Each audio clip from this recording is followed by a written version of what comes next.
Good evening, everyone. Welcome on into the stream. So, guys, you might have been wondering about our title of the stream tonight. And yeah, I have been slaving away at a whole bunch of goodies, guys, that I'm going to show you tonight. And you might have actually noticed that also the countdown timer looked a little bit strange. Like the numbers weren't really aligning nicely to the little window that it was in. And the reason for that is because tonight I am streaming using OBS Studio instead of Streamlabs OBS, and it seemed that the text alignment for OBS Studio doesn't seem to have quite as nice options.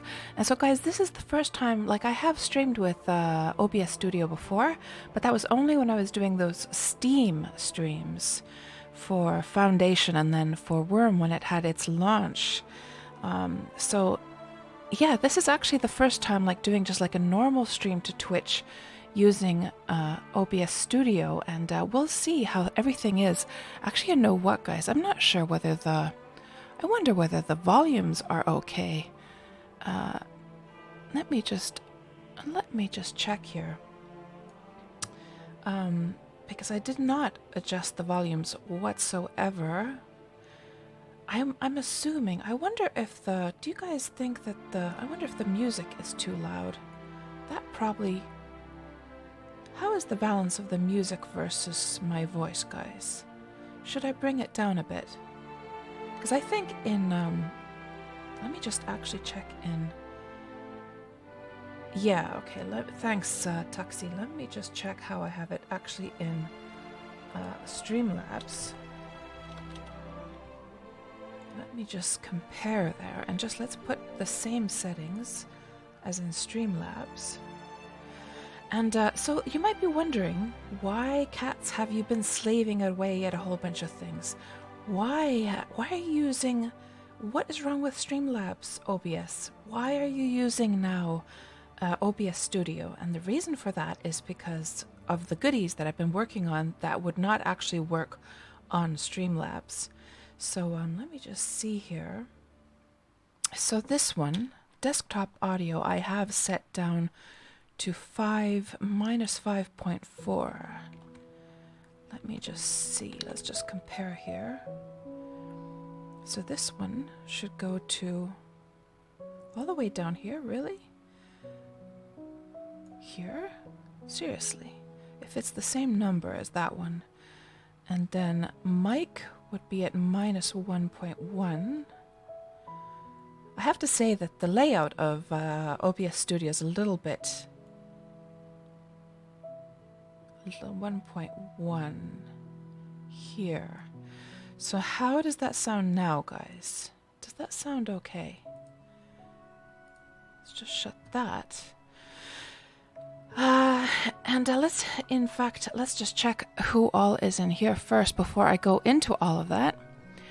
Hello Parser, River Dog, and Drogos, and Seren, and Snowmane, and Father Bill. Good to see you, Father Bill. It's been a while. Father Bill, I'm getting so excited about Odyssey. I cannot contain myself. I'm going to be streaming so much of Elite Dangerous once that comes out. And hello there, Game and Rain. Welcome on into the stream. I don't think I've seen you around here before. I might have, but my apologies if I do forget. And Tuxie, of course, good to see you. And River Dog, and Griff, welcome on into the stream. Parser, the music always competes with Cat's voice. So, and you're looking forward to it too, Father Bill. I betcha. So how are the volume levels now, guys? Does it sound the same as it has usually sounded on my streams? Of course, you might have had to bring up your volume a little bit yourself, but is the balance between music and voice about the same as what it has always been up till now? So anyhow, guys, loud and clear, says Zoid Gamer, and welcome on in, Zoid. So, what have I been slaving on, guys?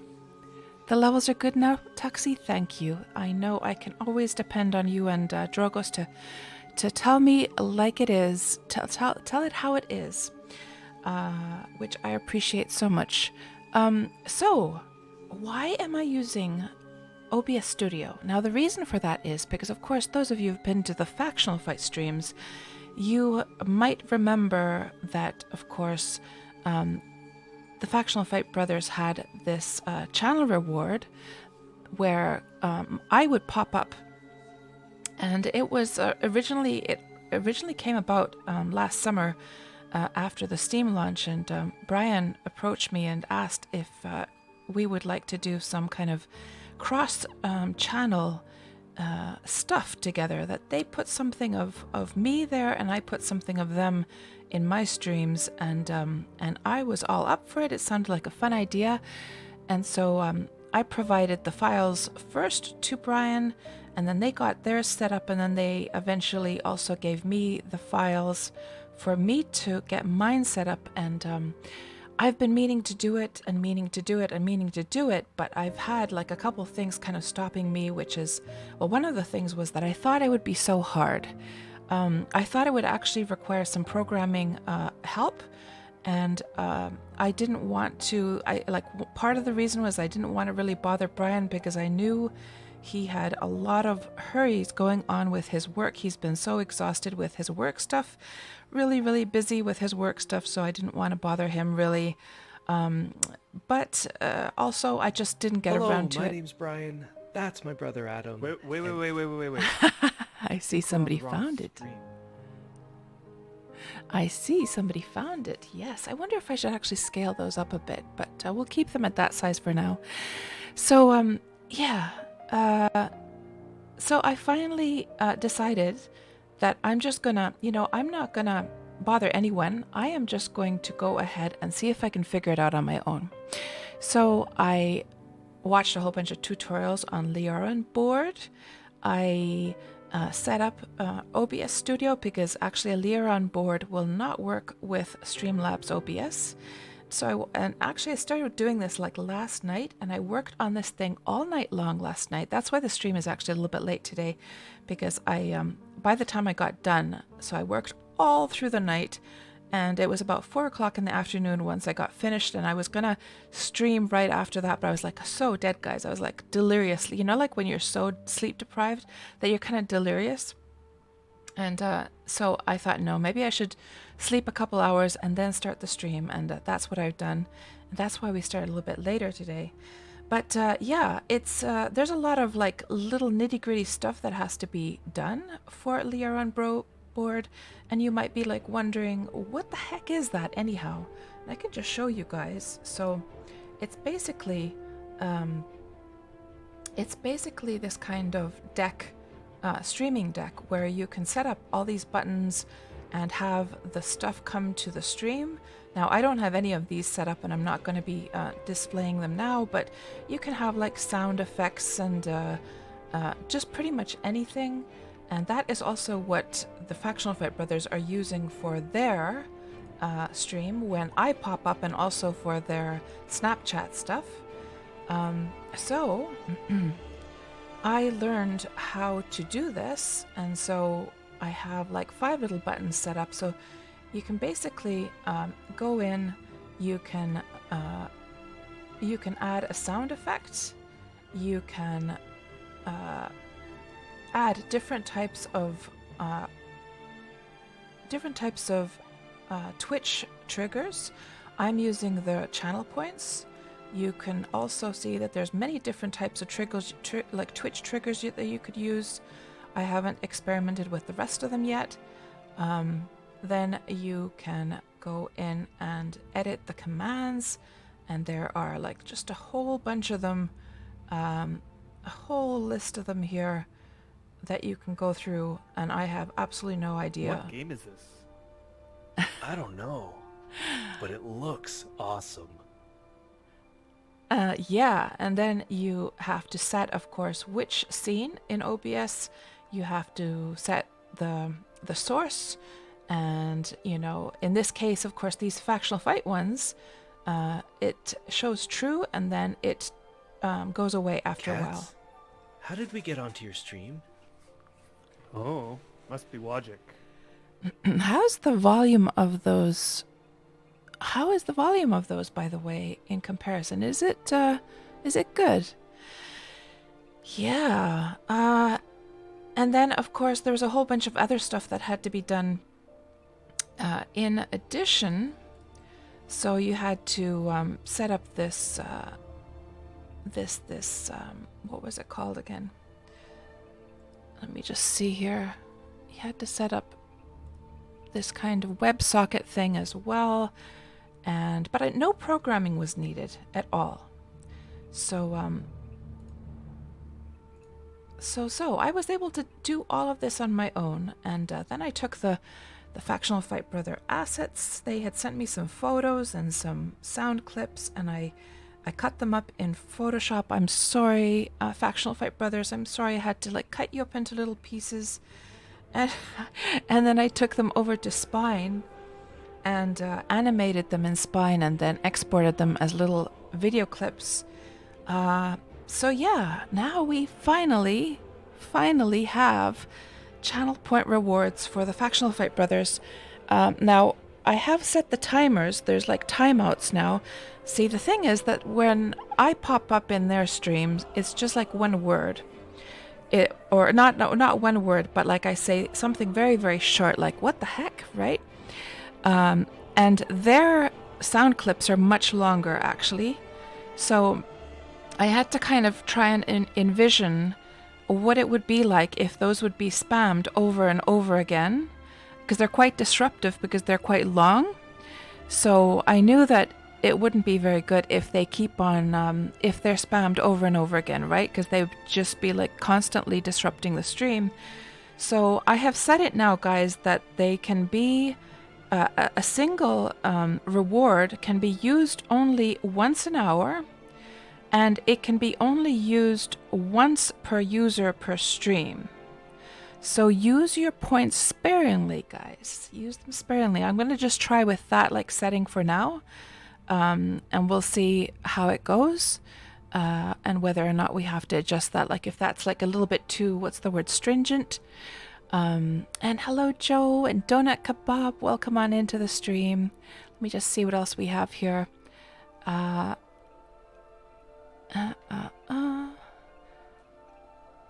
yeah. How come we can't sit on the floor yet? Hold on. Let me calculate that.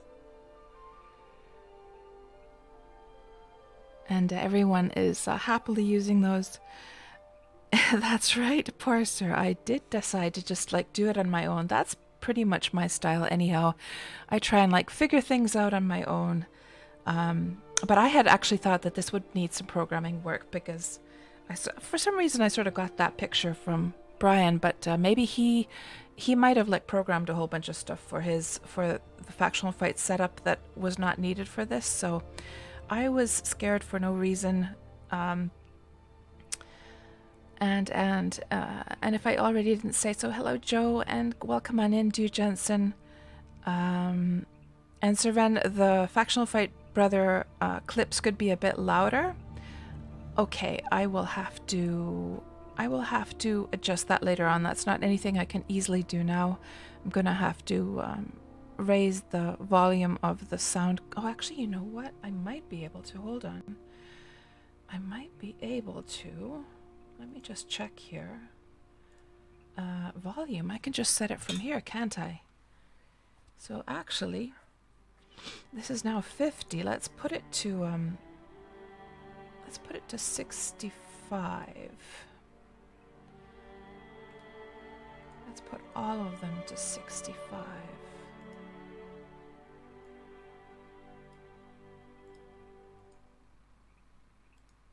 And then there's another thing that I have put together, guys. And I will show that to you as well. 65 there, and this one. And it's really cool to see that it's actually up and working now. Are we the... There. Oh, I wonder what happened.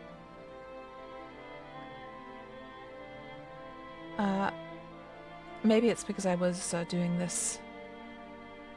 Let me just spawn that for you again. So that was Know Thyself. And I can just play it for you since it sort of seemed to cancel it when I was playing around with that. So let me just see. I think it was Know Thyself. Let's see. Oh, the reward is on a cooldown because I set the cooldown. Oh, well. Yeah, I'm not going to go in and edit that right now. But anyhow, now we have those up and working. Well, what we can do is we can just look through. Let me just turn off Spotify here for a moment. And I can just play through the different animations here in YouTube. I have the thing set up already for us to look at that. So let's just have a look through the different videos that I did. What game is this? I don't know, but it looks awesome. Hello, my name's Brian. That's my brother Adam. Wait. I think we're on the wrong stream. That's my favorite one. Are we the Factional Fight brothers? Yes. Yes, we are. How come we can't sit on the floor yet? Hold on. Let me calculate that. Cats? How did we get onto your stream? Oh, must be logic. So there you go, guys. I hope you're happy. That we now have a few more channel points and rewards. And now that I know how to use Leoran board, this means that I can also make I can like think up some cool ones to do, just just normal ones. So let's see what you guys are saying here. And you know what I was gonna do actually was I was gonna make like a Christmas version of Cats for today's stream with a little Santa's hat of some kind, but I just didn't have time. Hello, Creepy Finger Guns. Welcome on into the stream. You like the wrong stream one the best, Siren. And Parser, you would split the clips. Each half is so good on its own. Oh, do you mean like having the brothers on their just on their own? Well, the only problem with that is that with some of the audio files, they're kind of overlapping, so they kind of work together, I'm afraid. If that's what you meant. And so what else have I been working on? So let's just go back in time to a few days ago. There was... and by the way, if anyone's interested in Leoran board, I just put this link here. If you guys have a stream and you're interested in looking into how this is done, that is the tutorial that I followed to how to get it set up. We can just shut that.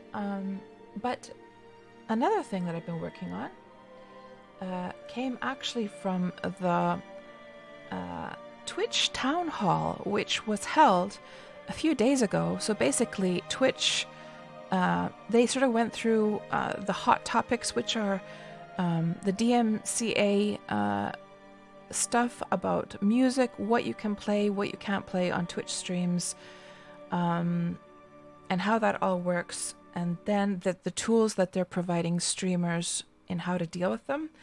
Then they were talking about the updated harassment policies that have just come into effect, actually I think they come into effect in January, but they did send emails to the streamers about those.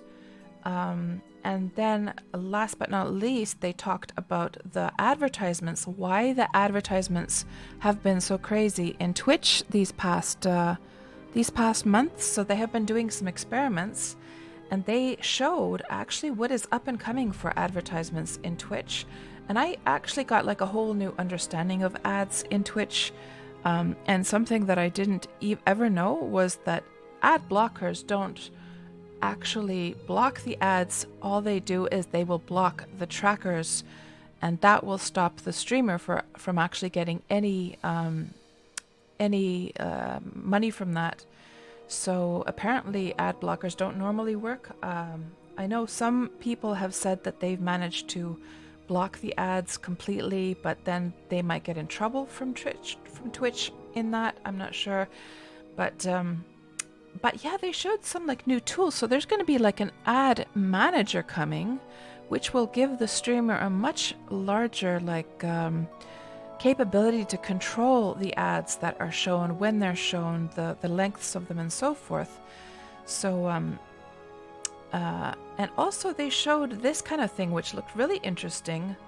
I don't know if this is going to be annoying or not, but you know, like one of the problems with the ads popping up in Twitch, of course, is the fact that they, you know, the stream sort of goes away. It's like this full screen thing of some kind of advertisement, and just when something exciting was going to happen in the stream, you get this stupid ad like starting to play, right?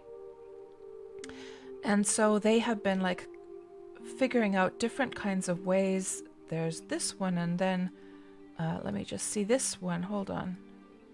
Where's the other one? There was like this one. So they might be doing this kind of thing where the advertisement actually is this kind of frame, and then you can continue watching the stream within a smaller window, which I think is much, much better than what they do now. But this one looked pretty interesting. Like, I don't know if it's going to be annoying or not, but basically it's going to be kind of like the company that is advertising wants to sort of give you a poll. Like, let's just say this was Ben & Jerry's, right? Ben & Jerry's would show you different like flavors, and they would ask, which is your favorite Ben & Jerry's flavor? And then by voting for one of those, you would, I'm not sure if the viewer gets anything from that, but the streamer apparently gets bits from that. So those advertisements, they're always putting something also into the pockets of the streamers as well. So yeah, it's lots of crazy stuff on the way from Twitch apparently. Hello Pach, welcome on into the stream. And Donut says, that would be totally fine as long as it's not with loud audio. I hated how that the advertisements are super loud. Yeah. You're paying for Twitch Turbo because of those intrusive mid-stream ads. Yes. And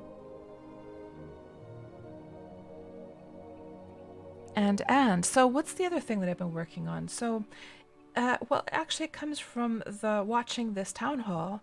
And here's the link if anyone is interested in watching that and interested like in what kinds of like up and coming things are coming with Twitch. There is the link for you.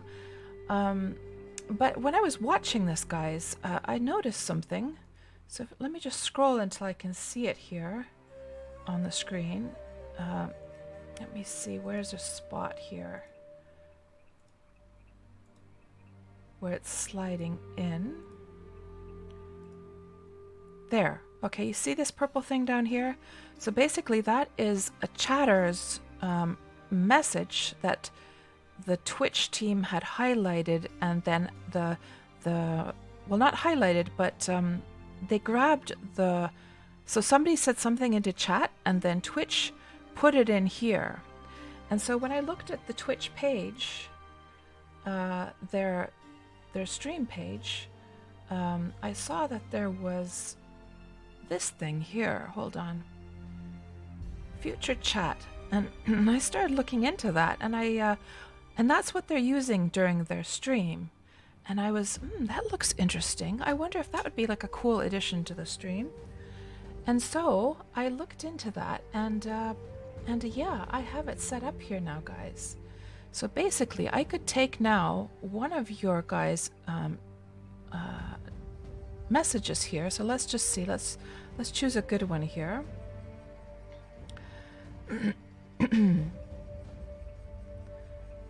Let's just take Seren's message right there and add that to here.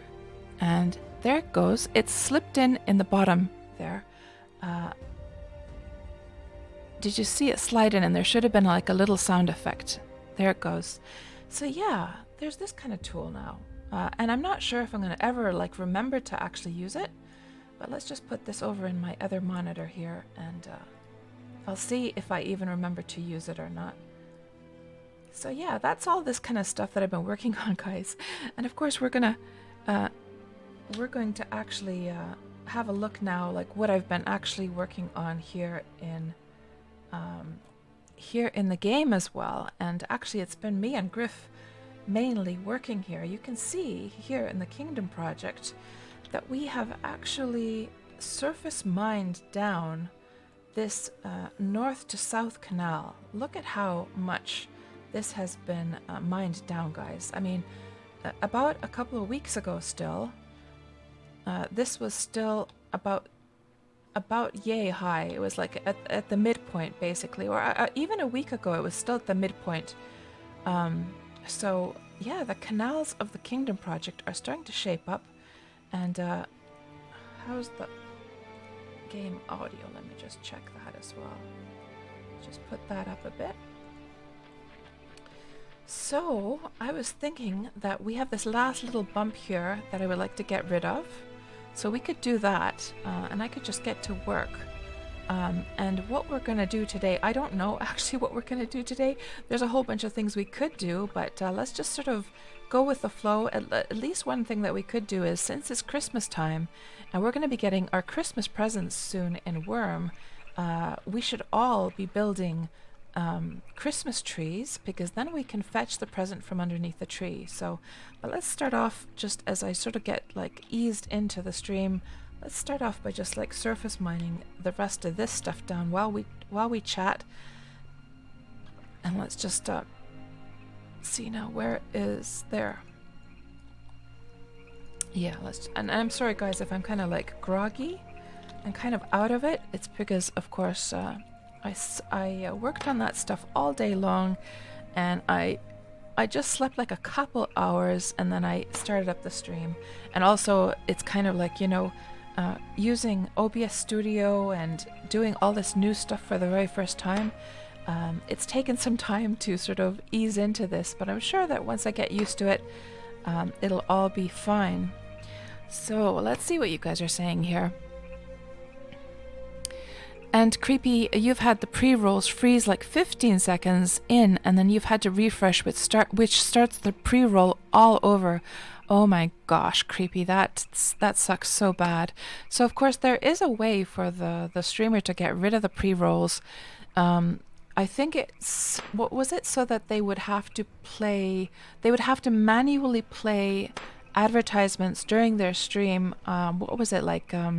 Was it like 30 seconds per half hour or something like that?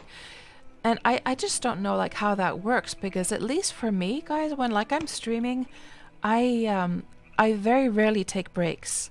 Now what streamers usually do is that they play those ads while they take a break. And the thing is that I rarely take breaks, because I just feel like, first of all, time just slips by. That's one thing that what felt like 30 minutes actually has been like 2 hours of streaming. I just get swept away with the atmosphere of playing Wurm. So I don't think I would even remember to take a break for every half an hour. And you guys know how fast half an hour actually goes. We should, you know what we should do? We should eat up and drink up before I do anything else. And I have to go get some food, actually. Let's just grab the horse over here. Oh, another thing I wanted to talk about is that, you know how I've been complaining, guys, how the horse market hasn't really taken off? Well, there has been a lot of like price competition going on in the new servers. It's been kind of nuts, actually. And I think I haven't checked the prices now for a while, for a few days, but I lowered my prices accordingly, and I just wanted to show you guys that where is here, Shimmering Sands. So you can see here these red texts here. These are like horses that have been sold. So horses have come and horses have gone. Like, not all of the sales are even showing here because, of course, I'm not going to start listing them all, but there has been some activity, and we can even see there's like a couple people here as well watching the charts here. So people have started to find my horse market finally, and actually I haven't checked today yet whether or not there has been any sales.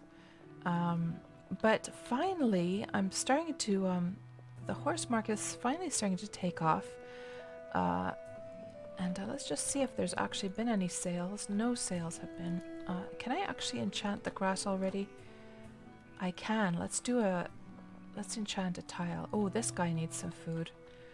So this definitely needs some help here. And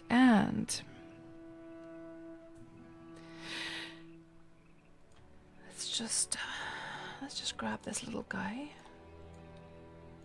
So for those who don't know, in Wurm you can enchant grass tiles, which will make them pretty much like eternal. So that's what we're going to do. I am able to enchant grass these days. So let's cultivate the dirt tile and then plant some grass.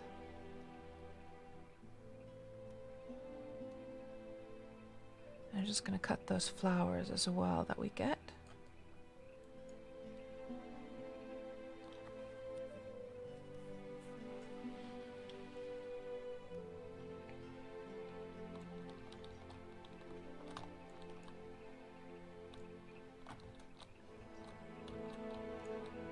There.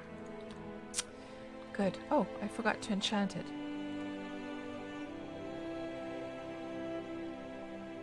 There we go. Good.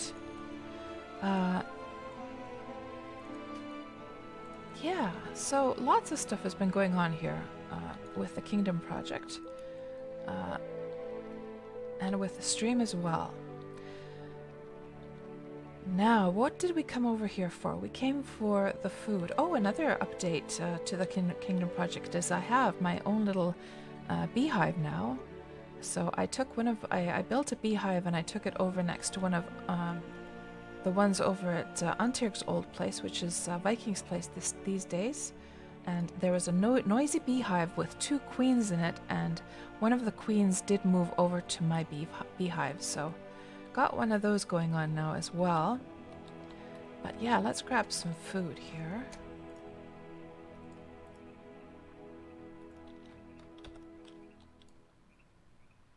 I think 6. Well, I'll just chomp on some food directly from here.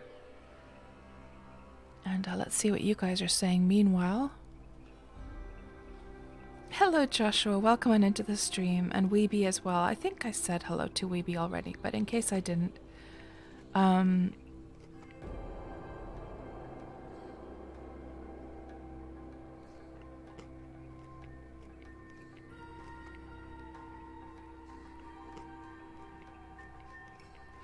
Joe, you were asking, you make this with Crazy 8?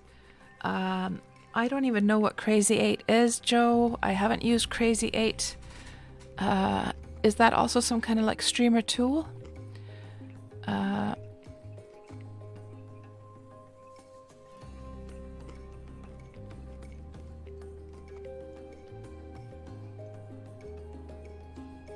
And Creepy Finger, you were talking about the Twitch ads. You were saying Twitch has been constantly fighting and trying to break ad blockers. You just want them to stop being invasive. Put them in a corner. You don't want it to cover the stream. Yeah, they're so loud as well, aren't they? They sure are. Yeah, so the one that I was showing there where the stream was sort of like in part of the window, I believe those ones would be just completely silent advertisements, actually. Tuxie, you think they've been tormenting people with extremely horrible ad experiences recently so that we'll be able to be more receptive to the changes they are bringing in. Oh, interesting. So you think like it might have been like intentional so that once the new advertisement system comes in that people are just going to be like, hallelujah, and be more accepting. Interesting perspective there. Who knows? You never know, do you? Could be. Desensitization, yeah, who knows? Pock says that the current way of presenting ads hurts them and streamers that you're checking out for the first time. You hate the ads so much that you move away from the streamer, not really helping streamers. Yeah, I've heard a lot of complaints. It's so true, isn't it? You're here with the crazy cat. That's right, Joshua. And Weeby says advertisements on YouTube are crazy loud. Yeah, they're also pretty loud, aren't they? And you know, they do that as well. I feel that they almost do that on TV as well. And it's so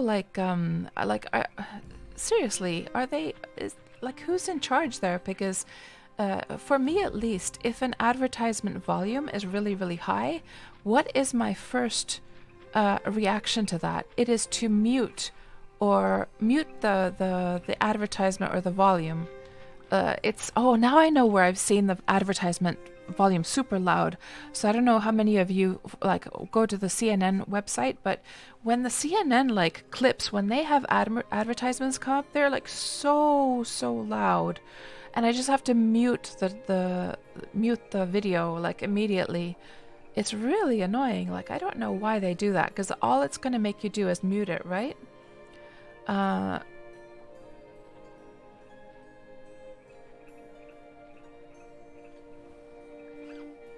Okay, now, what were we going to do? Yes, we were going to surface mine this down this little bit. And let's just put the food in there. We have our water topped up. We have our food topped up. So let's just finish off with this little bump of stone here.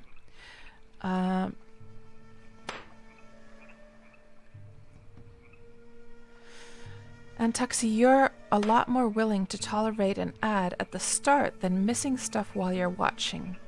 Yeah, now with the ones that streamers can launch just during the stream, of course that means that then they could make sure that the advertisements happen only when they want it to. But I think you're probably talking, Tuxie, about this experiment that they had with the mid-roll ads just coming from Twitch without the streamer having any control over them. They were really bad, and they did talk about those during that town hall stream, and they were admitting that they had done a bad job at it, and there had been a lot of backlash, so they sort of learned their lesson on that. And Joe asks, where are the workers? So do you mean the other stream members? Well, actually, Griff has been really busy surface mining this down this past couple of weeks. I think he's doing some blacksmithing right now, but I think other people are pretty busy right now. And let me just see what else we have here.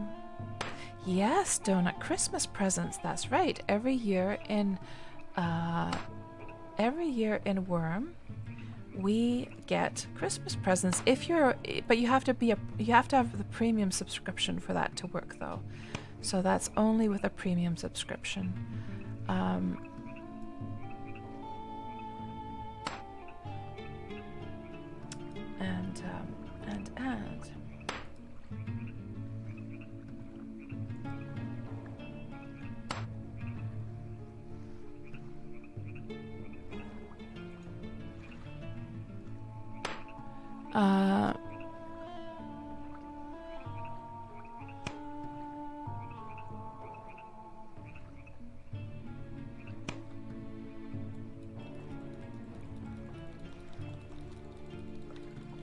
And Joshua, yay trees! Then you can send your annual Xmas picture out. Oh man, Joshua, you make such nice screenshots of your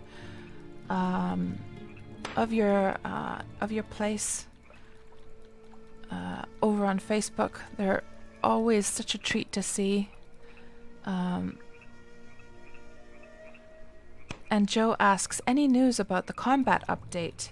So I think there has been one of the developers actually writing about that on the forums, so you might want to check there. I haven't been following that conversation at all, though, so I recommend going and checking on the forums. And if anyone has that link handy for that thread, please do share. And Pock asks, how are you able to run fast in an emergency?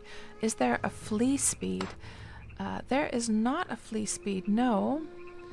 The speed of your running in Wurm is dependent on your body stats and also how much weight you're carrying. So,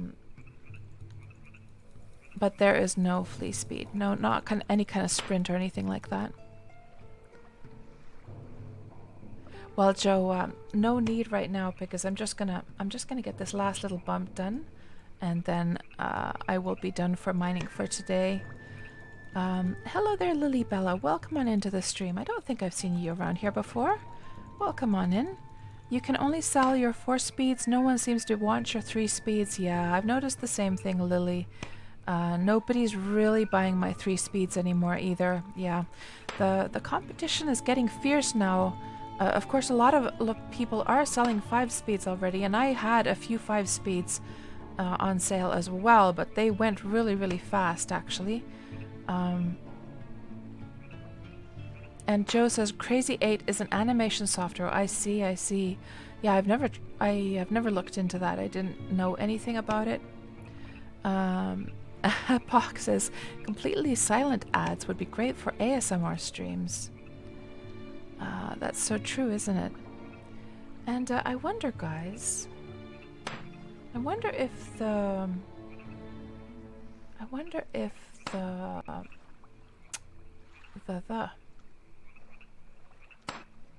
what's it called again? The alerts are working. I wonder. With because I've got, of course, everything. I mean, it should be working. I think it should. I did test it out.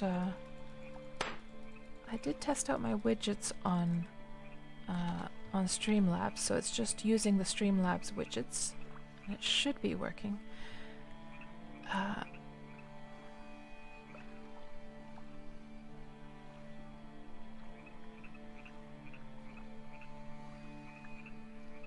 And Drogos, you couldn't stand it. You get 30 seconds ad break every 10 minutes now.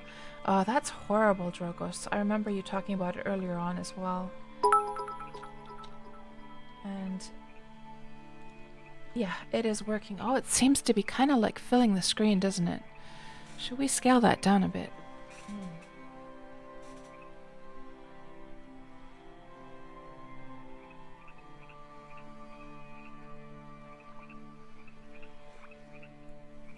That looked... How did that look so gigantic? Let's see. Here, alert. Let's just scale that down like so. Transform. Center horizontally. Okay.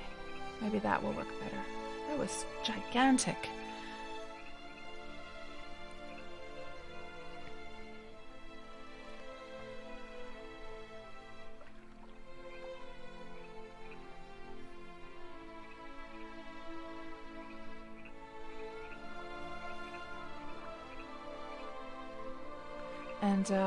And that was, by the way, Du Jensen giving a little alert test. Thank you for that, Du Jensen. So it does seem to be working. And let's see.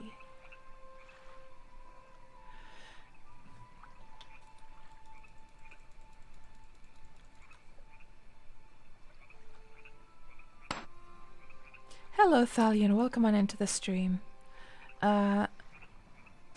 Thalion says the ads on TV were purposely made louder in the US. They passed laws to regulate it, but over time the problem has returned. I don't understand what's wrong with those people, like the advertisement or the people who are like making the decisions on the ads, because all you're gonna get is a feeling like watchers are just gonna reject those ads. They're just going to mute them. Like, okay, it's the advertisement time. Put the, you know, press the mute button on the remote control. Like, are they stupid? Like, seriously. Do they not want people to actually hear the ads? So strange.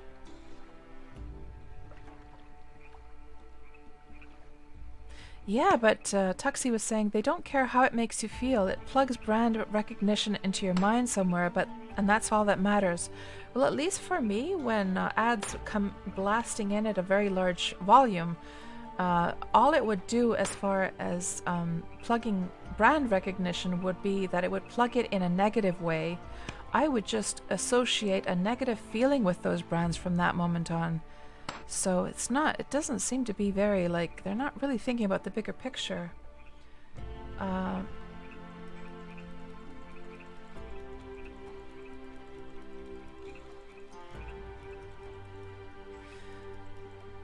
Right, Drogos, you got them back today, so if they said that, you guess that they're lying then. And Tuxie says what Drogos has been experiencing has been completely unacceptable. Weeby asks, any news on rifts? Are they going to be coming in-game soon? I thought they had been already... wasn't there some kind of patch a while back that they were supposed to come already back in? I'm not sure. You need runes to kill rift beasts for journals. Does anyone know, have there been any rifts on the new servers yet? Maybe all I am remembering is a message about how they are incoming soon. Tuxie thought I said flea speed, as in flea, as in like a little bug that sucks your blood. And Father Bill, you have to get going. Always good to see you, Father Bill. You have a good evening. Wurm Horse Wars.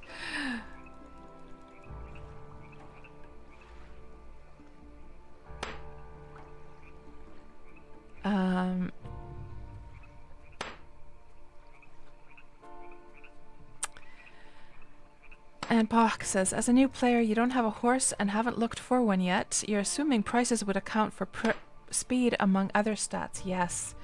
So definitely the more the speed traits the horse has, the higher the price. Also the rarity of the color. So your sort of common colors, we can just look at that quickly. So we just look at, well, actually we can look right here. We can look right here. So the common colors are these brown, gold, black, white. Those are the old school colors that have been in the game for years. Then then we got the update for the Piebald and Blood Bay. Those are rare. Much rarer to get those than these common colors. Sorry about that, guys. Keep scrolling this really badly. And then along with the Piebald and the Blood Bay was also introduced the Ebony Black that has an added speed bonus. Just a small one, but still everything, it all adds up. And then the latest update for the horse colors was these ones: Skewbald, Chestnut, Gold, Appaloosa, and Black Silver. And they're also all very rare, very hard to get. They're even harder to get than these ones over here. So so definitely it has a big effect on the price right there.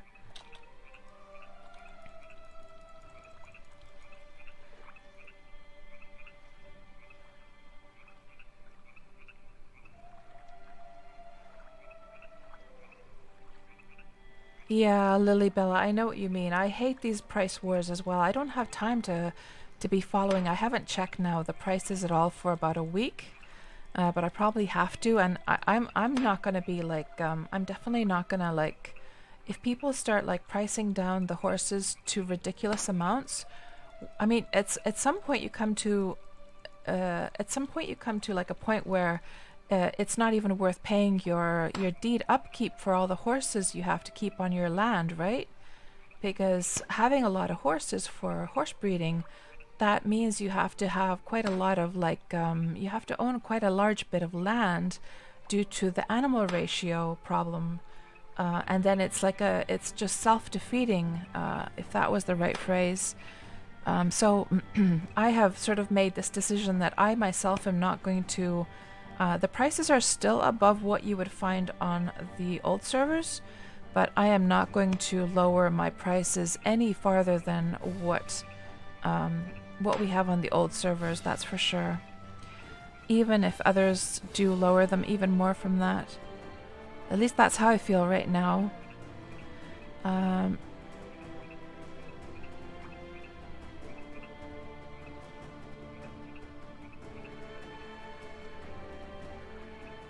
And Tuxia, that makes sense what you said about the brand and remembering it. And Donut, you think that I'm remembering perhaps the missions? It could be that I'm confusing it with that.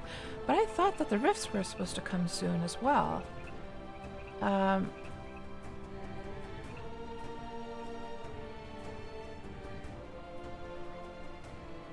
Yeah, it could be Tuxi, it could be. Hello Tech PK, welcome on into the stream. Yeah. Yeah, well, we'll see what happens when Twitch updates that new advertisement system in the coming months.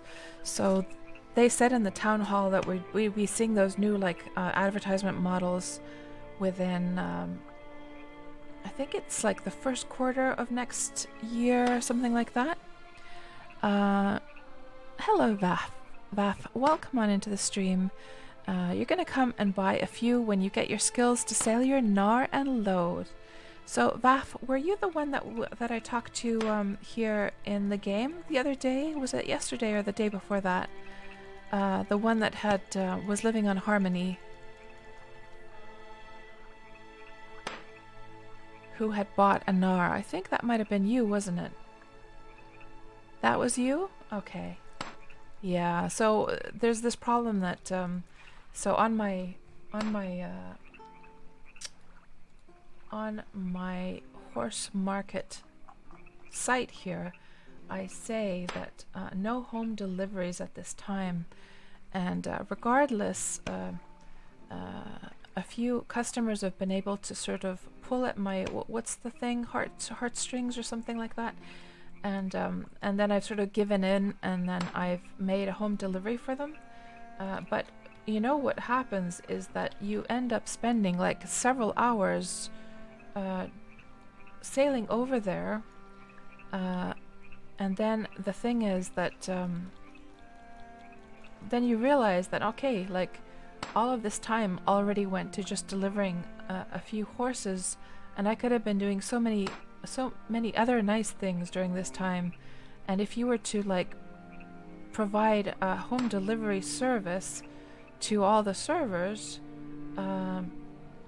you would soon find yourself not doing anything else except sailing around delivering horses. So I think I have to get more strict. I did a couple of deliveries this past week, but I was like, man, I could have been doing some much nicer things during this time. And of course, it's understandable that when there are like customers who simply do not have a ship, or they don't have the skills to come over with a ship that could hold creature cages, that you know that they're like sort of helpless in that situation. But you have to sort of draw the line somewhere, because already now the horse market stuff really takes a lot of my time every day, and yeah, so I'm just gonna have to stay more strict to that.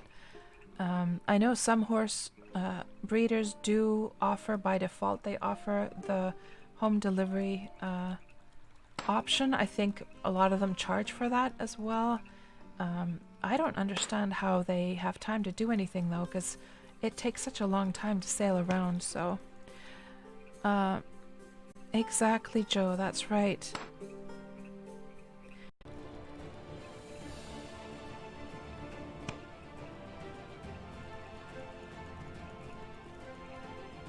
So how are you doing tonight, Boyer? What have you been up to? And how are everyone's Christmas preparations going, by the way? I've already bought, I just bought a few little gifts, nothing too much, because both me and my sons were all these kinds of personalities that we can't really handle, like clutter.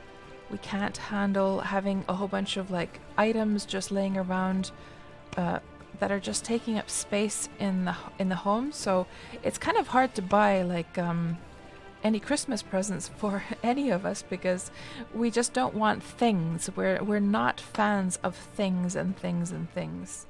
So I just bought a few little things for the boys, and my older son, he's going to be, so the younger one, he lives with me, my 22-year-old, but my older one, who is going to be coming over, he's going to be coming over next week for Christmas, and he has been staying at home actually, so he's been at home now for several months, so, and really doesn't go out very much, so we sort of figured that you know, we're going to take that risk as far as COVID is concerned, and he's been very cautious as well with his mask and everything.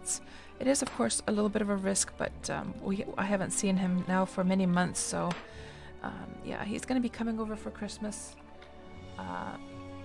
and I've got all of my Christmas dinner food items already bought and waiting to be used. So yeah. And Du Jensen says that Christmas preparations are hard over there. The shops are closing down. So already now, really. Yeah, I've just been ordering my groceries online. I did notice a difference where, like, some of the things that I had ordered, they had already ran out of. So they just bought like they replaced them with similar items. And Vaf, you guys are thankfully done with your Christmas preparations, so now it's just keep it clean and in order after the tornado of 5 and 8 throws everything around. Oh my goodness. Well, 5 and 8 that's just the perfect age, because the kids are still like small enough that they're really, really adorable and innocent. They, you know, they haven't quite gotten into the sort of smart aleck age yet. They're really, really adorable, but still they're like sort of logical enough. They're big enough that you can actually have like proper conversations with them. I love those ages so much.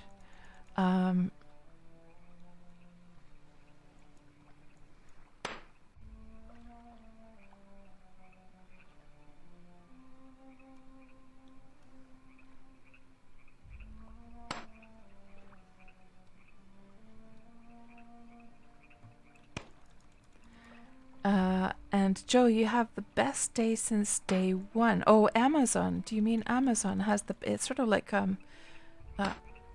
shortened that link there in a weird way. And Boyer, you're doing fine. You've been taking it easy over there and preparing for Christmas. The kids are excited and are looking for things. Oh, they're like looking for the hidden gifts, are they? I bet they are. I used to do that as a kid. Naughty, naughty cats.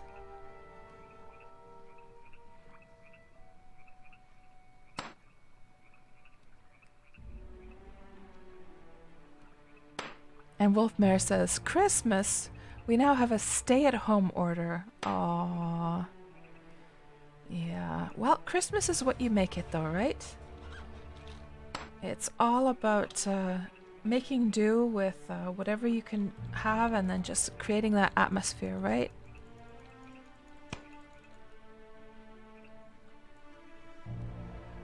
I wonder if we should bring on in my alts, actually. Get this thing mined down. Let's just log on with my alts and get this mined down so we can move on to the actual Christmas tree.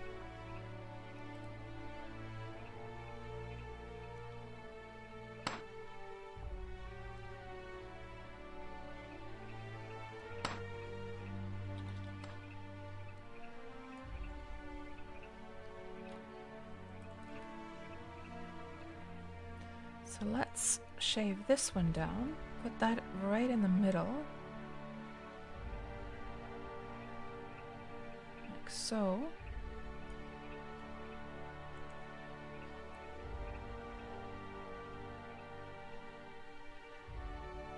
Let's just put that one away there. Like so.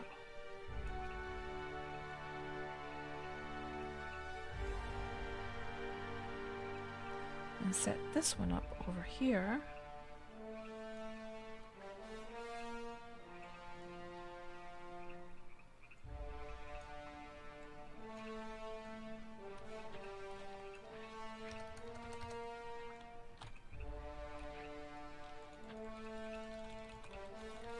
And then, just get rid of these windows here.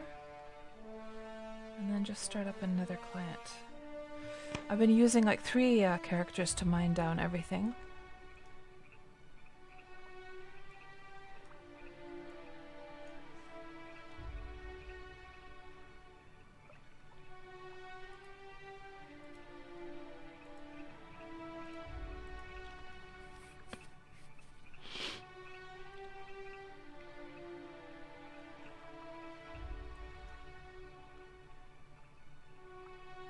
Now, of course, you know, as far as good news goes, of course, and speaking of the corona stuff, at least now they're finally getting the vaccinations underway.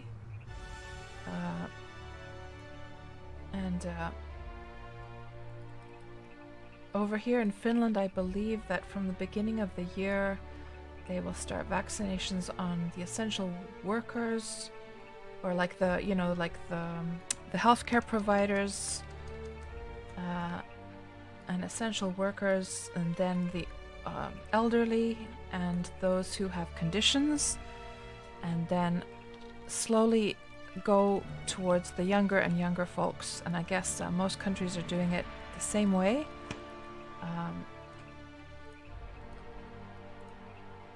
So it's great news that they're finally. It's kind of going to be interesting to see as well, as once the masses start to get those vaccinations, what kinds of like issues come up. Like surely with such a short testing time, surely we're going to be seeing a little bit of issues. I did see something about like some had some allergic reactions, but I haven't heard of anything too serious yet though. I have to make sure I don't mind too much. Now, of course, something that could be interesting for us to do today on the stream is to start mining the actual canal, but I don't think so. We're gonna figure out something a little bit more interesting to work on today, I think.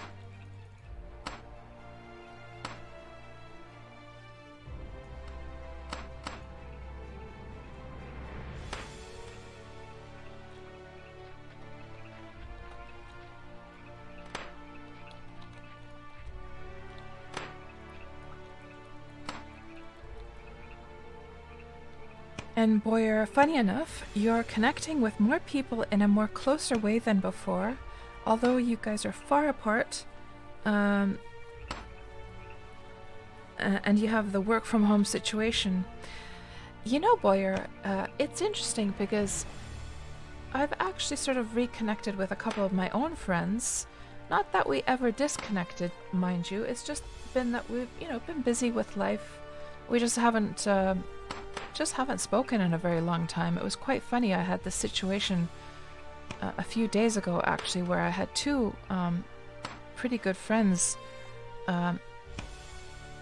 send me a message at the same time, and I hadn't spoken to either of them for a couple of years. It was quite a weird coincidence, and I was trying to juggle like speaking to both of them because I didn't want to say to either one of them that, hey, I'm kind of busy right now, can we talk another time? Because, you know, if we haven't talked for like a couple of years, you don't exactly want to put somebody like that on hold, right? Because then it's just going to feel like you really haven't been in contact, like intentionally, you know?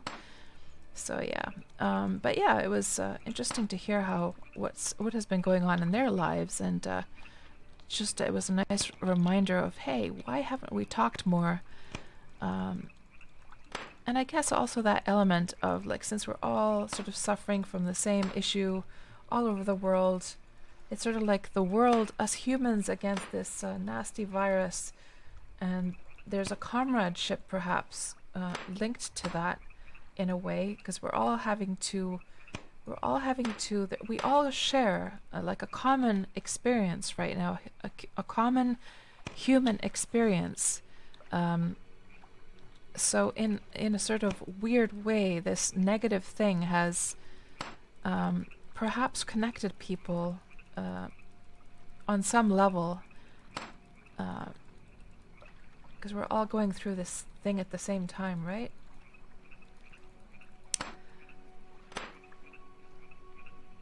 Let me just actually zoom in a little bit with these characters so they're a little bit nicer to look at.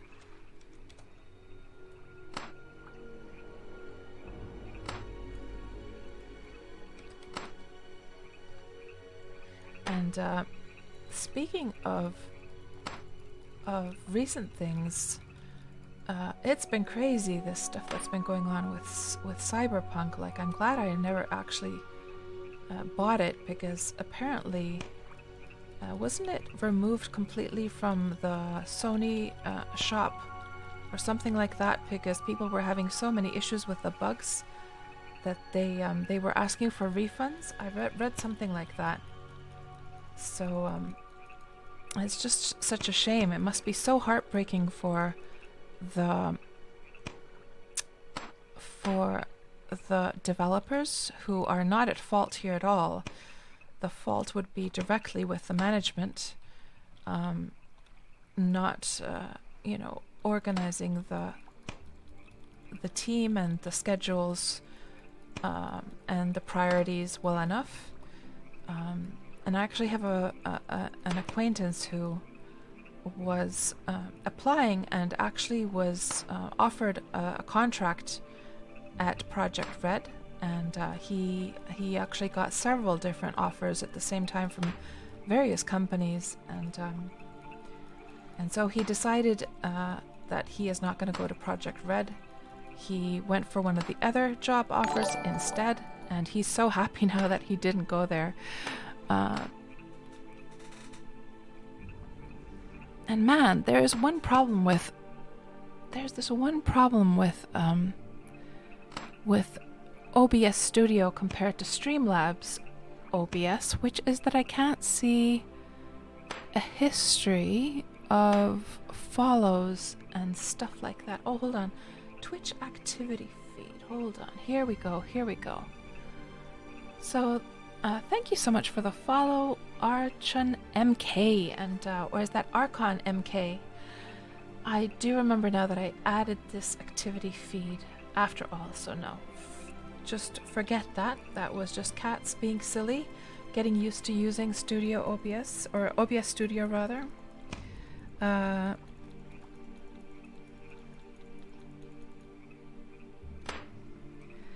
Joshua asks, so these are the legendary Cats sisters? Yes.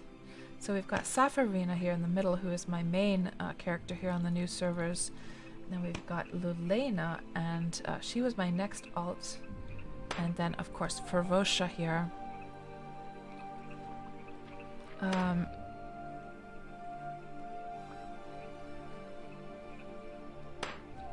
Donut says, very new vaccine being rolled out because of a global pandemic. Generic start of some zombie apocalypse movie. Yes. That's classic stuff for a movie like that, isn't it?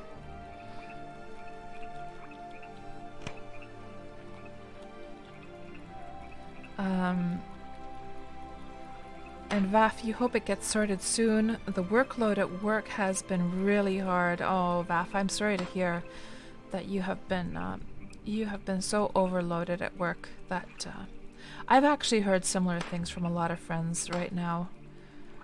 It can't be easy, that's for sure. And I guess I would imagine, that what is happening as well at many companies all over the world is that they've had to lay off people, and then of course the people who are left in the company have to take on the load of a lot of the people who left then as well,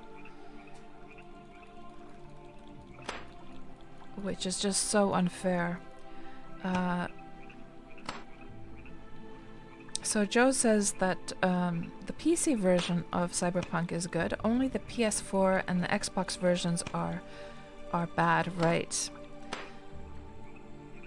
And VAF also confirms that it's not so bad on PC. Not had many issues, but it's a mess on the consoles. Yeah. Yeah. So have you guys been enjoying the game?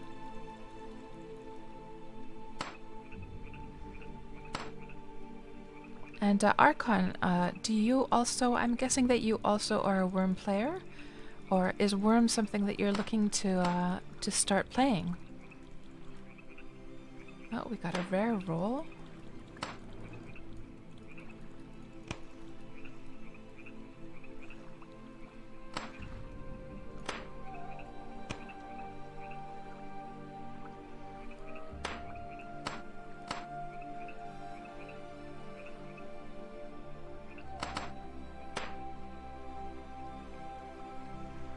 You know what we could do today, guys? Like, I'm just sort of pondering here what we could do in today's stream for the Kingdom Project, and of course for those who don't know what the Kingdom Project is, what is this terraforming that we're doing? So we're making an island like you see from above here, and you see there's this these canals going in the middle here. So that is what this canal is going to be, and we're going to have to like mine down into the water as well. Now, I mean, that is one option that we could start mining into the water today. I don't know if that would be interesting for you guys to see. And you see these blocks of stone here. So these are the quarters of the. There's these 4 quarters of the island,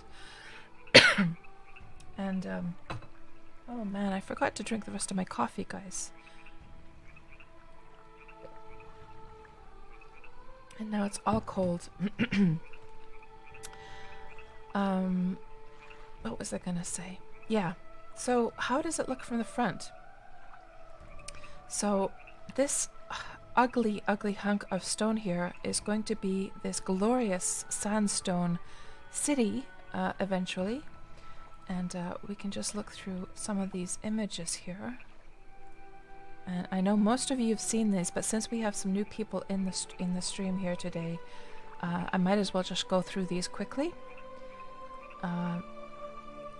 So this is, of course, the sandstone city from the trailer, which was built just with GM tools in a few days. But I thought to myself that it'd be so cool to actually build this in the actual game, just with like a normal player, and so the Factional Fight brothers said, yes, let's do it. So we started this project together when Melody first opened.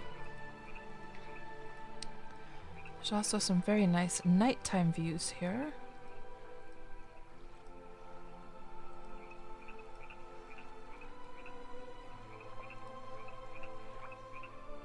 Yeah, so that is what we're working on here.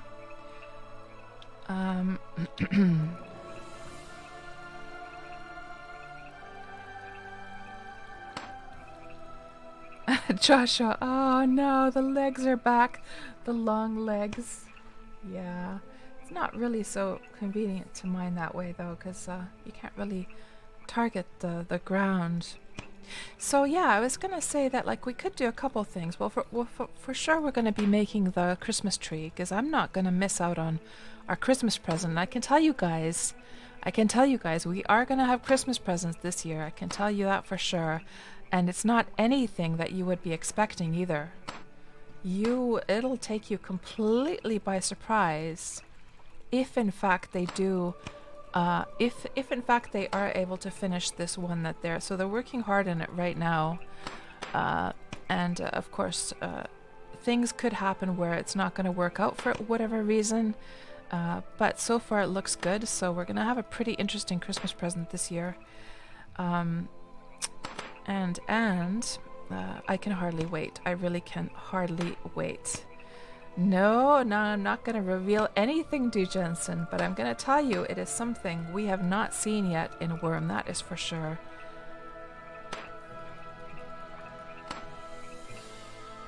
And Archon MK says, that's amazing and ambitious. Thank you so much, Archon. Yes, it's a crazy project. And so you're a Wurm player. Your main is Reinhold, currently at the Lunalong, right? So you're like an older player. How are things going over at the Lunalong? I haven't gotten around to visiting. How long is the Lunalong still going to be going on, by the way? And I know Du Jensen is there as well.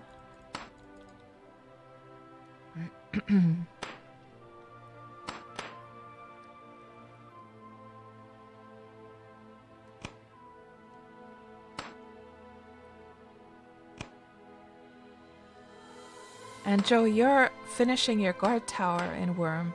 Nice. So the game has a good atmosphere, but you're too busy with your guard tower. That's right, Joe. You've got your priorities in order, clearly. And Joshua, every time you see those pictures, your jaw drops. Aw. Yeah. It's a crazy, crazy project, that is for sure. And to be honest, I wouldn't have even embarked on this crazy goal unless I had built the whole thing with the Ebony Wand, with the GM Wand on the test server, and I knew that it was actual possible to do. But it is possible to do. It is. I think the only concern is like how high we're going to get the towers. So part of what makes this look so cool is the really, really high towers. So I hope we're going to be able to get our skills. Because when I did this with the GM character, I set all of her skills to like, 99. So it's going to take us many years to get our skills high enough so that we can actually get these highest towers here in the middle. Those are really, really high towers. I think they were, 16 stories, something like that. Yes, Joe, we will love the Christmas gift. We will, if it works out. Joshua is saying, a duck.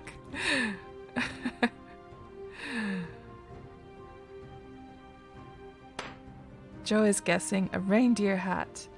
So Lilybella says that the Lunalong is going to end on the 21st. So Lilybella, so you are a new name to my stream, unless you've been lurking before. I don't remember. I've seen you though, but a very warm welcome here into Old Cats' stream. So how long have you been playing Wurm?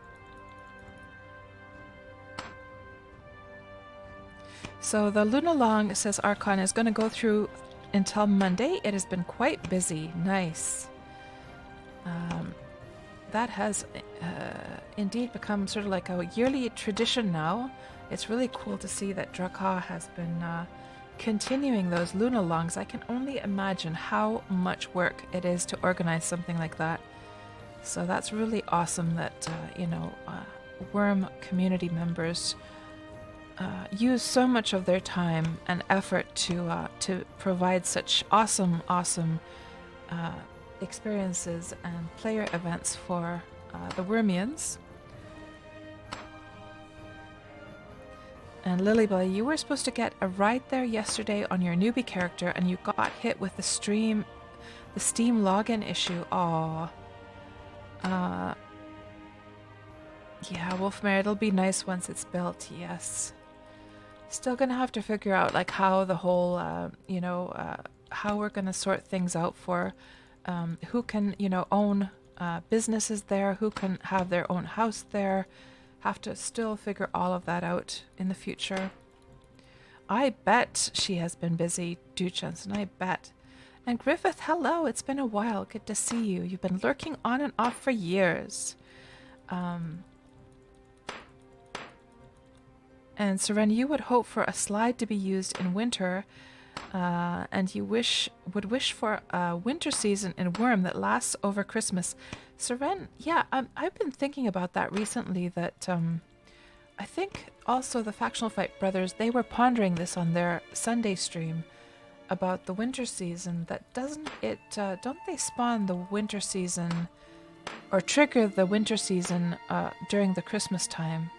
Like, I think they sort of force it on, don't they? And Lilybella, you usually just lurk. I see. So Lilybella, are you like a new Wurm streamer? Because you were saying that you made an alt to go over to the Lunalong, or are you not like an older Wurm streamer? Let me just see if I missed perhaps like an answer to that earlier on. Just gonna scroll up a bit. Yeah, I don't think there was a response to that earlier on.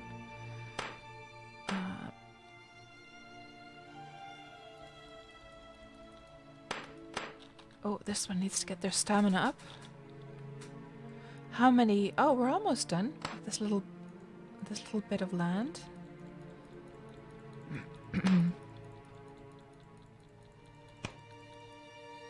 Yeah, it would be nice, wouldn't it, Seren, for sure. So, Seren, how are you enjoying Red Dead? So, Seren has been playing a lot of Red Dead Redemption lately. And, Seren, you're gonna be, you got the message that your new computer, what was it, that it was on its way now? I believe? So, oh, by the way, speaking of, you know what, guys? Speaking of ordering stuff, do you know what I ordered?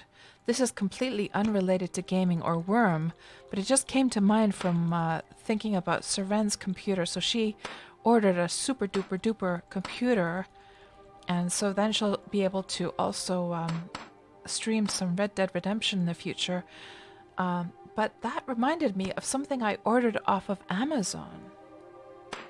So I was watching some, and this is sort of coming back to the topic of COVID, okay? So, yeah, I'm not obsessed with COVID. I was when the whole thing started, and then I was watching all these videos. I'm sure we all sort of went through the same thing, that we were all like reading up on it, watching videos of people's experiences, and we were all like very, very worried. And of course, the worry hasn't gone anywhere, obviously. But I have to say that, you know, there's only so much of it you can take before it's like you sort of get over it, and then you're just sort of, you don't want to obsess over it, right? So I don't really watch COVID-related videos very often anymore. However, I did stumble upon one where a girl was telling her story, her COVID story. It was a video on YouTube.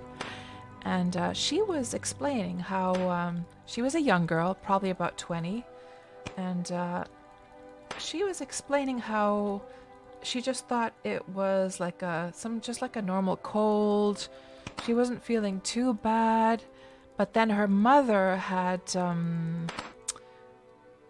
recommended that she gets a, what was it called, an what was it called? I'm gonna have to look this up, guys. Hold on. It's a thing that measures your oxygen levels, what the healthcare providers use. Let's see, oximeter, yes. Let me just show you guys what it looks like as well. So her mother, here. So her mother had been saying to her when she was sick that you need to get one of these oximeters so you can measure your oxygen levels now that you're sick. And so basically you just stick your finger in there and it's gonna like measure your, I don't even understand the technology there, but it measures your oxygen levels, and they don't cost very much, as you can see. So there's something from the cheapest end, 15 euros. Here's one that costs 50 euros. I decided to order one of these things. The one that I ordered was like 35 euros. It was had really good reviews on Amazon. And so what happened to this girl basically was that yeah, her mom was telling her you should get one of those since you're sick, just to be on the safe side. And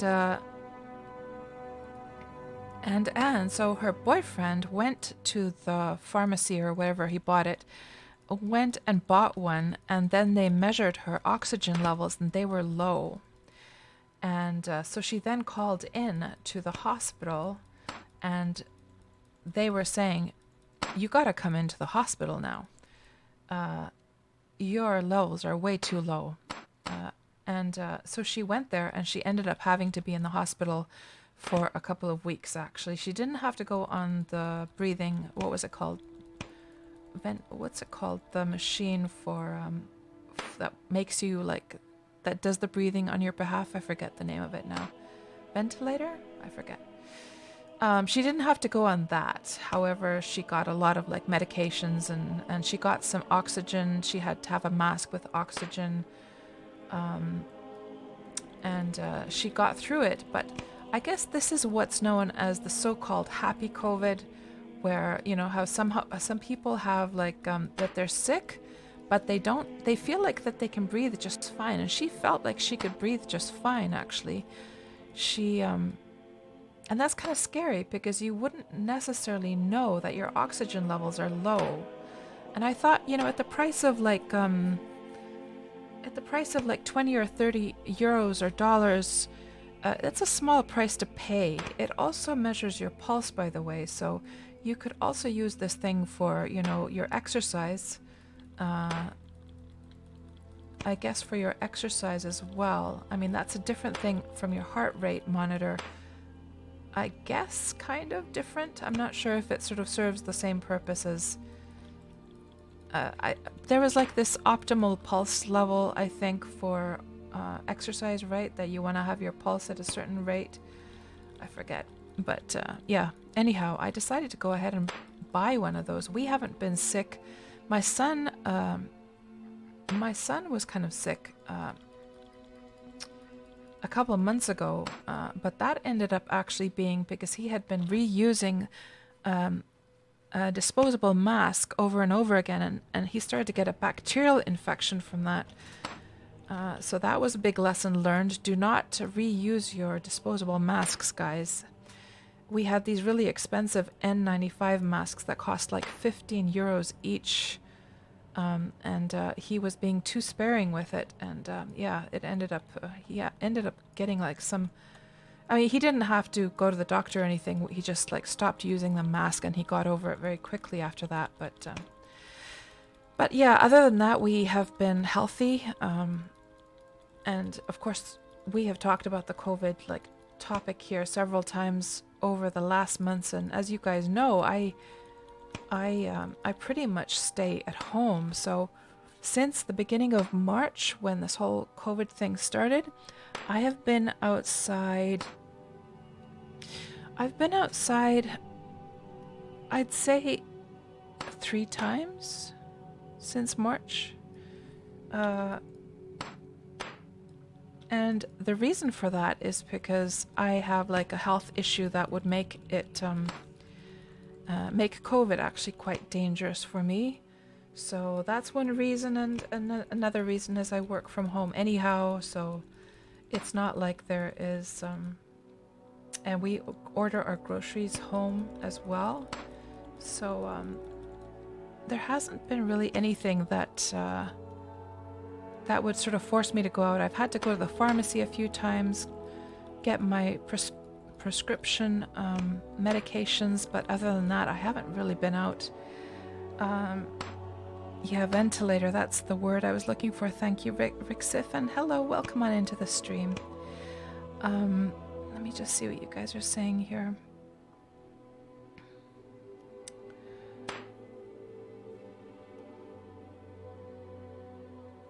So Lily, you started with Steam. Well, in that case, Lily, you are still a rather new Wurm player, so a very warm welcome to Wurm Online. I'm hoping you've been enjoying yourself, but you made a character recently on the Southern Freedom Isles to play as well. Nice, nice.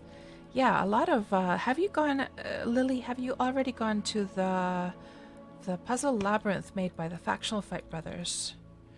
It is definitely one of those experiences you do not want to miss out on, and you can do that with just a newbie character as well. You don't have to have an experienced character for that. And their labyrinth is on Xanadu, and if you complete the labyrinth, you get a beautiful, unique crystal ball item that you can't get anywhere else in the game. That's the only place you can get it.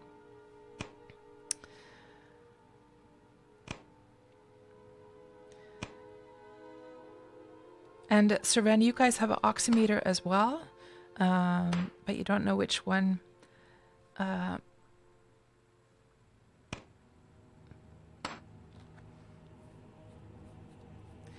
you guys, Griff, you guys have N95 masks for a couple of bucks. What the heck? Now, to be fair, that the point at which I bought those N95 masks, that would have been in March. So, of course, back then there was a huge scramble for them, and they probably priced them super high back then. I have no idea what they go for right now. We just have like the more like disposable ones, the lesser ones that give about, what was it, 80% protection, I believe.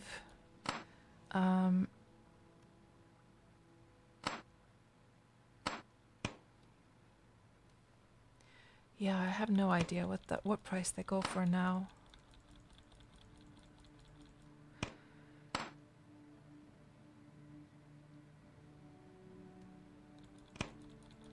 How much more do we still have left here? It feels like we've been doing this last little bump here for ages.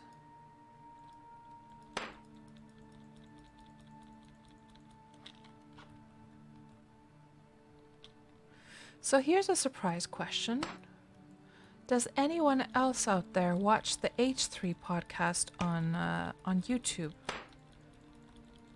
with Ethan and Gila Klein?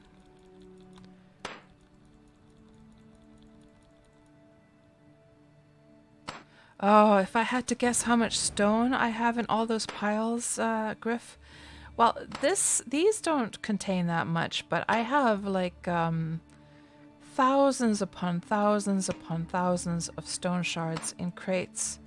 And actually, that's one thing I'm gonna have to make, is I'm gonna have to make some more crates to gather these stones with that are being mined down here. Oh man, it's probably tens of thousands of stone shards all in all so far, and even more are going to be coming. And now I remember I was going to say something. I was going to say that a couple things that we could work on is one would be that we would start the canal, which might be kind of fun to do, to see it go down into the water.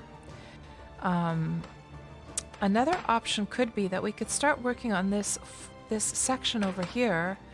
I need to tear down there's like a fenced area there that I need to tear down. I need to chop down, but actually, you know what? I don't really want to.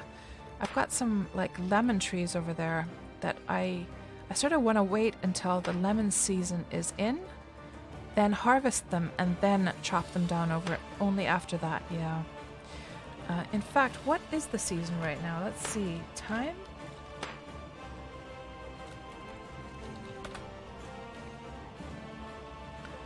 It is now Day of Tears in week 3 of the Bear's Starfall. Okay, let's just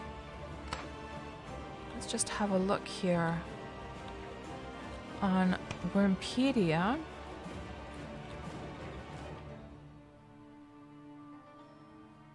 Let's have a look here.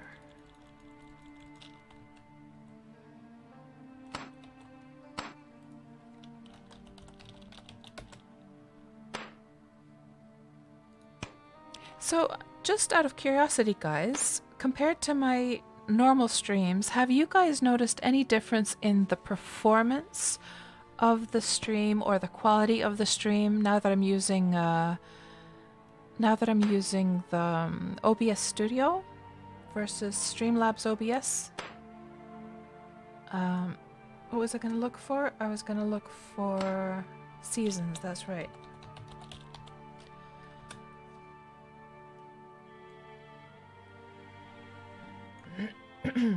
So, it seems like there's still quite a long way to go, but looks like there's actually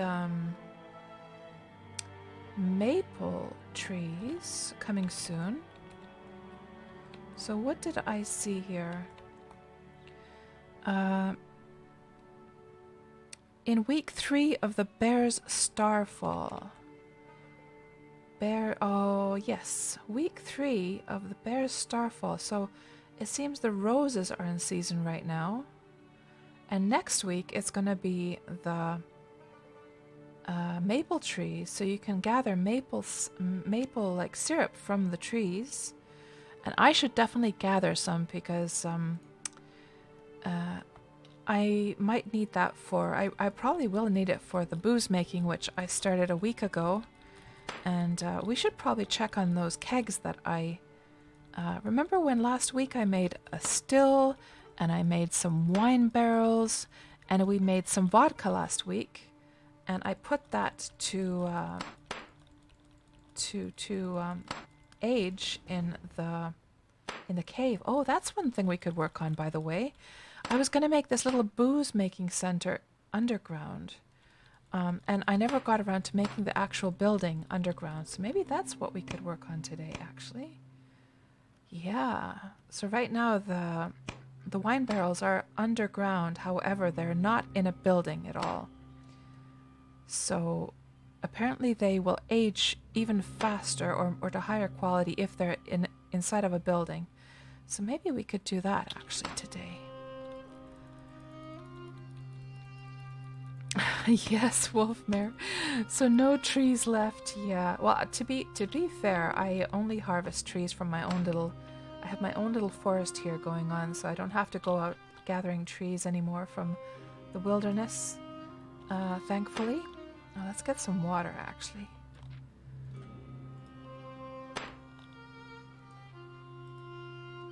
And also food.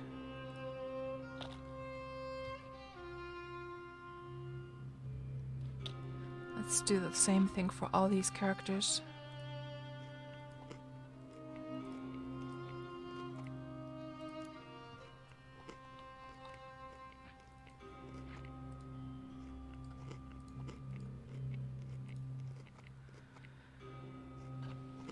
So there's Camellia, Lavender, and Rose right now over on Cadence, says Wolfmare.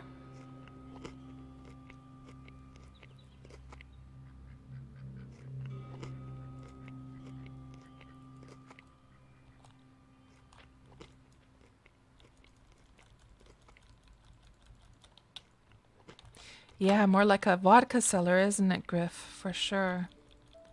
But I do want to get into winemaking as well, because I think that'd be pretty cool. I would love to be able to give a bottle of wine as a gift to somebody.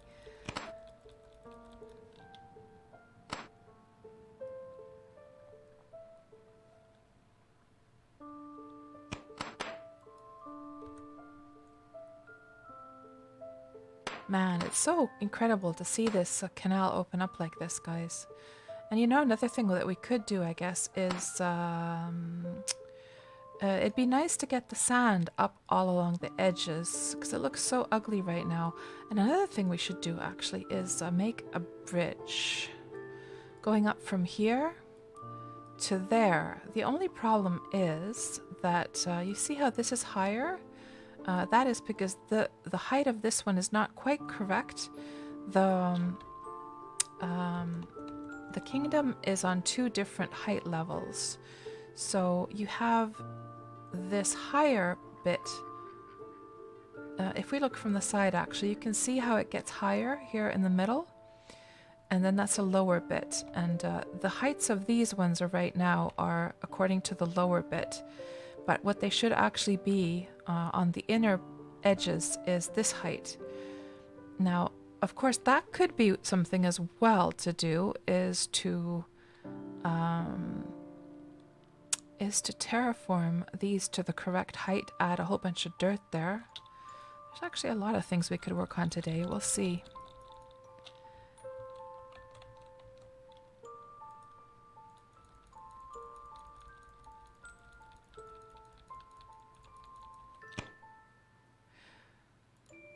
An old picture of the wine cellar, says Wolfmare.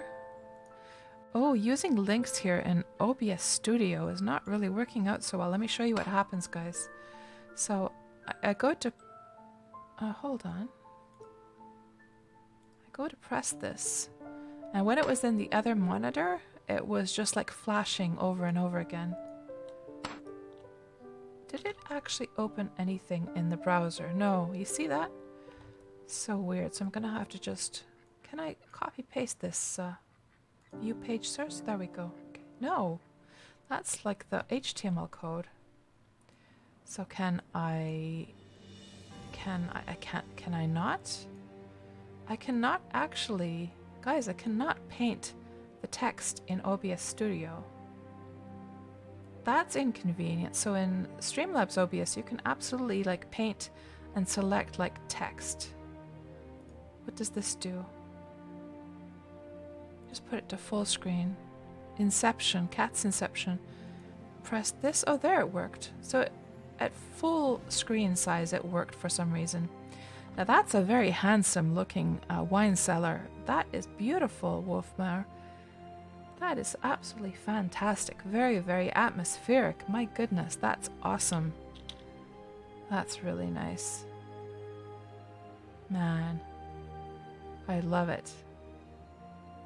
And I love the use of the braziers here as well. Just to give that atmosphere. Really, really nice. And also the using the slate walls there. That's so cool. Okay, let's get rid of Cat's Inception here.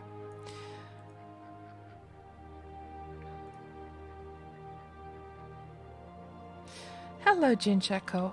Welcome into the stream. Yes, lots of work ahead. For sure. Lots of things to do.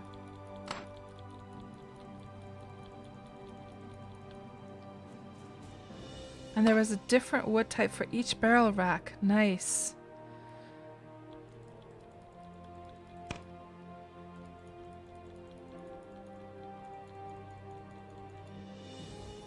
You know something me and Griff, we were talking about just yesterday, I think it was, that of course this surface mining business, about, what was it, maybe a couple years ago, they did an update for the how the surface mining worked. So back when I first started Wurm, doing surface mining like this, it was so slow, so tedious. So your skill in mining had no effect on how often you would manage to. So as you can see, like with each like mining attempt here, she only is able to mine down the tile once in a while. So let's just wait for it. It's now 10 slope down. And didn't go down yet. So every few like mining attempts it goes down. Now they changed it a few years ago so that your skill, your mining skill actually increases the probability of the stone going down. So obviously with very low mining skill, you would have to mine over and over again before the tile would go down. But with high mining, you know, like something like 90, you would be like just chipping away at it like no tomorrow. I think my characters now went to 9 slope down. I think my characters have around 60 mining. Let me just see here. What does Safarina have, for instance? She has 63.8 mining right now. And I think my alts have about the same. Anyhow, we were talking with Griff about, man, like imagine doing this project a few years ago before they implemented it so that the higher the skill, the faster it goes down. It would have been absolute madness and torture to do this project. I don't even think I would have embarked on this project with the old mining system, surface mining system. Let's just see what you guys are saying here.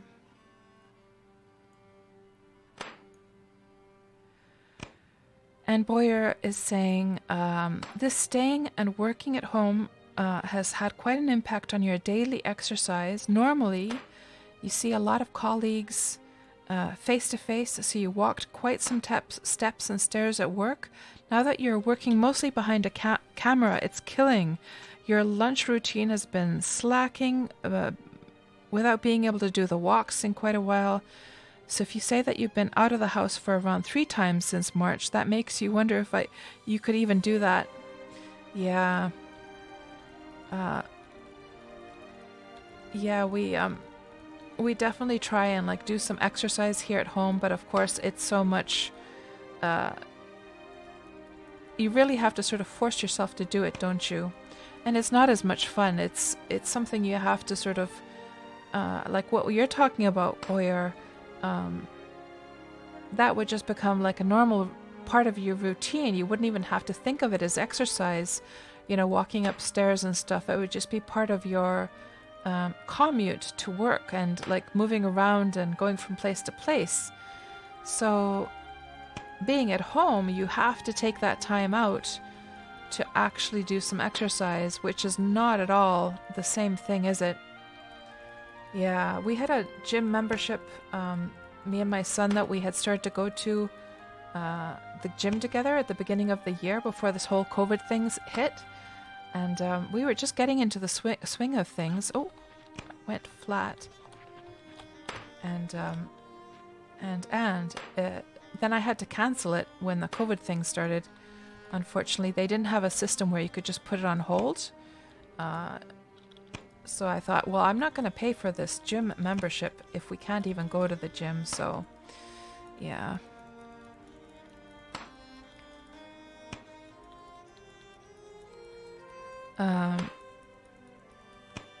And Boyer, you remember just taking the car for a spin in June just to see some pastures with cows and sheep to give you a happy feeling of freedom again.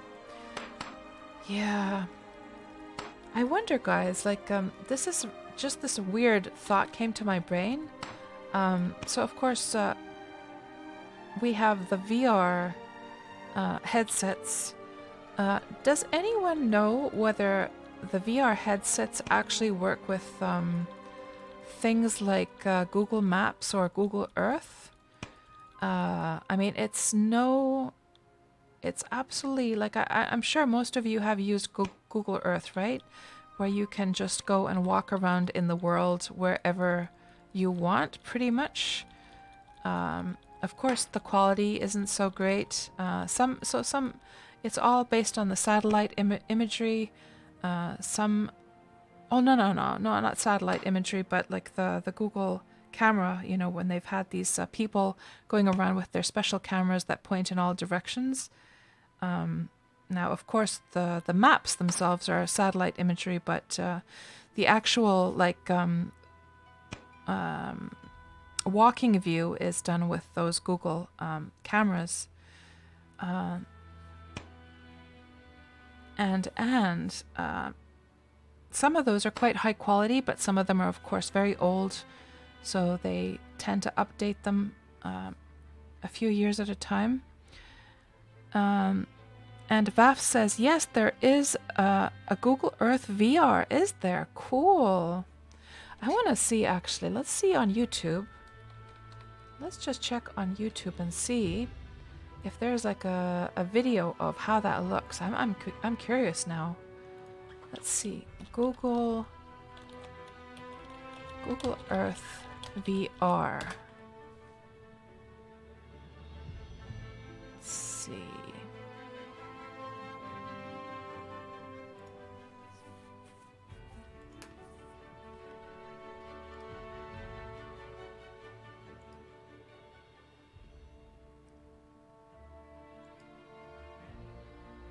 So that is satellite imagery, of course. Hold on. Can we not find anything better here? Let's see.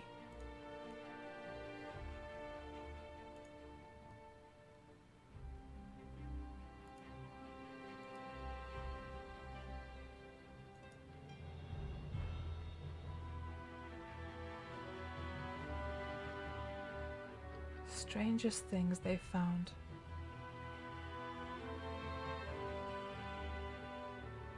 So I have to wonder if walking through the world using Google Earth VR I wonder if that has like a psychological benefit during these COVID times, to feel like to at least give some feeling that you have gone outside. Like, I guess not though, right? I guess it's not very, I mean, it's such a fake experience, isn't it? No, Joe, I didn't say swinger. I'm not sure what I said there that might have sounded that way. No. Um,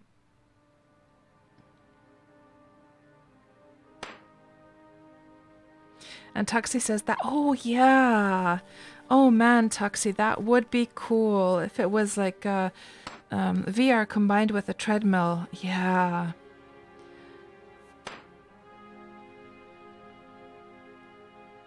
So, Tuxie and Drogos, you guys did some experiments with Google Cardboard. So what is that? I know Google has like a ton of different neat projects. But I haven't heard of that one.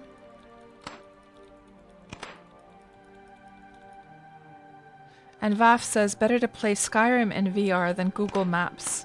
Yeah, I guess Skyrim would be so much more immersive, wouldn't it? And I know, speaking of VR, like I know that Farron from the Factional Fight brothers, he has been doing some experiments with playing Wurm in VR this past week. I don't know if they're going to talk about that at all in tomorrow's stream, but I wonder what Wurm would be like to play in VR. I know you can do it, though.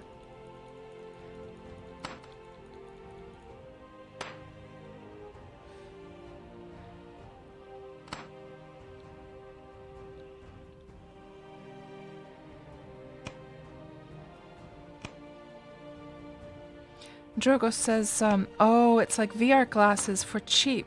Aha. Let me just see. I want to civilize myself on this now. Google Cardboard. What the heck is this? Oh, I've seen this. Yes. So like these, like literally cardboard like goggles. Google Cardboard. What the heck?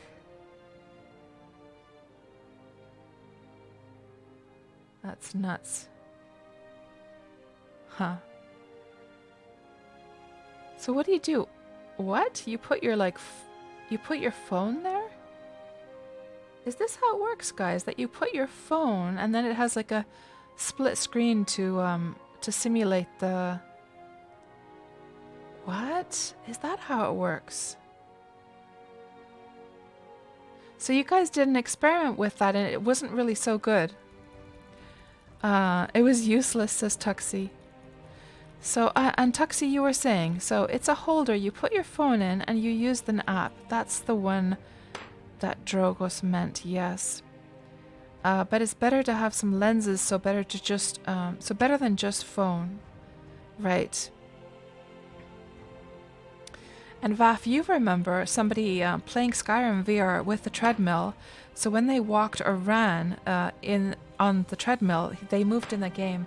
You know, Vaf, that is something I have been dreaming of, doing something like that forever. Forever.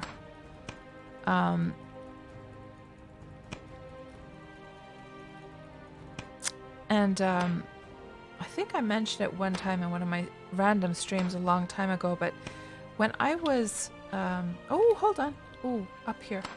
When I was about 20 or so... Yeah, that's all flat now. When I was about 20 or so, we had this thing at my school where they wanted to collect... They wanted kids to try and invent like technology of the future. So this would have been in the early 90s. And I had a suggestion. So we had to write up like an essay or this kind of like an invention of some kind for the future, right? And so back then, the mouses that we used to use, guys, they looked like this. I'm sure all of you older folks remember the mouses. Let's see, old school mouse ball. So the way that mice, you know, or like computer mice used to work was that there was this little ball on the bottom, and you had to, yeah, so you had to like remove the little the little thing and then clean out the dust from time to time. Otherwise, the mouse would stop working properly. I'm sure this is very familiar to most of you. Yeah, this looks very familiar. Cleaning it out with a Q-tip of some kind, and the ball would get like super dirty. Anyhow, from this, so I was using, yeah, so this would have been early, I don't know, maybe 1993, 94, 95, something around that time. There was this thing that we had, and we were using this type of mouse back then. And so let me just draw what my idea was and how it relates to this whole like treadmill thing. And I know maybe some of you remember this. I've talked about this, I think, once before on my streams a long time ago, but I can just show you guys. So just to sort of show like how long this dream has been in my brain of being able to run on a treadmill or something like that to be able to play games. So my idea was something like this. So if we think about this mouse that is with the ball, and we move the cursor around with the ball, right? So my thinking was that it would be this kind of thing where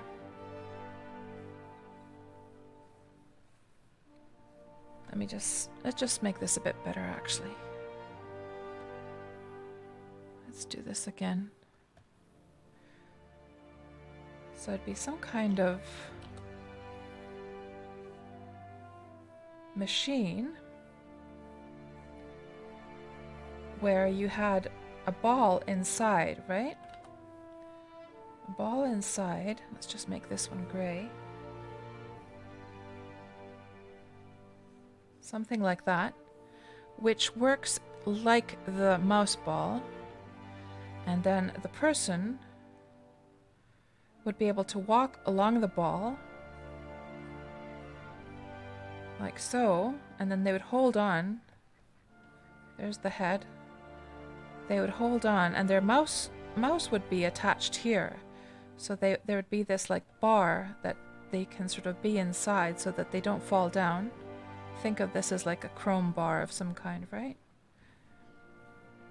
So they're holding on for dear life.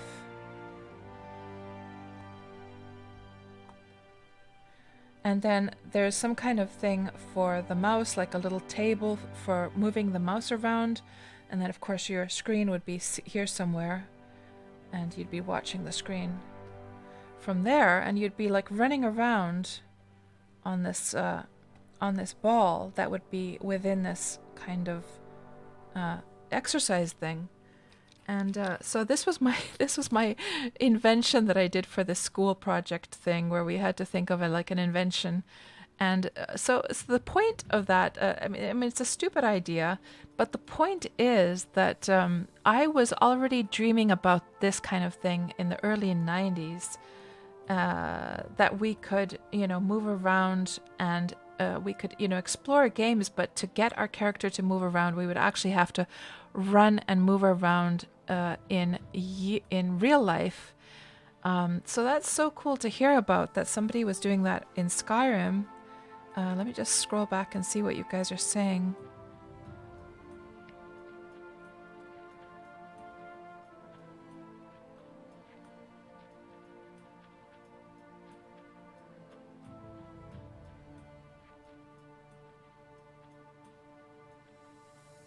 And Arkan says, Skyrim VR with treadmill would be great until something bites you in the side and you turn in real life for sure.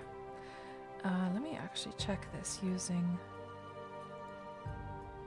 We haven't used the future chat. I've forgotten to use the future chat. Let me see if there's some nice messages we could put up there. Yeah, I think that's pretty funny what Arkan said. Let's just put that up on the screen.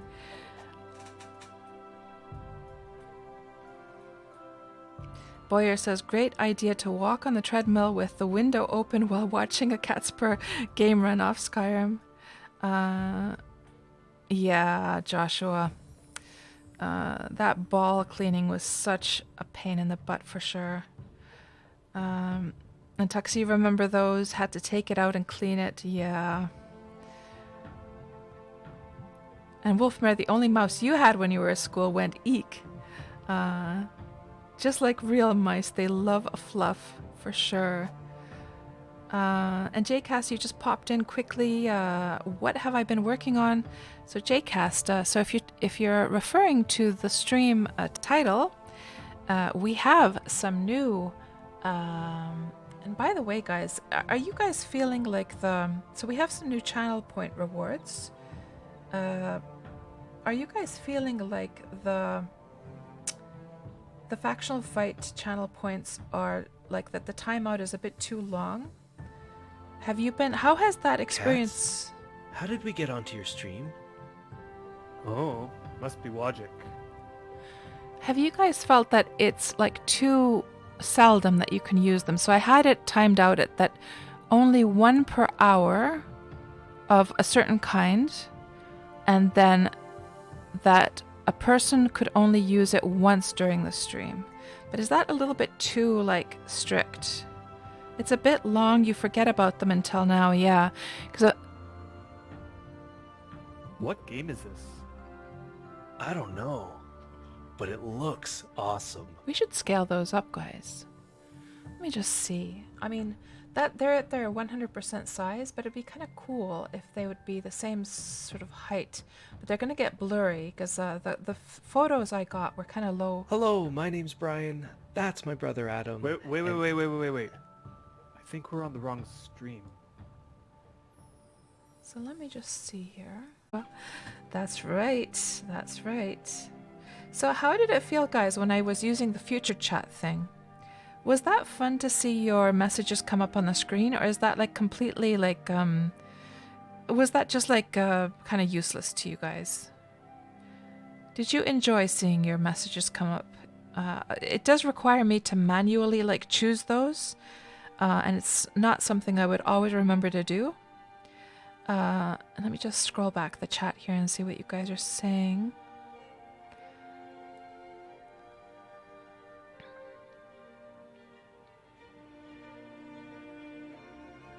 And Tuxie asks, have you seen that movie, Ready Player One? I have, Tuxie. It's a fantastic film, isn't it? It really is a great film. They had something like that. Yeah, I vaguely remember. Yes. And Boyer, another subject to teach your kids about mouse balls next to floppies. Yeah. Sounds like a Disney ride, says Griff, or the idea that I was drawing. Yeah, I really hope it becomes a thing as well, Tuxie. I really wish that would become like a commonplace thing. I guess one of the problems is that something like the treadmills and stuff like that, they just take up so much space, don't they? And Vaf sent me a link in Discord. Okay, I will check. Let's have a look at what you sent over.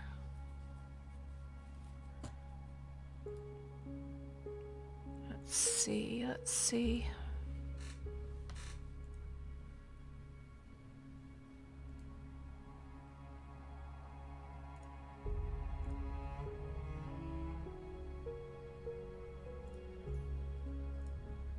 So, what do we have here? Let's see.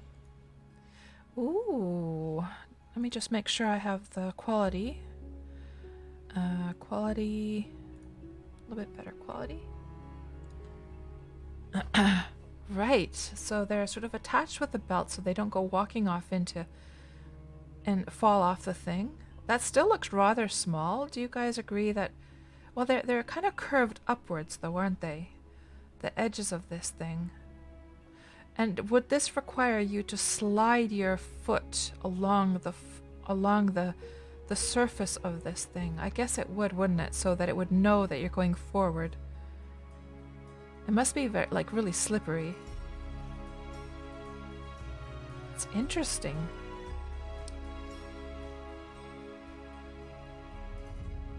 That's pretty cool, I have to say. It's pretty cool. I guess the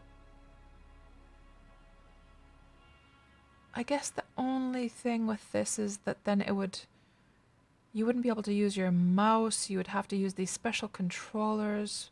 But I guess that's what VR is like anyhow. When you're using these VR headsets, you have these special controllers in your hand, don't you? But interesting. Something like that must cost a fortune. It doesn't take too much space though, so I guess the fact that it sort of curves up gives you this physical sense that you know that the edge is there, so you wouldn't. I mean, I don't. Could you actually, like? I don't think you could actually run with this thing, could you? Because it's sort of requiring you to slide your foot along. It seems that when he's going forward, he's sliding it along the surface of that thing. Interesting. I have not seen that yet. But I would love to use something like that for sure.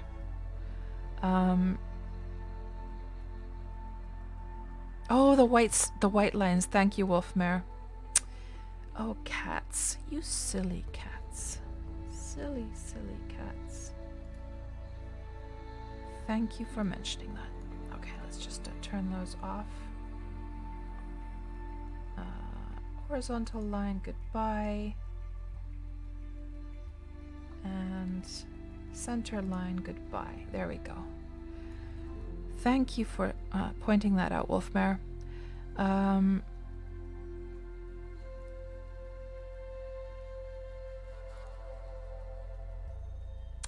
And where did it go now? Was it over here? Yes.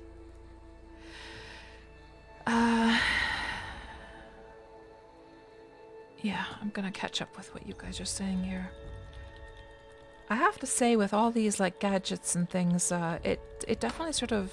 To be fair, I'm quite tired right now because I didn't sleep very much. So maybe it's just my brain being frazzled, but it does sort of fragment your attention span so that there's not that kind of nice, relaxing flow to a stream. When you're trying to take care of like all kinds of like little things for the stream, that you can't just like get completely immersed in the game. Yeah, I'm not sure how I feel about this chat thing myself. And TechPK says there's a lot of companies doing similar things with treadmills on or other options for VR where you walk. And Joe felt that the timers were way too long for the Factional Fight rewards. Hello,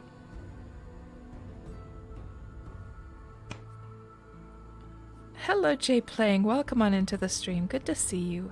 How have you been? It has been a while, hasn't it? So Jcast thinks that the future chat tool could be useful if you were answering a question from chat. Yeah, the problem is that I like read out pretty much all of your guys' messages, don't I? So that would be more useful, I guess, for a streamer who only like picks and chooses from the chat. But I do like to go through everything. And it helps keep context for those watching. Yes, true. I guess if there would be like a question I would start answering that's going to take like a longer bit of time to respond to, then have that question up on the screen for that time. You can control how long they show. And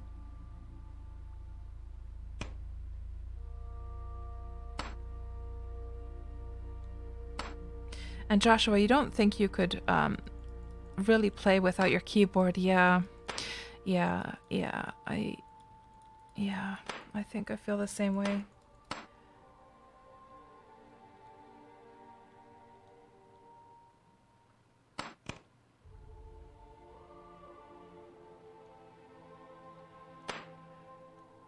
And you're doing all right, Jay Playing. I'm doing just fine, thank you very much, Jay Playing. Looking forward to Christmas time because my older son, with this corona stuff going on, I haven't been able to see him very often, but he's going to be coming over for Christmas. So that's going to be really nice.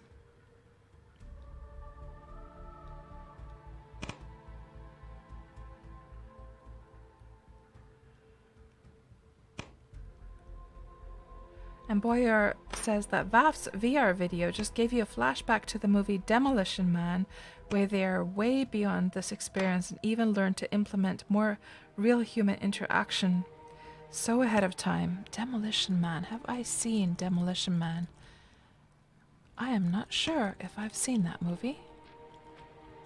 Let me just check that out here quickly.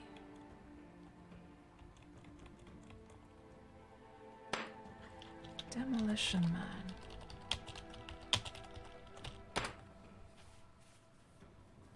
From 1993.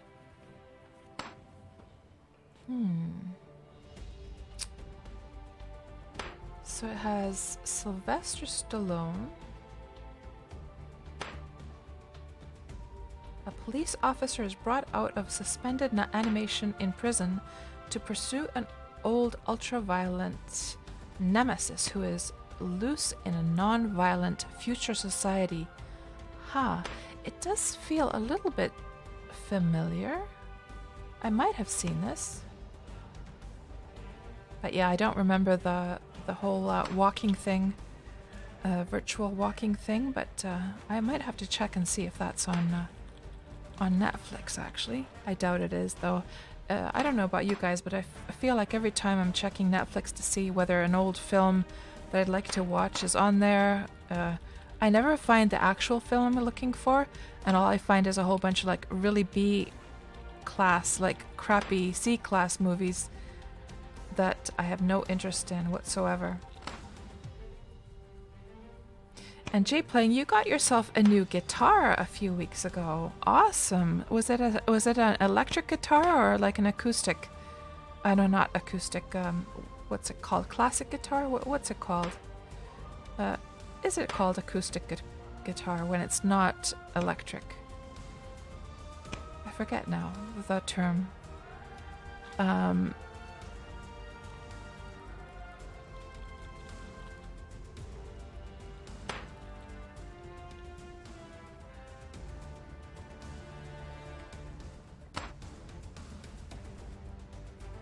Hello, Lewis. Welcome on into the stream. Lewis Johnson says, what? You never seen Demolition Man? You know, Lewis, I think I might have seen it. It does look very familiar. Didn't have such a great rating on IMDb, though, but then again, you can't 100% trust the IMDb ratings anyhow. There are some movies that I would absolutely classify as being some of my favorites, that have like low ratings of like about 6 points in IMDb, so you can't 100% trust them. So it is a classic nylon stringed guitar, Jay playing. Well, congratulations on your new guitar. That must be so cool. I bet the tips of your thumbs are all, or your fingers are all hardened by now, or are you still going through the phase of getting the tips of your fingers like used to the guitar playing?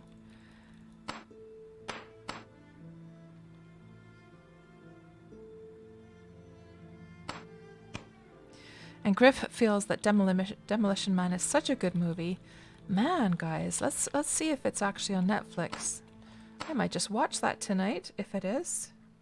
Oh, speaking of shows, guys, and movies, you know what I've been watching this past week? I'm sure many of you have.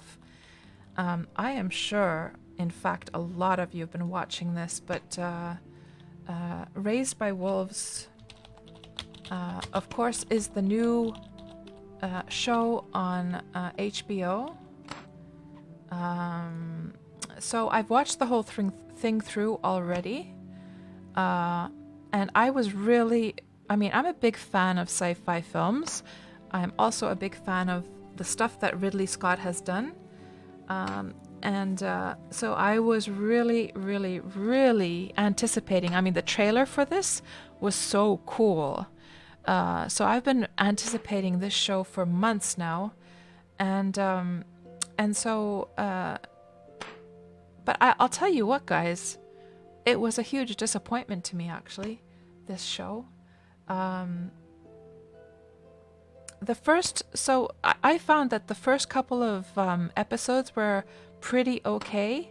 They gripped me, and I was watching with my full focus, but with each episode that went by, I sort of paid less and less attention and started to multitask. By the end of the season, I just had the show up in a small screen and I was just playing Wurm at the same time and just more listening to the show than actually watching it. So here are my complaints about this show, okay? And I'm not going to give any spoilers whatsoever, so you don't have to worry about that. But I have some complaints. So one of them is the fact that the writing for the script has some really corny cliche things that don't really match this kind of futuristic.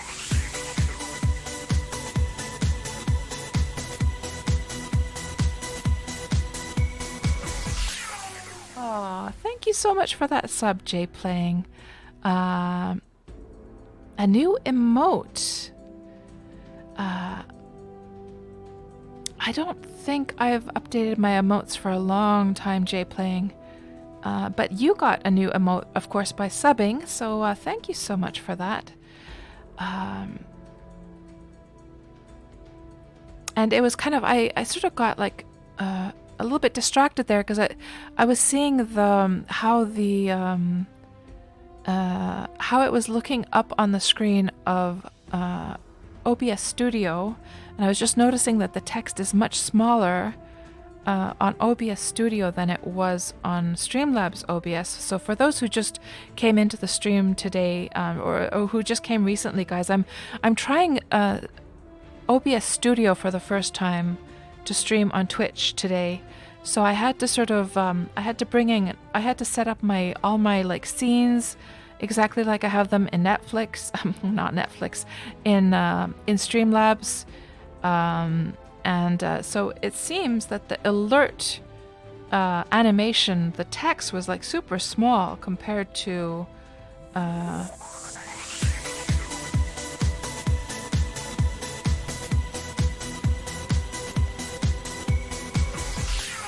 Oh, thank you so much, Joe. Do you see how small the text is there, guys? It's so weird. And thank you so much for that subscription, Joe.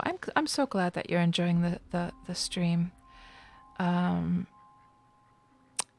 weird how the text is so small, because here's the thing, guys, that alert is actually being brought in from Streamlabs. So you can just put in the browser like link for that. So it's quite weird that it is behaving so differently here on OBS Studio. Very strange. Anyhow, continuing on my feedback about this show.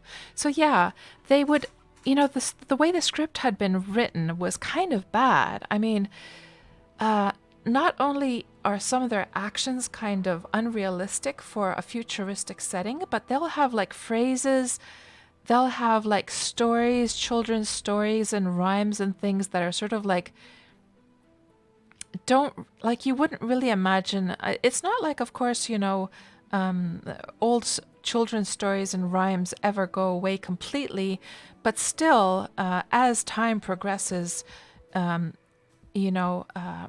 I would imagine that the kinds of children's stories and rhymes that you hear today would be slightly different than what we heard, say, 200 years ago or 100 years ago. So, of course they want to make some kind of connection so that we can relate to these characters. However, they don't do it in the right way. So that's one gripe, is that they say these sort of corny cliche things that feel like they're just like from any like modern day show. And that really like rips me out of my immersion of the show. So that was one complaint. My second complaint is that I had like three main complaints. Well, one of them is definitely the fact that the environment, like the visuals, like some of the visuals are really spectacular, but it seems that they use this blue kind of filter. They just use it and use it and use it endlessly. And so basically most of the time, other than a few like really cool sort of space scenes and high-tech scenes. For the most part, you're really actually just watching them do stuff outside in this sort of blue filtered view. They're using a blue filter, this turquoise filter, for their footage in post-processing, I'm guessing. And most of the time it's either them doing stuff outside or being inside of their huts having conversations. So it's either this stuff or else it's this stuff. So you don't get like a visual variation enough, I don't think, to keep your interest. And then my third complaint... Oh, what was my third complaint? I know I had a third one. Oh, God. I might just have to check. I know I posted about it on Facebook. Let me just see here. Let me just see here if I go on to Facebook here.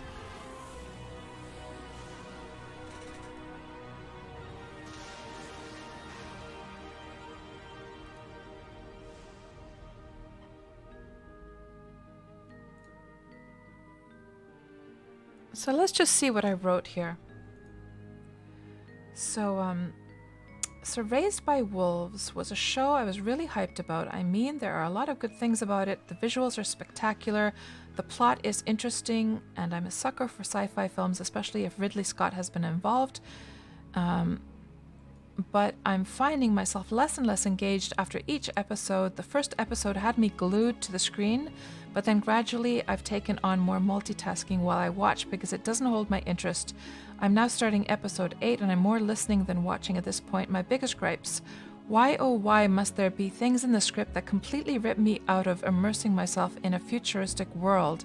There's so many corny cliche lines that could have been taken right out of any modern day setting show.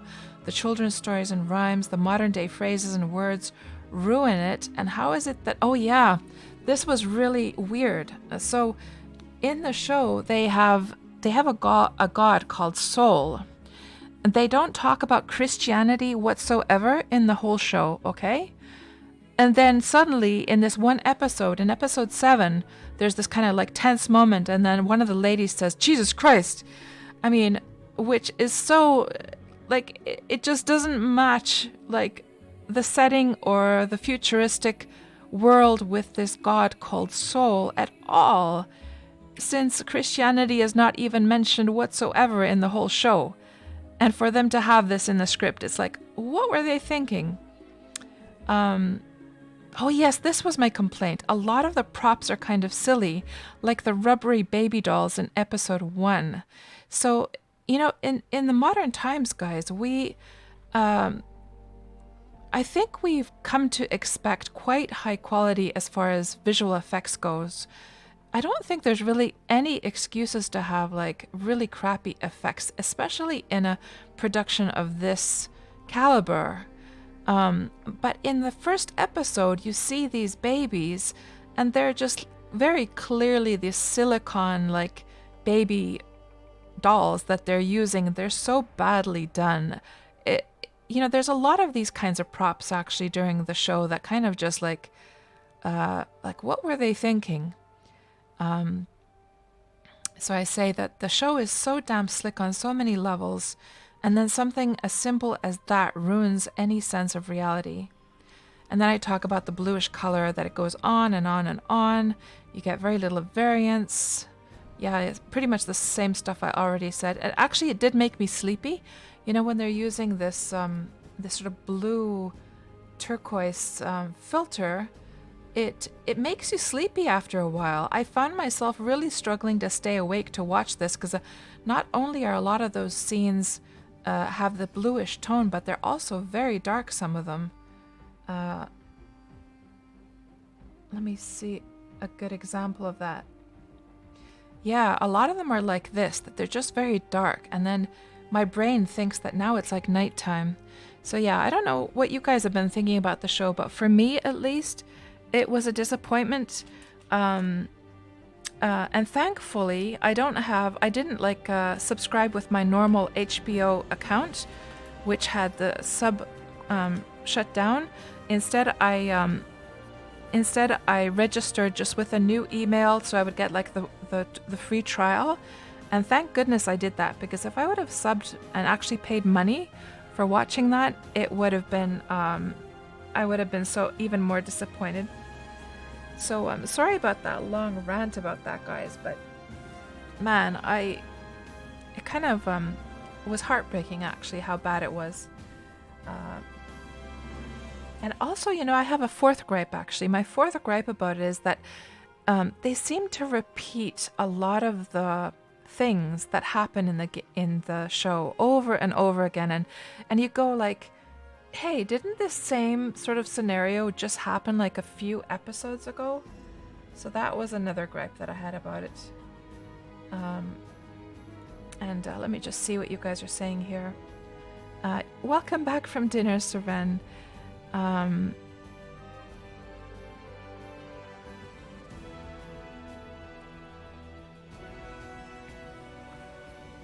And Lewis Johnson says, watch Outlander. That is a good show on Amazon Prime.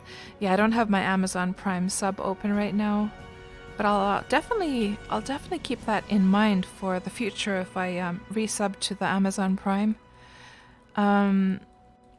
And Brimstone says, I completely agree with that. Did you know Ridley Scott was only involved in the first 2 episodes? Yeah, I did know, and that would, of course, explain why the first couple of episodes were still, like, reasonably okay, and then it just got so much worse after that. Yes, Griff, that is an old goth picture. I mean, since we have it open, I can just show you guys what I used to look like when I was... I would have been 19 in this picture. It's pretty low res picture though.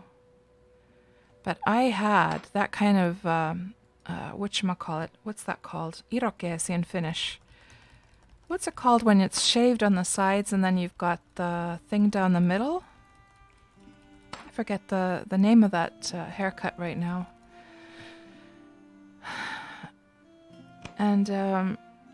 And Brimstone says, the series started off so well, but then faded to obscurity. Yes, exactly. And hello, Leo as Code. Welcome on into the stream. I don't think I've seen you here around before. Welcome on into my stream. Do you play Wurm as well? And Godfather lighting, very dark. Yeah, you know, the lighting didn't... I watched through all the Godfather films a few years ago. And with that one, since they weren't using... I mean, back then when the Godfather was done, they certainly didn't have these... of course, they weren't using a computer to make those films, as far as I know. I mean, that Godfather was from the 70s, wasn't it? I don't think there was any... I highly doubt that there was any computer post-processing work done on films back then. It was all manual. And of course, I guess they could have used like color tints in a more analog way. I'm not sure how they would have done that. I'm sure there must have been a way to do that. But yeah, I don't remember The Godfather ever making me feel sleepy. I don't think they used like a blue tinge.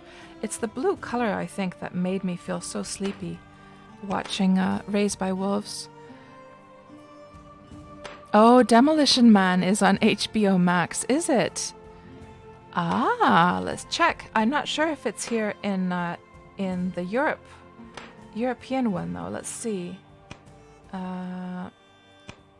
Let's see if we can find it on the EU or the Nordic one. Let's have a look here. You know what I hate about HBO, guys? I hate that the search tools are so bad. Like, if we're gonna rant, let's just rant some more, because, man, you know what so the search options, first of all, you have to have the exact correct string, whereas if you do a search in Netflix, it will suggest stuff that is similar, but you have to have the exact right one here in HBO, as far as I can tell. So let's see, Demolition. Demolition.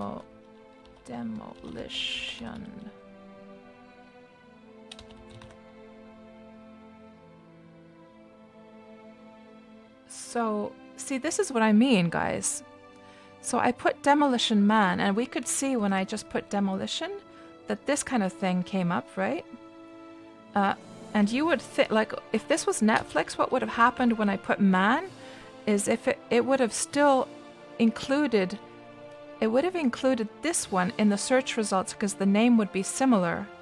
Isn't that strange that when we put Man in there, then that show doesn't show here at all? That's just an example of what I'm talking about. But it looks like in the Nordic HBO, or maybe HBO Max is like it's a different level one, right? This is just the normal HBO. Yeah, this is HBO Nordic, so this is just the normal one. HBO Max is like a more expensive level, isn't it? Yeah, I don't even have that.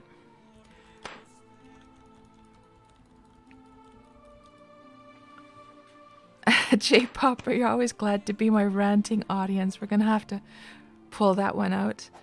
And Validate. Hello, Validate. Good to see you. You only stuck with Raised by Wolves because you love the actor from Vikings. Yeah.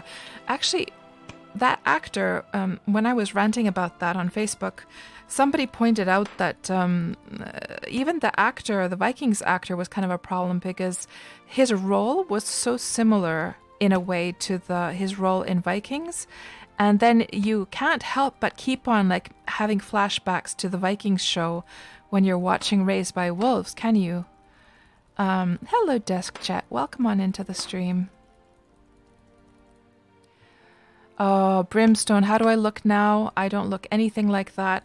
I am old and fat and wrinkly and got droopy boobies and a wide ass and gray hair. Those were the glorious days of my youth in that picture. That would have been, that picture that we saw would have been taken over 30 years ago. And Lilybella, you need to watch his Dark Materials season 2, so you will probably be subscribing to HBO Max soon. I have not seen that show.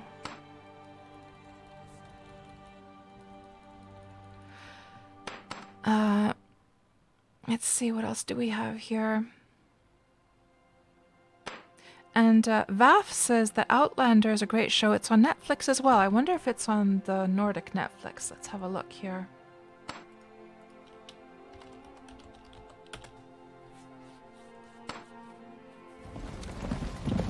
Murray's marching southwest towards Dumfries. The English. So it is on the Nordic Netflix. Well, there you go. I might just have to watch that then. Excellent. Because I need shows to watch while I'm doing the surface mining stuff, guys. I'm telling you, after mining this thing out with Griff this past couple of weeks, I have mass consumed so many Netflix shows and documentaries and stuff like that. So, and there's still a lot to go. Griff. Yes, I am destroying the illusion for all the young lads out there. I love it. I love it.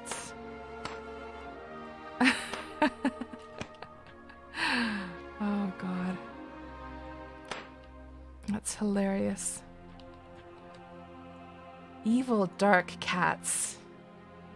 Oh, it's starting to go up now. We surface mined down a little bit too much, but it doesn't matter because all of this is going to have dirt on it eventually, so we can just put a little bit more dirt on that spot.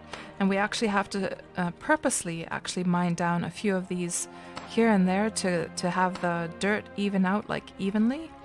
So it's going to be like a flat tile, so it's all good. So everyone says Outlander is a great show. I have not seen that, guys. So I will definitely check that out. Thank you guys for recommending that. You can't get enough of it, says Lewis Johnson. So Tuxie asks, do you ever listen to audiobooks? I have listened a little bit, yes. My only problem, so they're very pretty handy when you want to multitask for sure. My only problem with audiobooks is that if the voice or the accent is not one that... So how can I say? Like when you read a book, right? Your imagination is filling in the tone of voice. There's nothing that is contaminating your imagination of how you envision the text when you read the book, right? But when you're listening to an audiobook, if somebody is reading it in a way that kind of conflicts or is like different to how you would have read it, I kind of feel like it ruins the experience a little bit. Now, of course, if it's a book that is not like a story, that's just, you know, I don't know, a biography of somebody, for instance, or a book about history, then who cares, right? But if you're reading like an actual story, then I feel like it kind of ruins it, for me at least. Even if the narrator is like super good and super pro, it still colors in, taints it in a way that maybe my imagination wouldn't have read it. I don't know. They go well with Wurm. I bet they do, Tuxie. Yeah, I've never subbed to one of those audiobook services myself. I've listened to some audiobooks on YouTube though. And Validate, this past 4 weeks you watched all of 5 seasons of Prison Break with your son while playing games. So Prison Break is a good one, is it? I haven't seen that one. And Tuxie agrees that the voice can completely ruin it so easily. And Seren, yeah, that happens to me as well, actually. When I've listened to audiobooks, they also make me feel sleepy. That's right. Griff listens to audiobooks in the car all the time, currently listening to Ready Player 2. And Seren, in the car, you listen to podcasts. Yeah, that's a good one. Yeah, exactly, Tuxie. It has to be just right. And that's very hard to find. It is, isn't it? And you also find that your mind wanders and you lose your... Yeah, that happens, yeah. And then you have to sort of like rewind back to where you were actually paying attention. Yeah. That's actually something that happened when I was watching Raised by Wolves, or rather multitasking, that I mean, that's a sign of a bad show when you find yourself like, huh, I was trailing off in my thoughts there. What the heck has been going on in this show? And I actually had to like go back, scroll back and see like where I was actually still paying attention. But you never get time to read either. Yeah, Tuxie, that's the thing, isn't it? Because then you can't. And we're kind of like in this kind of time and age where, I mean, I was talking about this a couple of weeks ago in my stream that I find that I'm sort of like possessed with multitasking these days. Like I get really easily bored if I can't be taking care of many different things at the same time on my computer. I usually have to have several different things going, and also like when I'm watching YouTube videos, I feel like I need to put them on the high speed, not necessarily the 2 times speed, but at least 1.25 or 1.5 speed. Otherwise, I just get so bored, and it's really unfortunate because being able to just sort of sit down and enjoy a book and get immersed in a book makes you feel fidgety now. Because we're so used to like multitasking. I'm sure I'm not the only one. I'm sure what I'm describing sounds very familiar to many of you out there. And it's really unfortunate because then you can't really just truly sit and enjoy one thing properly, can you? Unless it's like a really, really, really good movie or a really good like show or something like that. Or of course a good game that just takes all of your focus. But then you're also left feeling after an experience like that, man, I wish I could have been doing this and this and that at the same time. So it's, I don't know. It's tricky. I have seen the film, Griff. I have seen Ready Player 1, yes. So is there like a Ready Player 2 now as well? And has that been made into a film yet? I didn't know that a book had been, like a second book had been made. But I saw the film, which was a few years back. That was an excellent film.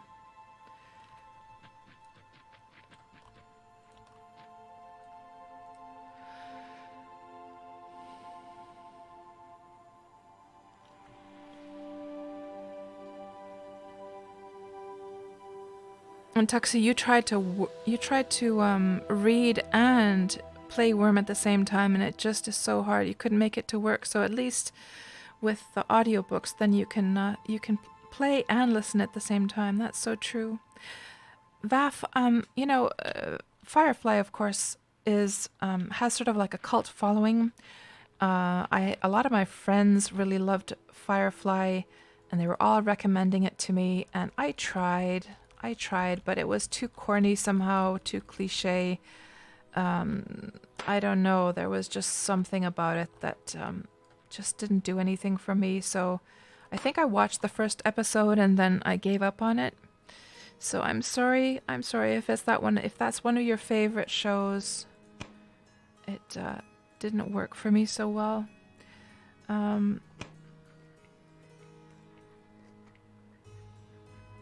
And Lewis, when you play Wurm, you find that time is slipping away. Yes. Yeah, that's true. But the good thing about Wurm, though, is that we can multitask. So, because I find that I get quite aggravated when I play MMOs where they take your full focus, because then I feel like I've really been like losing just my time in life has just really been slipping away because I wasn't able to do anything at the same time, you know? At least with Wurm you can, do stuff at the same time. Whether that's checking your emails or watching a show or... I know a lot of people also play Wurm on the side while they're actually working as well.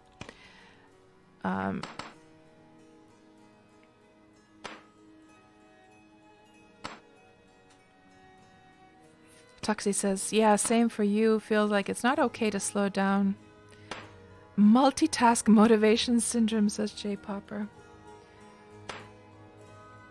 And Griff says that the book is so much better. The second book just came out. Oh, I see. So that's why you're listening to the audiobook for that.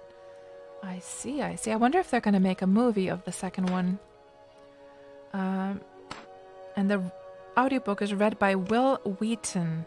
So I'm uncivilized in knowing who Will Wheaton is, but is that possibly the author of the book, or who is Will Wheaton?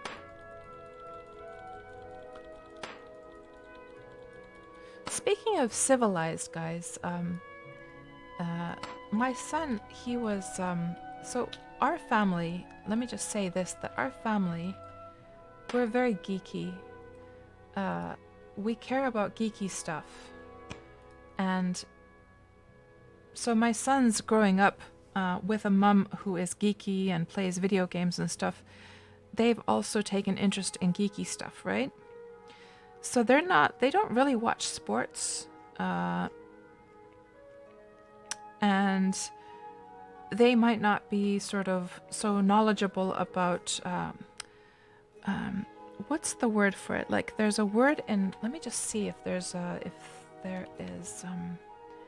see, yleistieto. Englanniksi. What would that be? Common knowledge? General knowledge? So there's this word in Finnish, yleistieto, which sort of encompasses this sort of general knowledge that all people are expected to kind of know. Like it's kind of expected that you've heard of a band called the Beatles, right? It's kind of expected that you would I don't know, like I can think of a million different examples, but but we had a discussion about knowing about general knowledge stuff and whether or not it is important in life. We had a sort of philosophical discussion about this, and he was feeling a little bit sad because he didn't have general knowledge in, you know, who was the fastest runner last year in the world, you know, who won a gold medal in running or whatever, whatever it might have been, that he felt that the rest of the world knew. And I said to my son, well, you know, I don't know. I really couldn't give a two, you know, a rat's ass about sports stuff, so I never pay attention to that stuff. So, you know, if I were to have a conversation with somebody about so-called general knowledge, there's a lot of stuff that I would actually not know, because I save my resources and my time, and I only use it for things that I'm actually interested in. Like I really don't care if there are things that are general knowledge that we so-called should know. And I told him that don't worry about it, because you can use those situations when you come into situations where you're having a discussion with somebody and there's something that the entire group seems to know that you don't know. This is your opportunity to actually learn about the thing, and it's an opportunity to give them the chance to actually explain something that they might be passionate about, which can be, you know, we all know how fun it is when we meet somebody and we're talking about, say, movies or talking about something in life, and then the person has never heard of that thing, and then it's kind of fun, isn't it, to then like tell them all about it, because you feel like you're giving a gift kind of knowledge to this person, and it gives you a chance to sort of like what's the word, gush about the thing, right? We all love to gush about things that we love, and us being all Wurmians, we love to gush about Wurm, for instance, to our friends, right? They don't want to hear us talking about it, but but anyhow, so I was saying to him, you know, trying to give him this advice that all you have to really do is just say that, well, you know, I have never heard of this. Would you like to tell me more about it? I'd love to hear. But he feels very embarrassed when he doesn't know these things. And I don't know how you guys feel. Like, how do you handle those situations when there are like general knowledge things that you feel like everyone else should know or does know in a group situation, and then you're the one person who has never heard that thing before? And I will even, a lot of times you'll actually hear me say during streams as well, when somebody says something I've never heard of, I will often actually even like, you know, lay my cards on the table and say, well, I'm pretty uncivilized in the ways of A, B, or C. I don't mind, I don't have any like problems with revealing my, what's the word I'm trying to look for? Revealing my lack of knowledge. I'm looking for a particular word, but I couldn't quite find it. But yeah, I don't take that as an embarrassment to myself whatsoever. And I hope he would learn to also not be embarrassed by it. It just means that he has focused. And I told him, you know, that okay, so that person, maybe that person that you're talking to knows about all of this so-called general knowledge stuff, but you know a lot of things about the things you are passionate about that they have absolutely no idea about. What makes that person's, what makes your friend's general knowledge any more valuable than the stuff that you know, you know? Let me just see what you guys are saying here.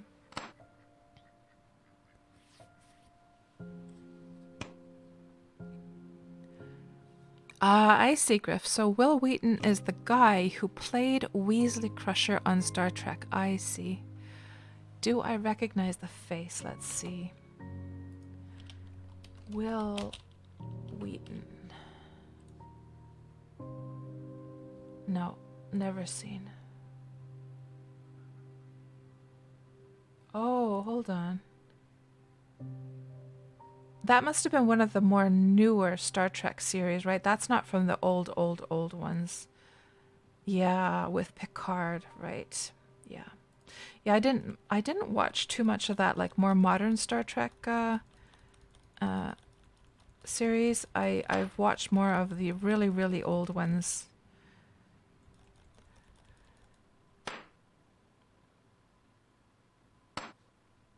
And my voice soothes you, Lewis? Oh, I'm glad to hear that. Of course, it can kind of put you to sleep as well, so I've heard.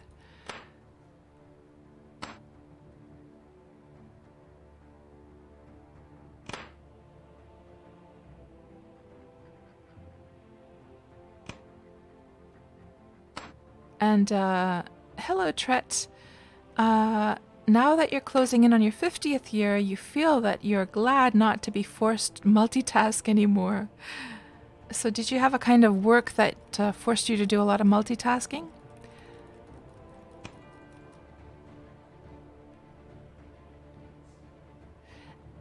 Griff, no, the phrase wasn't pop culture, no. Although that's very close. That's very close. What would encompass the general knowledge would be things like even just historic events, you know, important figures in history, or just anything that would be. If you were to play a game that had like trivia questions, there's many categories, and general knowledge would encompass all of those categories basically. So not just pop culture. And Joshua says, if it doesn't interest me, I don't need to know. Yeah.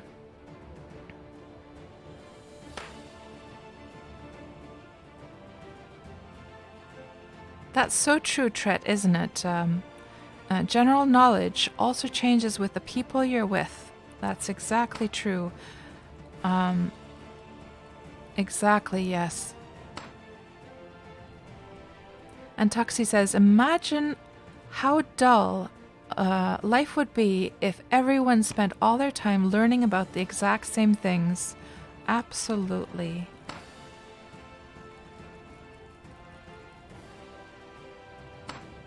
Yeah, Griff, I only watched a few episodes of Next Generation. It just didn't feel the same to me somehow. Because I think the main thing that interested me with Star Trek was the sense of nostalgia, because back when I was a little kid, Star Trek, you know, the old episodes of Star Trek used to show as reruns on TV. And so that was sort of my main motivator to actually watching the show to begin with. And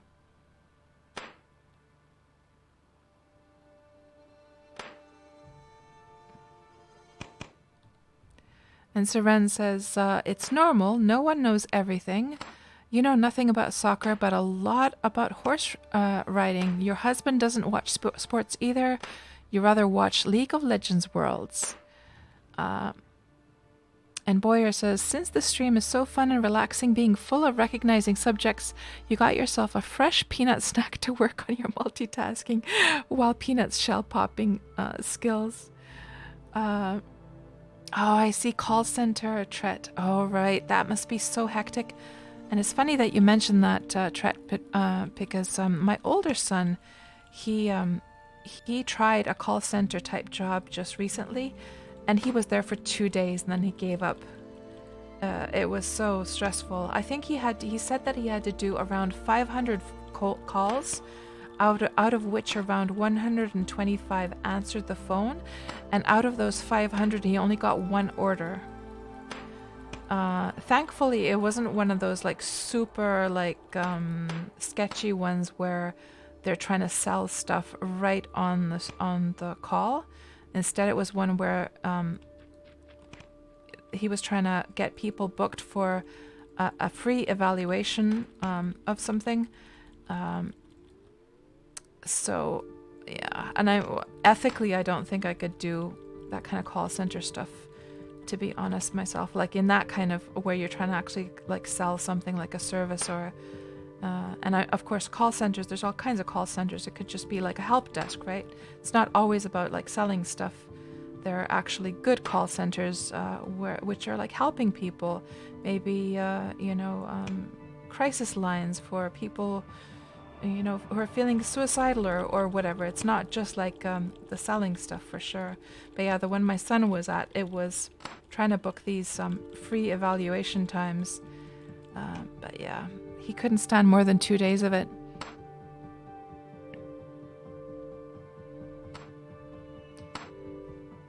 And Seren, you would just try to maneuver to different topics, as advice for my son, I guess, if he gets into that kind of situation. We should make this 2 slopes down since this one is 2 slopes up. We're almost done, guys. We are almost done here.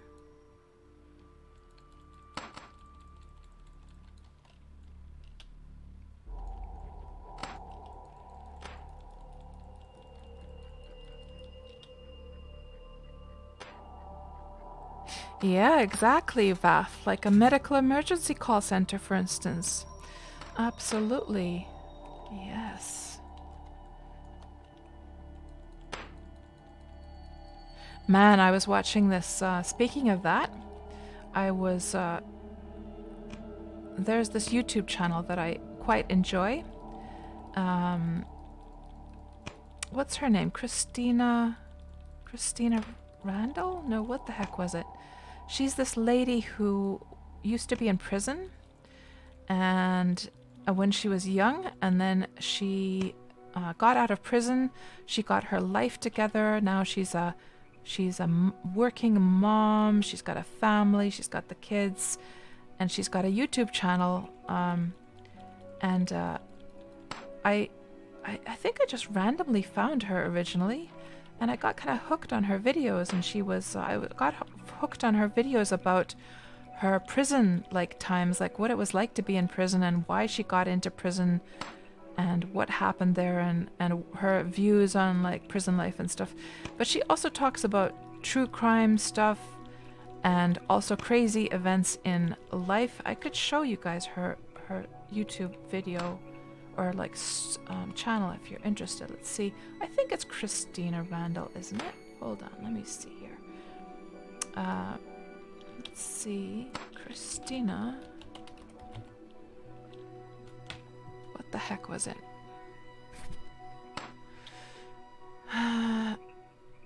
Or is it with a K?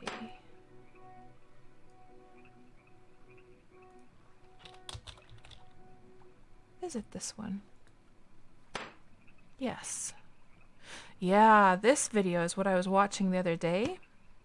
And she was talking about, I think we've all heard this case about this lady who was helping her friend and then got her whole face ripped off by the chimpanzee. I'll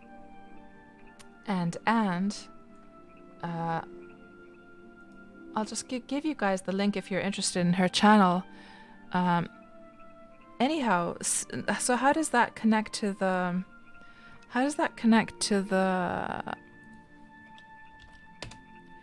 to the call center? Well, I knew about the case of this lady, and I also know she had a face transplant at one point. I think she's probably quite famous for the face transplant as well. But anyhow, in that video that she covers, she covers that story, even though it's a really old one. So she sort of goes through older stories as well. I think she's just really, like, the way that she tells stories, she's really a great storyteller. She's so expressive, and she also connects with her audience really, really well. Like, you feel like she's talking directly to you. You almost feel like you're in the same bedroom with her, and she's like explaining stuff like she would be to a best friend. She's really, really good at what she does. Anyhow, so how does this relate to the call center? Well, in her video, she played the 911 call from that chimpanzee face ripping thing. I had never heard the 911 call before for some reason, even though I'm sure I've watched documentaries on that thing before, but I've never heard it. And it was harrowing, guys. It was that 911 call just ripped your heart to shreds. It was so harrowing. What a horrible experience they all went through. Oh my gosh. So yeah, if you're into that kind of stuff, I can warmly recommend her channel. Man, we've talked more about like shows and TV and movies than we have about Wurm today, haven't we? I don't know if that's been like annoying to you guys, or has it been kind of fun, or I don't know how you feel about that. Or would you prefer that we sort of keep the focus more on Wurm and talk about Wurmian things? Now, let's see what else you guys are talking about here.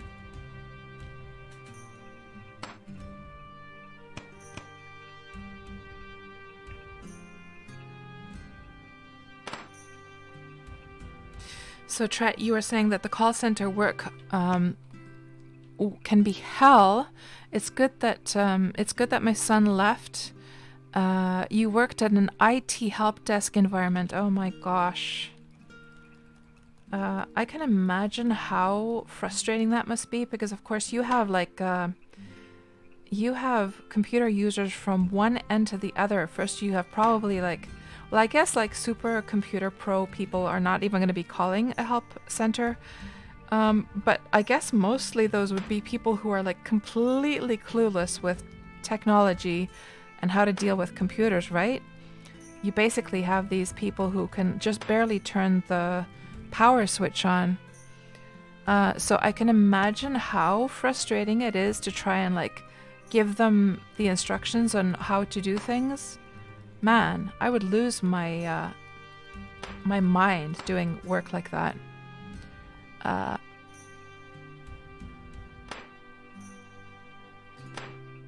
And Vaf, you've been doing work. You've been working in one since 2006 when you left the streets as a paramedic. Right. So you've been doing call center stuff as a paramedic, like giving, like at an. Have you been at one of those 911 call centers, Vaf? No, that's exactly what you're saying, actually. So let me just reread what you said earlier on. So try medical emergency call center like 911 in these days. So is that the work that you do, Vaf? Man, that has got to be so stressful. I mean, you must be hearing about so many really crazy like situations, and it must feel like it must also feel like there must be so many situations where you feel really, really helpless as well, that you can hear the urgency and you can hear somebody being in a really bad situation, and then there's nothing you can do except just forward the information on and try and help them get through the first aid. And oh man, I have to say that anyone who does that kind of work, Vaf, you guys are all heroes. Because that must be so stressful. That must be emotionally so draining work. I hope that it also has rewarding moments, though, as well, when you're able to actually save somebody's life through that. Be it through giving them, you know, the instructions on first aid, or being able to help the police locate them, and have the paramedics like arrive and stuff like that. I bet you have so many stories, Vaf, on that work. You've probably heard of so many crazy cases. And Seren, that's a very good point, that in a group of young men, it's sometimes hard to not sit in deep conversations about sports, for example. Yeah, because I guess, although it's kind of, I guess sometimes with guys, I'm not sure. Do they get into like deep emotional conversations that often? So then it's sort of like the topics then sort of, they have to sort of resort to topics like sports and things. I don't know. Griff. Griff, what a comment. Oh no, Griff. Oh, when I said that, I guess we haven't really talked so much about Wurm stuff, then Griff says, it's because there's no Wurm news. Your Griff is completely sort of like connecting to the what you guys have been like ranting about on your streams, that that we don't get enough Wurm news these days. Oh, that's hilarious, Griff. Well, hopefully we'll see an improvement to that. Yeah.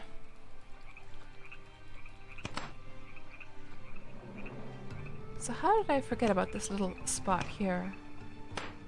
Let me just, I haven't really been paying too much attention to this surface mining. Let me just see what the heck is going on here. So let me just leave these guys to mine. So flat. Okay, this one went 2 down. That's going 2 up. Okay, this one definitely needs to go 2 down then. Okay.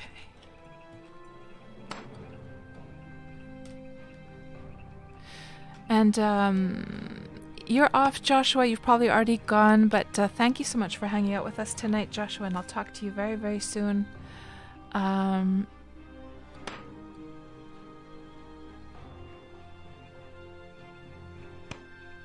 Oh, Trit. So clueless people are no problem, but when they have a meltdown, oh my goodness. When they're going into a panic mode, and Tret, do you ever, like, I love to watch, like, I love watching videos where there are these like guys who sort of scam the scammers, you know, these Indian call centers, and then they sort of you know, they present themselves as like old grannies or whatever, or else they just waste their time and stuff. So do you ever Tret, do you ever get people calling the IT help helpline or whatever it's called? And do you ever get people who are suspicious that they might be calling a scammer like help desk? I've always wondered. Okay, that's flat now. That's all flat. 1 up. Okay.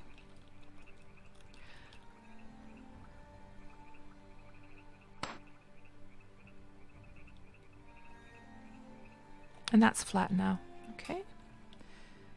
Flat. Let's put on the glasses.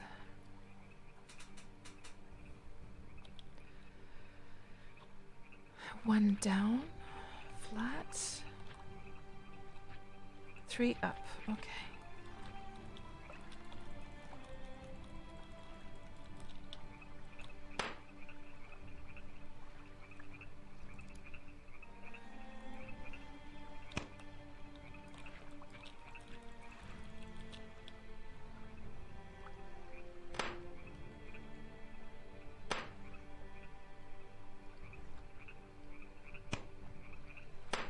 And Tret says that emergency hotline also comes with a ton of responsibility. Hats off to VAF. Absolutely. Absolutely. That's a lot of responsibility. And VAF says it has its ups and downs as any work. Yeah. But I could just imagine how emotionally draining that must be. My goodness. But at least it's a work, like, I guess one of the good sides of that kind of work, being at an emergency call center, is that you're actually doing like a meaningful, your work is like actually meaningful in this world, right? Because I'm a game developer myself, I'm a game artist, and I sometimes feel, you know, I think about, you know, all of these years being devoted to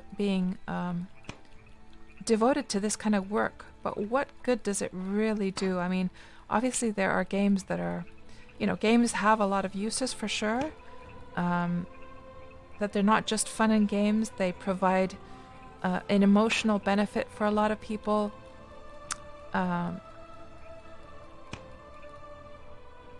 However, it's not like I don't know. Maybe it could even be life-saving for somebody. But still, it's on a whole different level, as far as usefulness goes.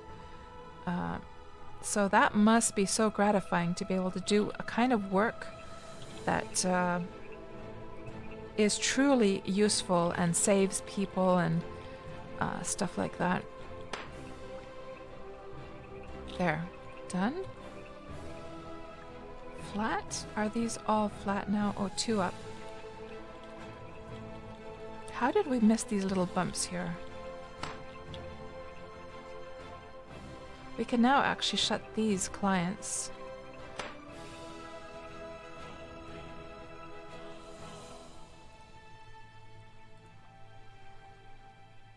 And just one more down. I think then this is going to be ready, isn't it?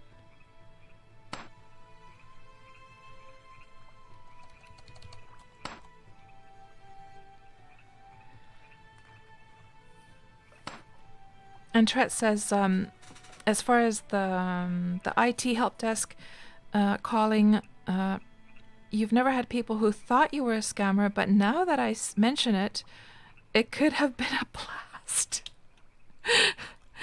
Oh, man.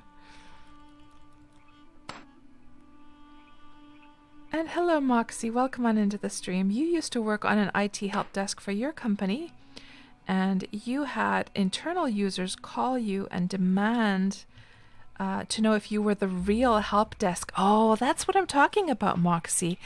That's exactly what I'm talking about. Like, how do you prove that, right? And Tret says that there are people for which games are really super important for various reasons. Many people with social problems, etc. Yes, that's true. And I've often thought to myself, like, for those who are disabled, for instance, let's say somebody is not able to walk in real life, but then they can go just log into a game and they're able to, run around freely. There's something wrong here. Or else somebody who lives in a very remote area, far away from people, and then they're able to log into a game and feel part of like a community. So for sure, there are a lot of social benefits from games, for sure. Yeah, guys, I think we finished here. I think we did. So I don't think I'm gonna bother making the crates right now. I can do that later. But let's think about what we're gonna do next. So we have some options here. Of course, nothing too exciting.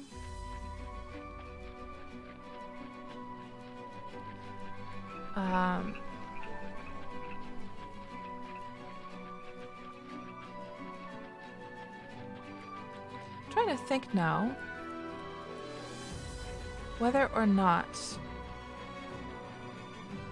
So here's one thing. I don't know what do you guys think about this, okay? So this is going to be a project that lasts for years and years and years. And I don't think we're going to be building like the houses anytime soon yet. There's still a lot to be done. We have to mine out. There's several different ore veins we have to like mine out. So I think it was a silver one that we have to mine out here. Before we can get this all covered with sand and stuff. Then there is a silver vein over here. The iron is not so important. We could basically just surface mine that one down. But there's also some marble. There's a few veins here amongst the trees. So the point that I was going to make is that I've been thinking about whether or not I should move the horse market over here. That if I were to remove these fences and have the stalls and open this up so that people could get off their boats over here and then have the stalls for purchasing horses. So get rid of all of these fences here and have it so that people could get off their boats right here, and then they could walk along here and purchase the horses. Maybe the merchant stall could be somewhere around here. I'm not sure.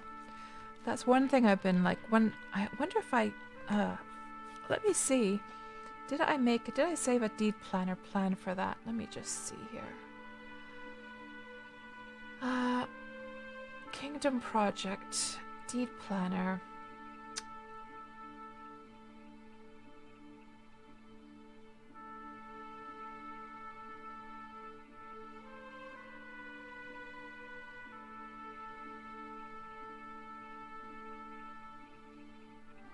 Let's see date.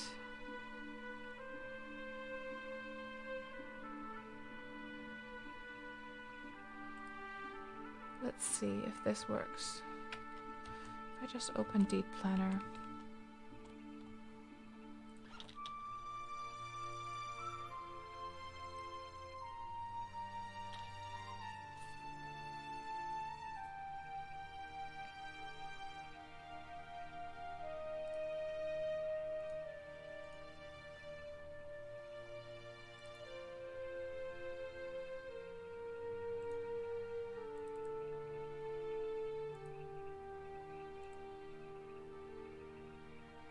Was it this one?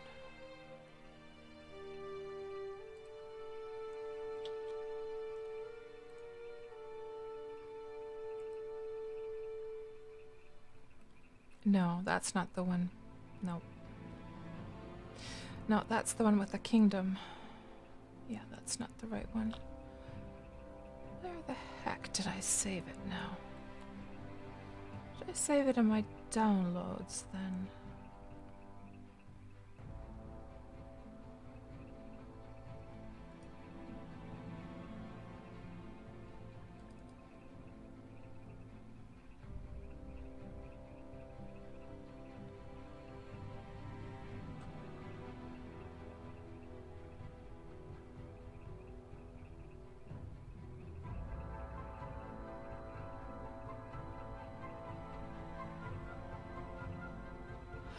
Okay, let's do this. Let's go to the deed token. Just play around with this thought here for a moment.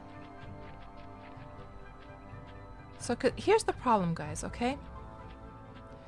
The problem is that when people come with their ships, so the problem is that the horse market, okay, let's just look at the map so I can explain this properly, okay? So we live over here on West Melody, and this is the island I have. And the horse market is actually here, hidden behind everything, okay? And when people come sailing by, they probably have a hard time actually discovering the horse market because it's hidden away behind all of this. It's all the way over here.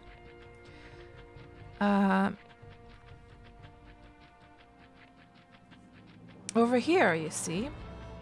And the reason that I originally set it up over here was to be able to have the rest of the island free for terraforming, for building, so that this could just be here for as long as possible. But the problem you can see here is that this horse market is tucked away in the neck of the island, or peninsula, and this is a peninsula, like technically, of course. But yeah, I don't know. Let's just go to the settlement token here and just play around with this in Deed Planner for a moment. Let's see what you guys are saying.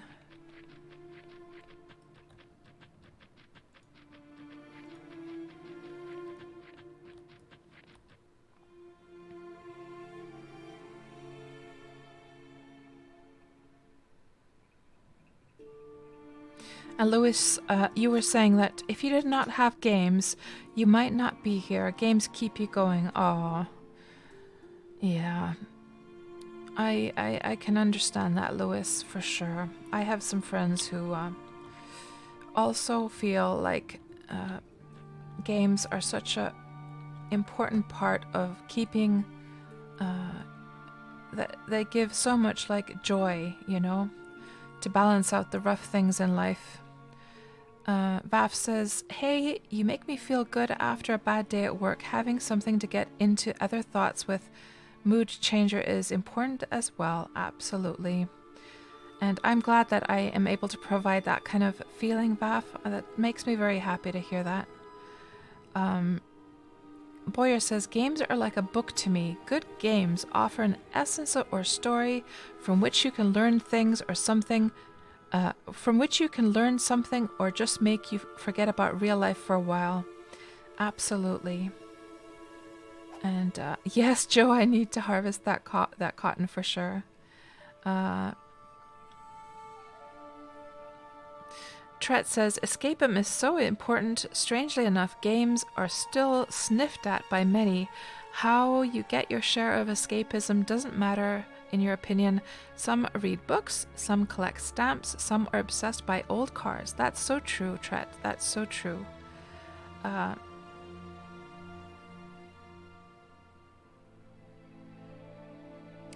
And Tuxie, you had a field course in school. You picked up how to use the handheld GPS units before anyone else because it just felt like using a mini-map in a game. So some practical skills can be useful in real life too. J-Popper, clearly you must create a separate horse island. Yeah, that, you know, J-Popper, that's one thing that I kind of struggle with is that because obviously when the kingdom when this is built, there's not going to be any room whatsoever for any horsey stuff at all. None of this is, I mean, you know what I really wish, guys? I wish that we could keep horses underground. Now, of course, we can plant grass, we can enchant that grass inside of buildings. However, you would not be able to do that underground because there's not the dirt tile to plant the grass on, right? Because otherwise, having a stable system inside of the rock, inside of this part here, that would be the perfect solution. Imagine if all of this rock here contained like a complete like horse market inside. But unfortunately, I don't think there is a way, is there, to keep your horses fed inside other than like dropping grass down or something like that. Or having like the hitching posts, but you would have to keep on feeding them over and over again.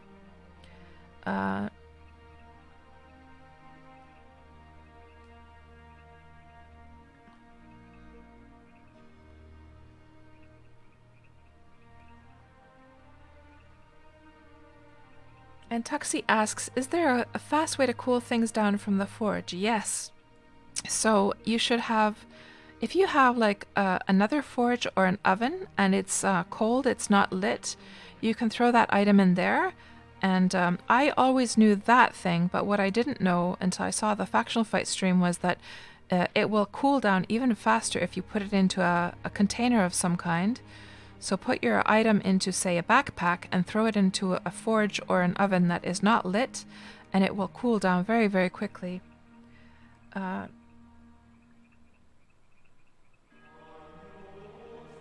it doesn't seem to work anymore. So I now I read the rest of your message, Tuxie. It doesn't work anymore. Really?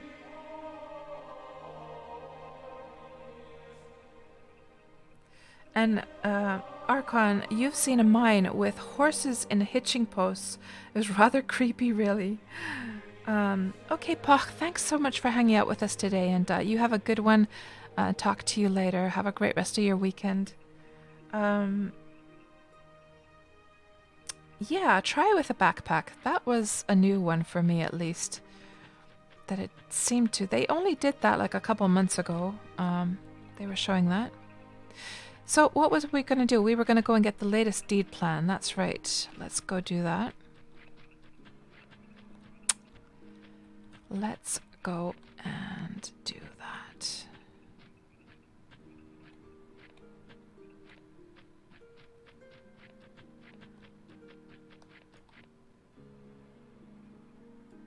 They cooled off super fast? Okay, excellent, Tuxie. Well, a thanks goes out to the Factional Fight brothers for showing that like a while back. Let's see. Settlement, show village plan, export. And let's actually save it to a proper folder and give it a proper name.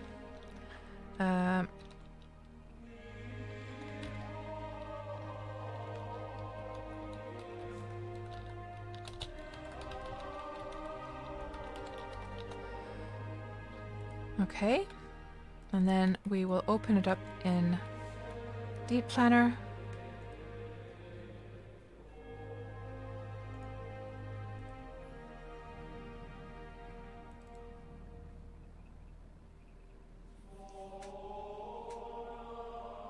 So you used a satchel and that worked, Tuxie? Excellent. Hello, Shards. Welcome on into the stream. Good to see you. You know, another thing that kind of bothers me a little bit about using OBS is that it's not actually showing how many people are hanging out on the stream. I mean, I could check that from Twitch, of course, but that's another difference from Streamlabs OBS, which would actually show the amount. Not that I really like pay attention to that all the time, but once in a while it's kind of nice to glance at it.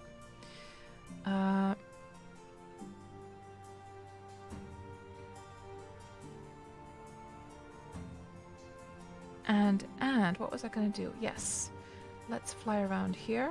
So here's where the horse market is currently.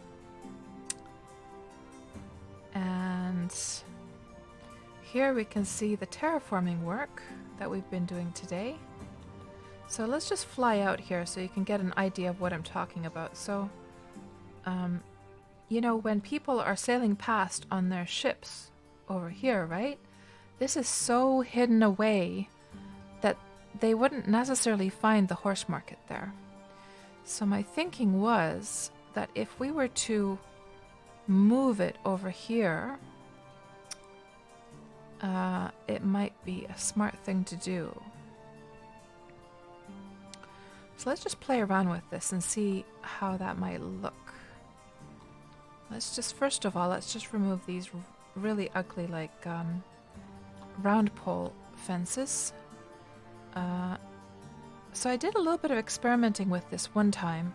I'm not sure where that deed planner file is, but I think the way that I experimented with it was that, let's just see if that would be sandstone, for instance.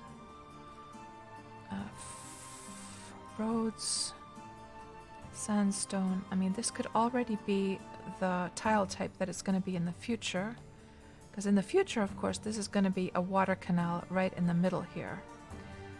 And it's going to go down into the water, but until then, maybe this could be sandstone as well. Or actually, this could be, if it's going along the kingdom plan, that should be actually sandstone slabs. But if we do it this way, then I would definitely want to first terraform the middle part down, then fill it with dirt temporarily, just for now, and then put the pavement on so that we don't have to redo the pavements later on. So let's just see. God, I love deed planners so much, man. It just makes life so much easier, doesn't it?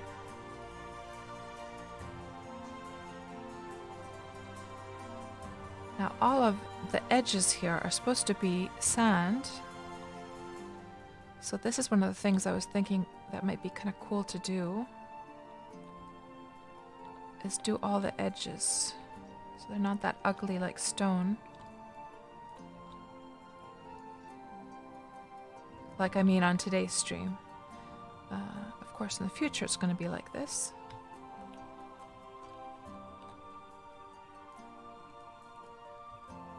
And of course, I'm trying to remember now how the height here went. I mean, I guess I could open. Let's just open in Deep Planner the actual kingdom plan. Let's see.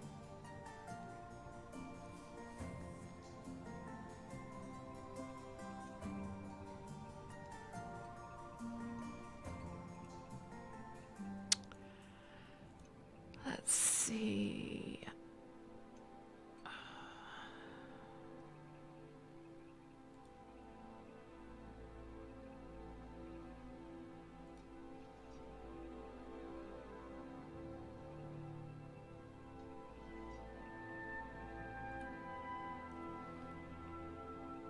It takes a while to load because it's such a huge file. There we go. You see how laggy that is? So laggy. Let me see if I can just, how many of these tiles do we have here? Let me just cut away this part for this file. Tools? No. Menu? Resize map? I'm gonna take away 20 tiles from the left. Oh, it adjusted the height of the water. Okay. Let me load another file.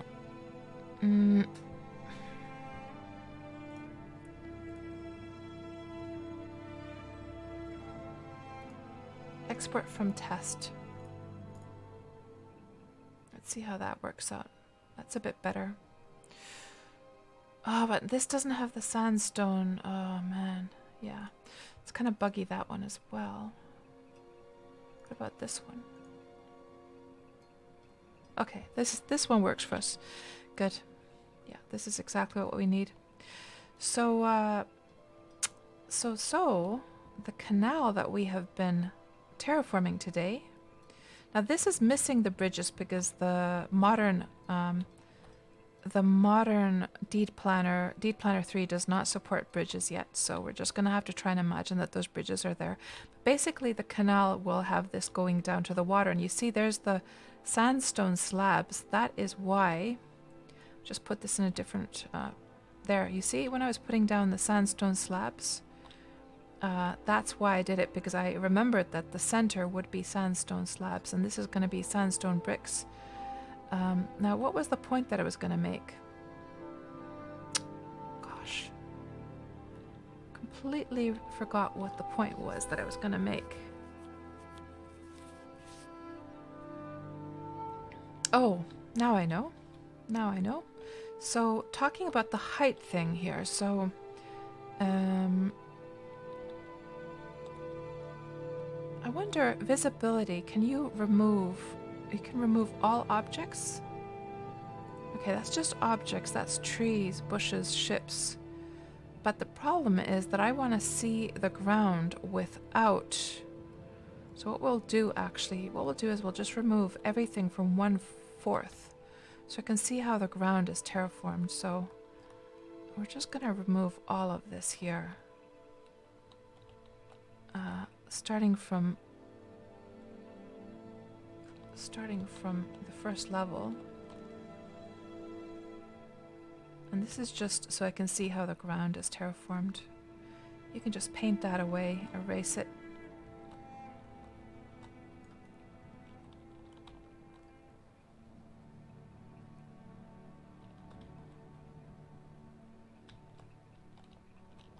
And then go to second level.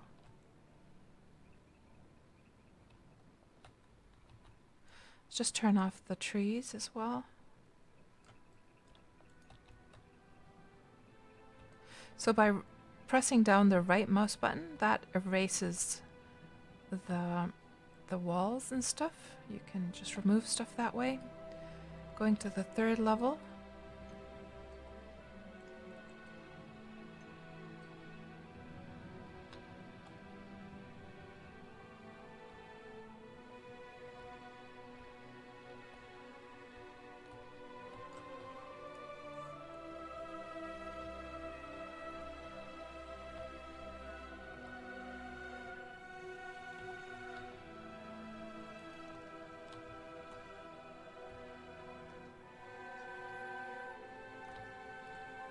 there's so many stories to some of these towers. It's insane. It's gonna be so much work in the future, my god. Those ones, I think it was 16. Yeah, it's 16 high, the highest tower, guys. 16 flights up.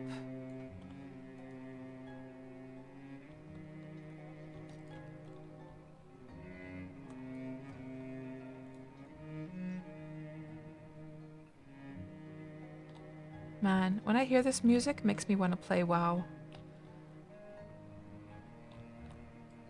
Okay, so that one is 16. This one is 16 high, but we're not going to touch those. Now let's get rid of these floors. And I believe we don't have to be on the same level. We can just do it, I think, from above quite easily. Just go first level. And I believe we should be able to... Huh, interesting.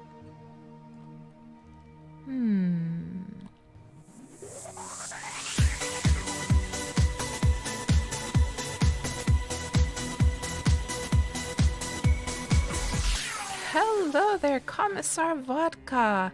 Thank you so much for that raid. My gosh, Commissar Vodka, it has been a long time. How have you been? My goodness. I mean, I think the last time we've talked has been surely over a year ago. Even more. How have you been, Commissar Vodka? And what have you been playing lately? And hello there, Swappa. Like bacon. You like bacon. Okay, that comment is totally worth doing. Totally worth doing a featured chat with. It's a new tool that I'm trying out today. This future chat thing. And you're not doing too bad, Commissar Vodka. I'm doing great, thank you very much. Yeah, about a year. Yeah, so still playing Wurm as usual. We have been, so let me show you what we're actually working on, Commissar Vodka. You see, so this is Deed Planner. This just allows you to plan out like your buildings and stuff. The end results, so here's what the reality is in the game right now. So this is like a new plot that I have here. So Wurm released to Steam. So Wurm is of course a very old MMO. It's been around for 15 years, but they haven't been on Steam other than the standalone version, Wurm Unlimited. But they released Wurm Online, the MMO version, to Steam in the summer, and with that, they opened up a few new servers, and I set up a new character there, and I have this crazy project going on with the Factional Fight brothers and some others, and the idea is to build this sandstone city here in Wurm. So this thing actually exists on the test server, and I was using like a GM character to build it, and so it's going to be this glorious city with people living in it, hopefully, people running their businesses, their shops, lots of people running around, hopefully. I mean, this is the dream. People sailing through the canals. You know, you can see people just walking along the sidewalks of the canals here. Somebody sailing past. There's like some merchant shops over there, like, and that's the view from the canal. People just walking around, sitting on benches, having chats. And then there would be restaurants as well, bars and taverns, where people would, you know, role play the whole, like, tavern experience. Today's specials, risotto and fish paella. And there, you know, the sunset, beautiful sunset. Imagine having dinner at one of the restaurants during a sunset. And then here's also some nighttime views. So this is how it will look at nighttime. It's quite beautiful. So this is what we're working on here in Wurm Online. Pretty crazy, eh? And what I was doing right now is today we finished surface mining down this canal. So for those who don't know anything about Wurm, you can actually terraform the land, and we've been shaving down this rock surface here all the way down to the ground level, and eventually that ground level is going to go right into the water here, into this canal. But I'm not going to do the water part yet. I want to use this for something, and I was just checking here in the deed planner file because we wanted to do an experiment with some horse stables. So yeah, that's what I've been working on for the past half year or so. And let me just check the chat here, and I'll get back to, I'm going to have to scroll back to the chat before the raid, but let me just quickly see what Commissar Vodka is saying here. So you've been made a Warner Brothers influencer, so you've been showing off Back for Blood. Well, congratulations on that, Commissar Vodka. That's awesome news. Good for you. My goodness. I know you had some some streamer deals with some game companies that were giving you codes and stuff before. So you've just stepped it up to the next level there. And Swappa, you haven't seen anything about Wurm in a long time. Yeah, Swappa, Wurm has come so far over the past years. I mean, the characters still look robotic and quite silly, but the environment, as you can see, guys, we have this volumetric lighting now. So if I just go to first person view here, you can see we have this gorgeous, gorgeous, like nighttime. Like before, Wurm used to look so depressing at nighttime. We also have like sun rays that come through the trees during the day when the sun is shining, which we never had before. The water system is relatively new. We have distant trees. I mean, the game is really starting to look quite pretty, I have to say. I mean, it's still super old school. There's just no getting away from that. It's very, very old school. The animations are quite silly, actually. But it has come quite far.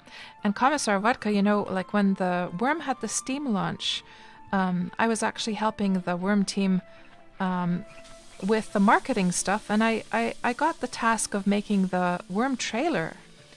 So I pretty much made the Wurm trailer all by myself. The script, of course, was something that we discussed with the team. But as far as the trailer itself, I built all the settings, the props. So for instance, this thing I built with the GM tool on the test server, and all the different like environments in the trailer, the new official trailer, they were all built with GM tools on the test server. Then I filmed the footage. My son did the soundtrack for the trailer, and we put it all together in about a month. So that was pretty thrilling to do. And then I've sort of stayed on with the Wurm team as a volunteer ever since then. So that's what's going on with me.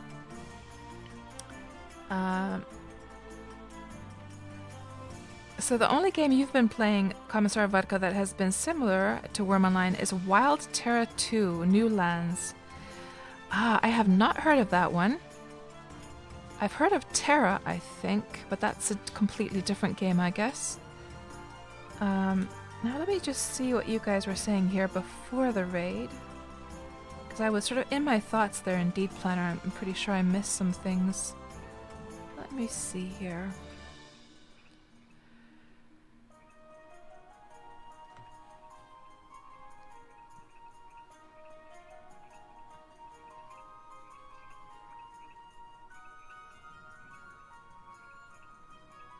So Griff, you were saying that you can insert a window into OBS to show how many are in the stream. Oh, can you? So for those who don't know, I've usually been using Streamlabs OBS, but today I decided to stream in OBS Studio for the first time in Twitch, because I wanted to use the Leone board things for channel point rewards. So let me just see here if we can figure this out. Is it one of the docs, Griff? Stats?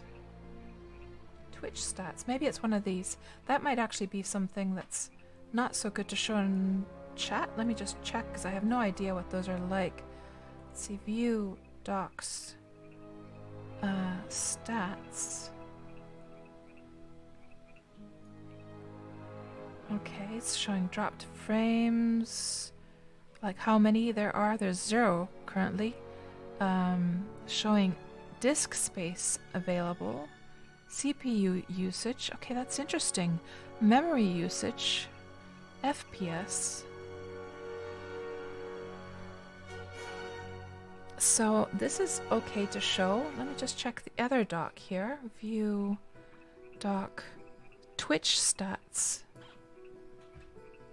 And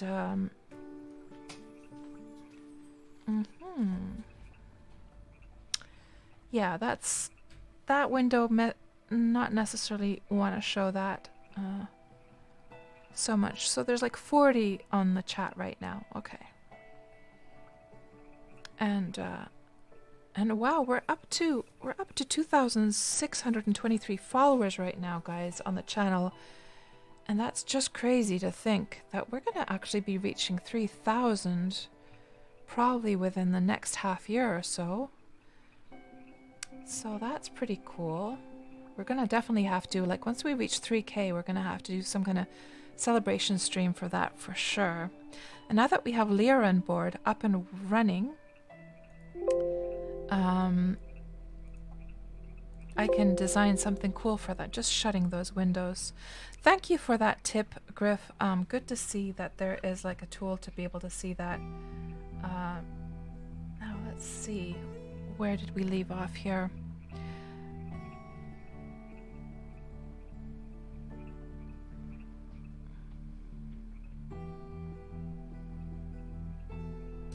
And Griff says maybe we should move it to a more permanent spot.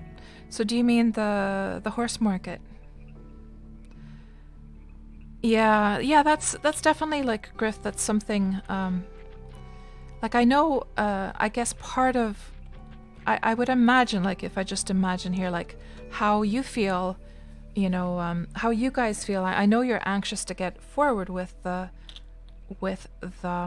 project, and I know you guys are very anxious to get to the phase where we can actually start building. So I'm imagining that part of your comment comes from a sort of feeling that no, cats, don't start building a horse market there, because that's just going to feel like it's that the dream of starting to build is even farther off. So yeah, I feel, you know, I feel similar to that. On the other hand, Griff, I also know that there's just so much work still to be done. And the fences are pretty easy to tear down, you know, especially with like an army of alts. So it's not like, even if I were to set up like the horse market over here, it's not like it's not going to stop us from going forward at all. They're quite easy to tear down those fences. So I wouldn't worry about that so much, because there's a lot to do still here, guys. I mean, we've only terraformed half of the island so far. So there's still this other half that needs to be done. There's a lot of surface mining. We've got to get this canal down over here. We've still got to surface mine the canals into the water. All of this has got to go. We've got to mine out all of the ore veins. Those are still left to do. And then the biggest job, one of the biggest jobs, is going to be transmutating all of the bloody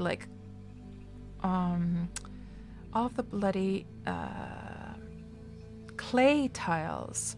So there's over 100 clay tiles we're going to have to transmutate to get rid of, that are going to stop us from putting down sand or from terraforming.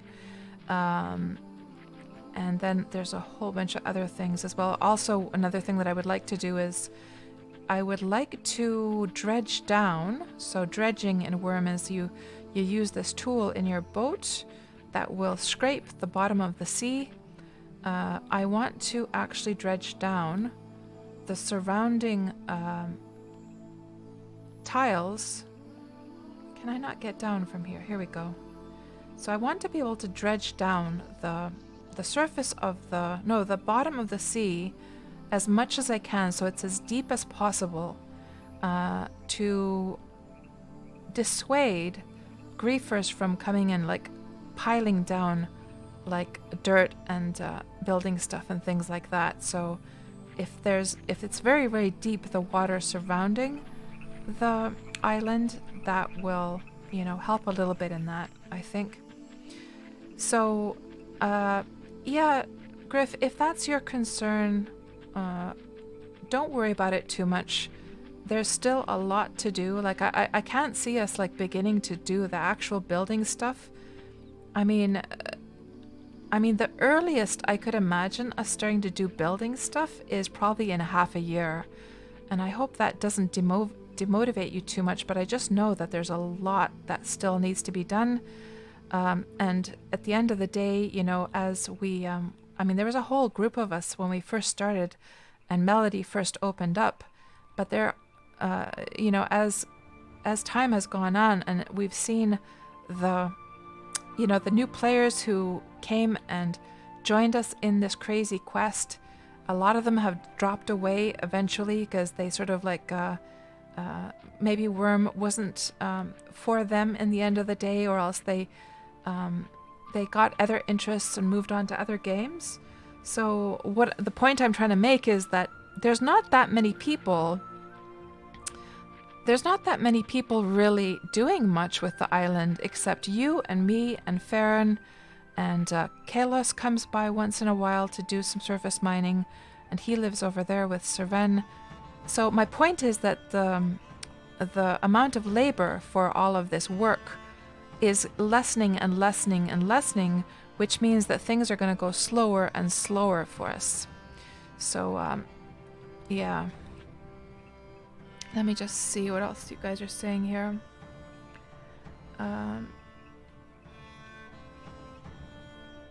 And Archon has to go. Thank you so much for hanging out with us today, Archon. You've probably already gone by the time I see this message, but you have a good rest of your weekend.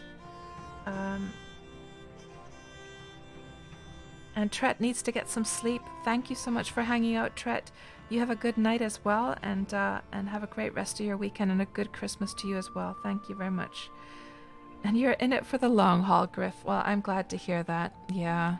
And I have to say, guys, that one problem with this Kingdom project is that I've gotten so addicted to working on it that I use way too much time on this project and not enough time doing things in life that actually will pay the bills.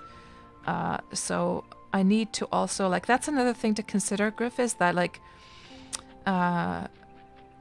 I'm going to have to sort of scale down the amount of time I use on this project, because I actually have to use my time to make some money, to pay the bills. So my point is that even though the Kingdom project has been going at a certain pace so far, we've accomplished a lot already, right? We've accomplished a lot. But that would have never been accomplished had I not spent way too much time already in the game. But I can't, that's not sustainable. I can't keep doing that. I really have to shave down the amount of time I use in Wurm. It's been way too much. So my point being is that, the project is going to go even slower, actually, in the future. So that's why I'm saying don't worry too much about the horse market. Even if I move it over here, we will be able to easily get rid of it. And the thing is that, the wisest thing to do would be to move the horse market completely to a different location. But then that means yet another deed that I would have to pay for, right? And I wanted to get to a point, like if I get to a point with this horse market, okay, here, listen to this. If I get to a point with the horse market where I'm making so much money from the horses that I can afford to just like plonk a new deed over here just for the horses alone, sure, why not? Why not? But I'm not at that stage yet. I've only just started the horse market, only just started to make money here with which I can pay for this place. And we don't know at all how that's going to go down. I mean, as more horse breeders sprout up from nowhere, we're going to have more and more competition. I'm not going to be able to sell them for as much anymore.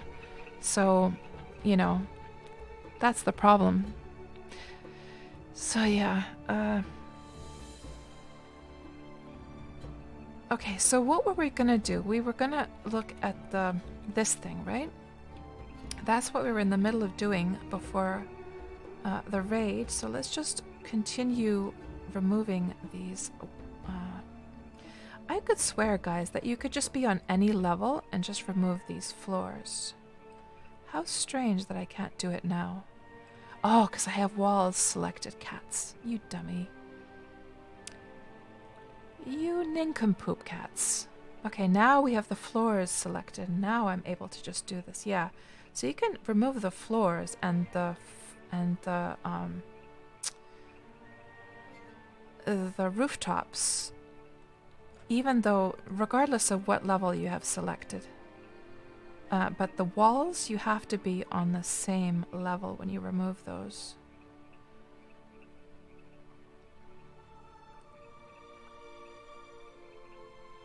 So that makes it definitely more simple. And then what level is this one? Is it this one? Yes.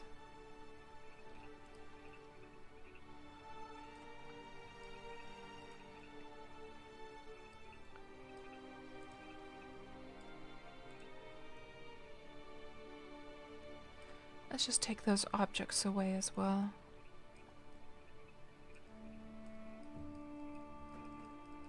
Just make it nice and bare. Okay, so here now we can see the actual geometry of how this land needs to be terraformed. Now here's the thing, guys, that I haven't really decided yet how we're going to do this. So so you can see that this part over here has been terraformed down because there's actually a bridge, and that's your ramp to get up.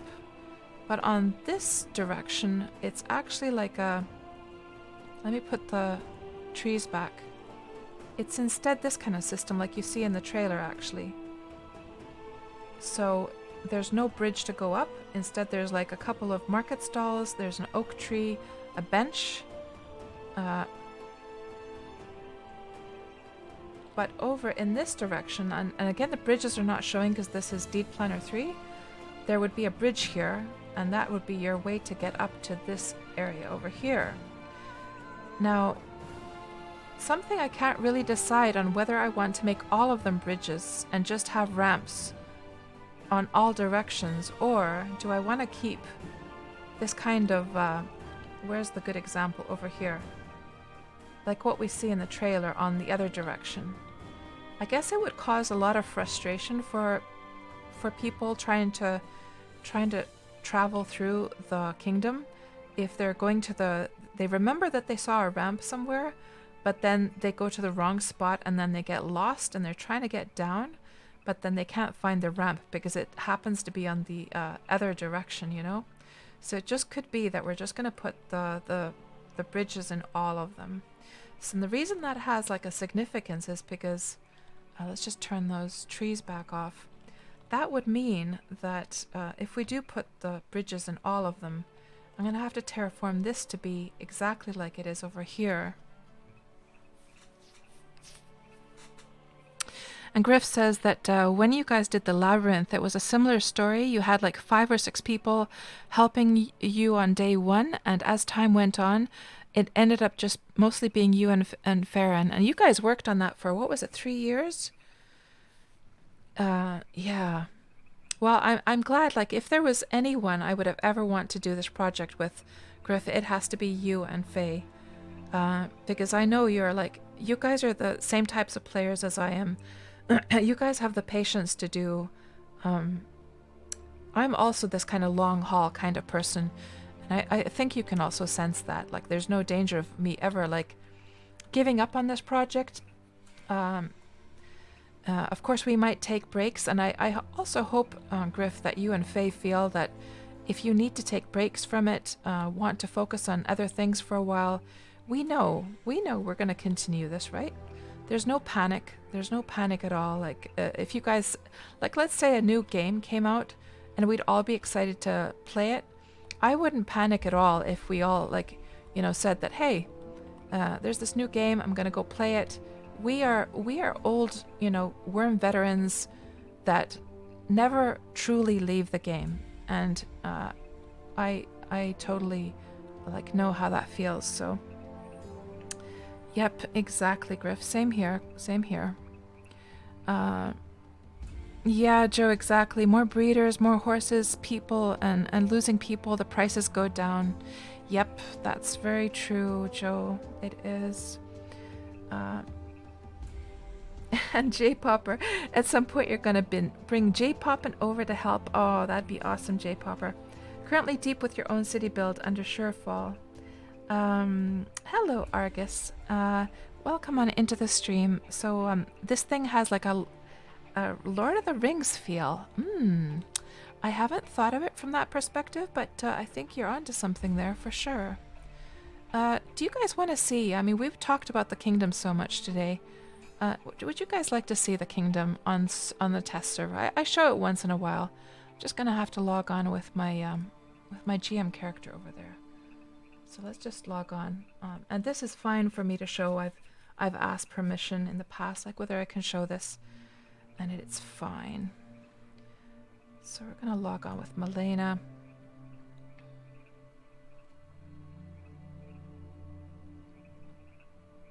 There's just one thing that I have to do before we do anything else. So we just have to open console and put streamer. And now we have streamer mode on, just in case there's anything that we shouldn't be showing in the chat there.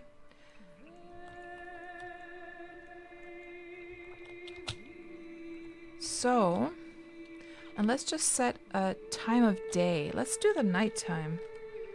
Let's just get the weather thingamajig. Hold on. Oh, I need to do the keybind. Hold on. Do I remember correctly? Is it just bind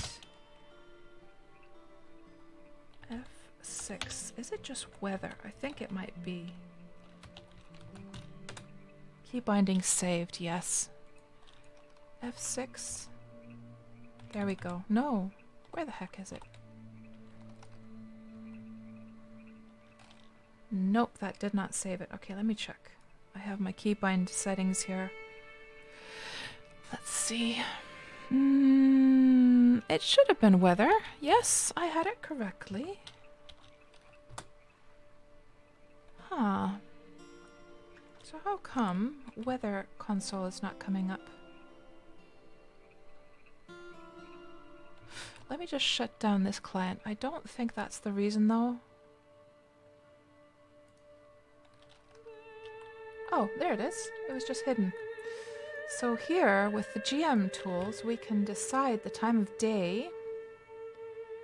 So, let's go for... Yeah, let's go for the nighttime. It's so pretty at nighttime, isn't it? Something like that. Give a little bit of wind force so that the trees are kind of waving in the wind. We've got some waves. Maybe a few clouds in the sky. Maybe a little bit of fogginess in the background there. Just to give that mystique-y feeling. Yeah. Okay, now let's turn off the UI. So, so here you can see the city in its full glory. And there's the restaurant down there. Actually, you know what we should do as well is we should turn the smoothing on, shouldn't we? The camera smoothing. Camera smoothing. Let's put that a little bit smoother. Let's put it a lot smoother, in fact. Yeah, that's better. Now, of course, oh, I want to toggle off those beams as well. They just ruin immersion so badly. Toggle beams, I think it was. There. Get that out of the sky. Yeah, so of course, in the future, what I'm hoping to see What I'm hoping to see is that... oh, let me turn off the GM light as well. It's just ruining everything.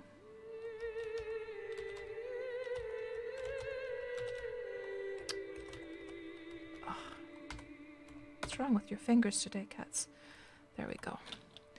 So for the future, I'm hoping to see this city bustling with life, with people. Oh, damn. Oh, you know, because it's so heavy. This has started happening lately. I'm not sure why. She sort of gets, and then it just starts over and over again. Okay, let me just do something here quickly. We're just going to open another instance of this. And we're going to teleport her over with my other character. I have to ask the devs about that. It's very, very annoying. Is it Farabeen, I think, my character, who could teleport her over?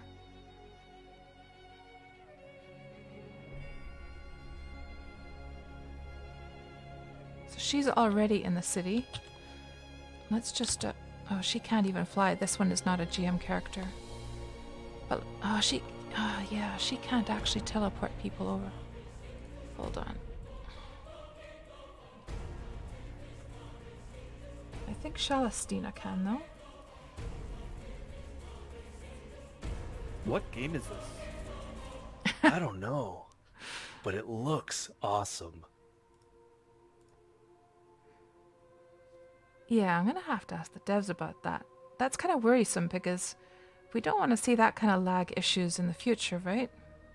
But this character is all the way over here, so do you guys recognize? She is a GM character, but do you guys recognize this spot, actually? This is where the whole terraforming part in the trailer was. It looks like the house is already decayed away. How come we can't sit on the floor yet?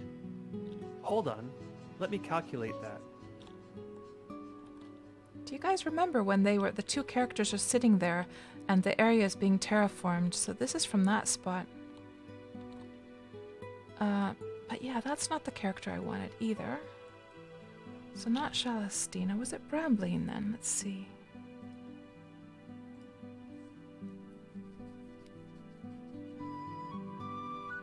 Because the thing is, she could just teleport if she could actually use her mouse. Well, she can, but there's not enough time before it recycles. That's the problem. Was it Brambleen that I could use this for? Like, to teleport her away? I think so, maybe. No. Brambleen is over where the... But is she a GM character, though? No, she's not. This is where the mine deed is. Oh, well. Maybe we won't fuss with this. Unfortunately, she is now stuck there. J-Popper, I slightly remembered you might have some experience with being a GM on Wurm Unlimited, at least. Do you have any suggestions for what we could do with that?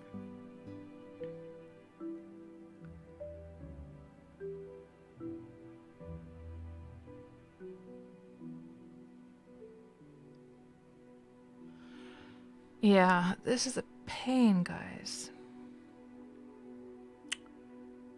I wonder if there's a way around this. Oh, so it wasn't you, J-Popper. Okay. Yeah, I'm probably remembering somebody else. Let me just try one more account here.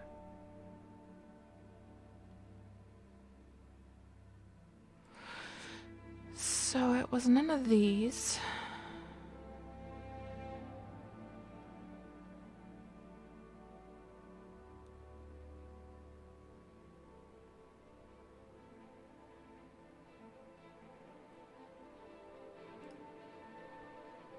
Oh, I can't be bothered. I can't be bothered, guys. Anyhow, what I wanted to show was... I wanted to show basically the bridge. How that works, like going up the ramp to the higher area. But at least you guys got a little glimpse of how the city is going to look. I know some of you've already seen that. We've gone flying around in the city before. But yeah, I'm going to have to ask the devs about why that happens. And because the thing is, that kind of worries me. If we're going to do this multi-year project, you wouldn't want to have that happening to people, that they're going through the city and then their client starts bugging out like that, right? So I'm going to have to show that to the devs and ask them about it. But anyhow, coming back to what we were actually doing in Wurm, let me just start up my client here again. I was thinking like the next thing that we could do, I guess, is we could... Oh, damn. We could think about doing the terraforming for... We could think about fixing the terraforming for these sections. So this is the higher area I'm talking about. You see that? So the whole idea with this higher area is so that when you're looking at the kingdom from the side, you see how it sort of goes up like this. So it really has this epic feeling. And I think especially in this image you can really see it just sort of helps with giving this kind of like so that the center is this sort of like this highest area. And so these areas up here... Oh, she's gonna have to drink actually. She's completely out of water. You know, another problem, I guess that would show in the Twitch stats, wouldn't it? Here in OBS Studio. Let me just check here. Does it show how long we've been streaming? Docs, Twitch stats. 4 hours, yes, 4 hours and 37 minutes. Okay, well, it's not as long as I thought. So I was just thinking to myself, I mean, here's the problem, that we're gonna, now that we surface mine this down, I'm gonna have to make a bridge for myself, like a temporary bridge. So this rope bridge is just temporary. Obviously, all the bridges that we're gonna have connecting the different 4 quarters are gonna have sandstone bridges in the future. These are just temporary, they're gonna be torn down. But I was just thinking that before connecting a bridge from over here to this spot, I would kind of rather have this already at the correct height. So I'm kind of contemplating here whether or not we were to just move this horses over temporarily over there, tear down these fences, even tear down this bridge. And then dump some dirt on this higher to make it higher, so it's like you see here, so that then the bridges would come at like a equal height, and it would already be the final height meant for this port here. So currently this area is all this lower height here. Now, another option that we could do, but then again we run into the problem of the lemon trees that I really don't want to chop down because we're waiting for the lemon season. I kind of want to wait until the lemon season has passed before we make this quarter of the island. I guess one thing that we could do, we have actually a mine in there that I need to mine out. What was it? Silver, I think? Jay playing, you would wish for a hydrate channel points. Yeah, it's a silver vein right here, guys. And you know what I think we'll do is we'll just probably mine this one directly in. And then just put a shaker orb. So the only problem, Jay, that I have with those hydrate channel points is that I feel that a lot of people kind of, I don't know, it has this, like, a lot of people like to mess around with streamer by making them hydrate over and over and over again. And it has a slight sense, like, of course, some of those channel points are used for the right reasons. You know, they're just trying to be kind to the streamer that, hey, remember to drink. And I should actually drink up a bit right now, in fact.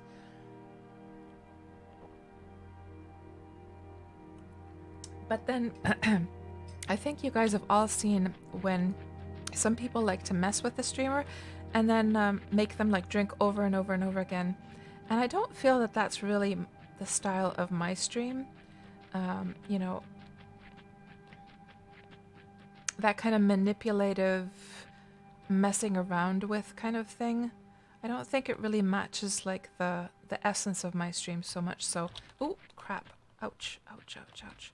So yeah, I don't know. I guess I could always restrict it so that maybe they can be only used, like, I could definitely put like restrictions on like how, you know, like a timeout for those and so forth, I guess.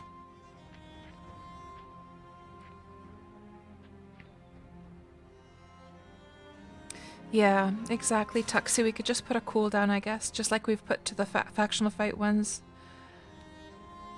And Jincheko is asking, it's not possible to build a Colossus statue on top of a building, is it? I don't know. I don't think so, though, Jincheko. I think the Colossuses are probably kind of similar to the guard towers in that regard. I don't know. I've never actually built a Colossus, to be honest. And Griff, you can't wait to mine out a silver vein. So much mining skill. So should we start the mine for the silver over here? Oh, we could do that. We could move over the forges over here. And I have a couple of, I think I have even 3 silver veins on my deed. And of course, take into consideration, Griff, that on Tirg's deed, there is a silver vein, I believe. I think there is one. So it's right here. Right here. So the second tile. Oh, again, I dropped down. Cats. What are you doing? What are you doing to yourself? Silly cats. Okay, let's go get some cotton. It's like sometimes, you know, you're pressing the keybind and then you're kind of lagging out and you're not quite sure whether you pressed it or not, and then you just drop down. I'm sure it's happened to us all. Then you're coming over. Come on over then, Griff. Yeah, let's start tunneling this out. Let me give you the tunneling permissions before I forget. Settlement roles Griff and tunnel and mine other veins, and let's give the same permissions to Xander as well, which is your alt.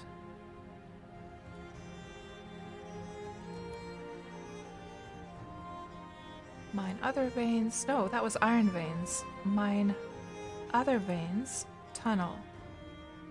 Save, and let's just fix that to Griff as well. Griff. Other veins. Okay. Cotton. That's right. We're gonna heal ourselves up.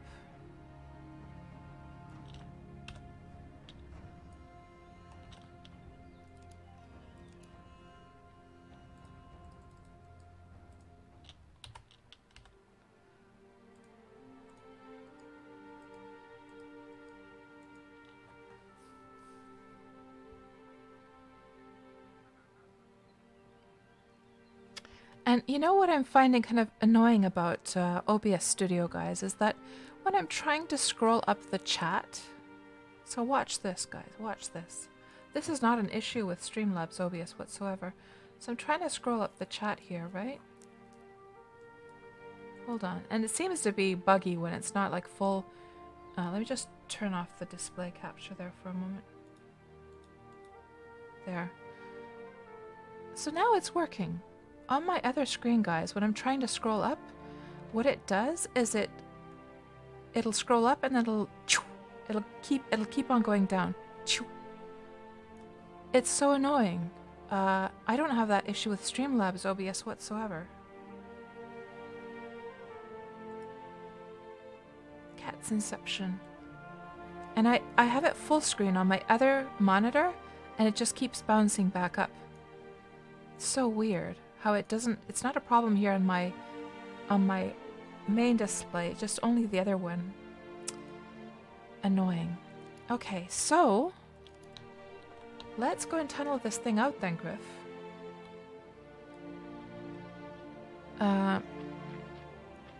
Oh, Xander can't mine right now that he's Venera, right? Okay. Well, you'll bring Griff over then. Let me just scroll back and see if there's something else I missed earlier on.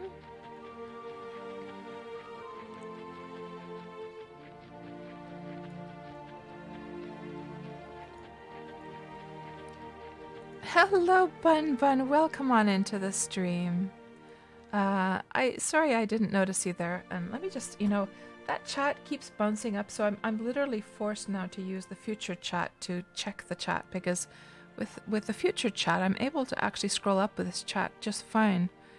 But the problem with this one, however, it's not showing the channel point redeems. Oh, this is a problem, guys. Am I gonna have to actually use Twitch? So it's this one over here, Griff. This one right here. I think we can just mine right into this thing. I was thinking whether I wanted to tunnel this out and make like a hollow tunnel system in here, but I don't think I can. I don't think I can be bothered, to be honest. I was just thinking about more like storage space for the. Yeah, this is the reason I was contemplating, like whether or not I would have like a proper permanent mine entrance somewhere. But we can think about that later as well. Yeah, let's just mine this one out right now. Because the thing is that once the kingdom is like this, right? It might be useful to have like space underground as well. So, but we can, we can always change that with shaker orbs or with a priest later on. If we change our minds. Oh, good grief. Again, cats fell down. Did you see that? I got off my horse and then she goes sliding down the edge like that. Completely stupid. Why did that happen this time? I didn't even do anything wrong this time. I was completely being a good cats. Let's just first aid this one. So I was trying to check for what Bun Bun was doing here in the chat, but it kept on scrolling up, so I'm literally gonna have to check my chat from Twitch, guys, because it's not behaving nicely in OBS. So Bun Bun redeemed looks awesome, and calculate that. So Bun Bun, did the Factional Fight, did the rewards come up when you redeemed those? And Joe, no, it was Bun Bun redeemed, looks awesome, and Joe redeemed, calculate that. Did those come up when you guys redeemed those? Because I don't remember those popping up at all. The reward came up? Okay, it must have just been so far away, or like it was long enough ago that I just didn't notice then. But welcome on in, Bun Bun. Always a pleasure to see you. And Bun Bun, you're using this lion board as well, aren't you? Because I saw you in the lion board Discord. I saw you there. Like, I saw your name in the list. So is that what you're using to do the wasted bunny and stuff like that, right? Oh, we need to tunnel, actually. Mining tunnel. I almost started to just mine it normally. So tunnel. Do you have tunnel turned on now, Griff? Not mining. I guess you do, because otherwise this tile border would have gone down. Yeah.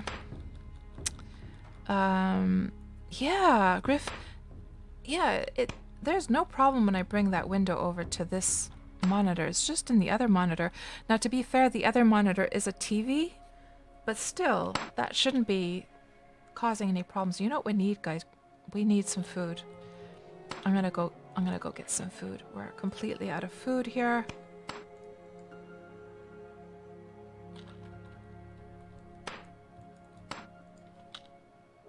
Let's get some food. And Fabricant showed you how to use it, Bun Bun? Nice, yeah. Fabricant is a real expert with all that kind of stuff, isn't he? And good, Griff, good. Because I can't count how many times, Griff, when I've been meaning to... because what I do is I change my... I don't have different keybinds. I change my keybind. My normal mining one, I change it over to tunneling and then change it back. And sometimes I forget to change it over. And then I've tunneled out like an opening when I meant to just mine down. Oh... Serves me right for having the same keybind, right? Let's grab a whole bunch of these. Oh, goodness. Take. Now, let's see.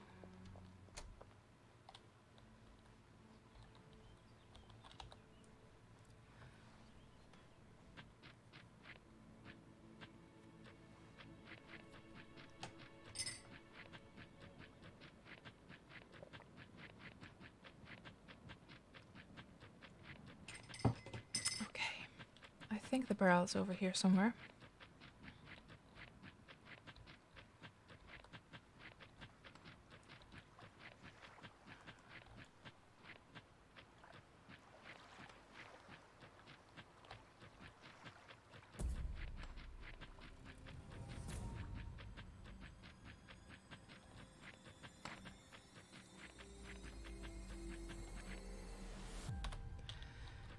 And put the food into the barrel. Place that down.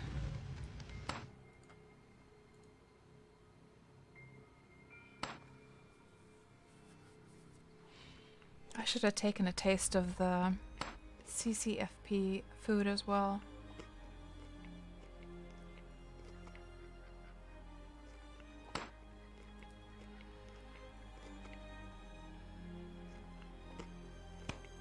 Ooh, you already got it. So what we're gonna have to do now that it goes down into the water, I mean, we could put concrete there, but can we still stand? Yeah, we can stand, so it doesn't matter. The water doesn't matter at all. Let's get these forges over here.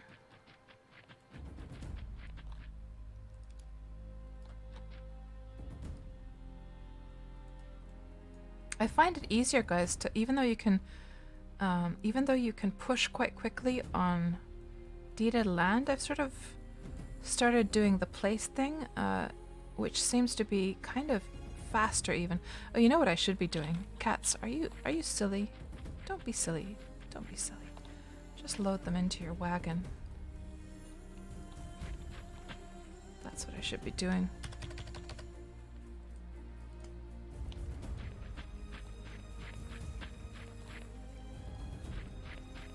Can we load many of them? Yes. Okay.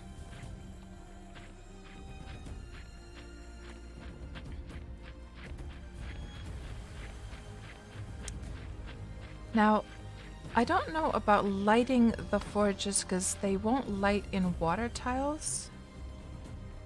So, that's going to be a bit of a pain in the butt, actually. Because, of course,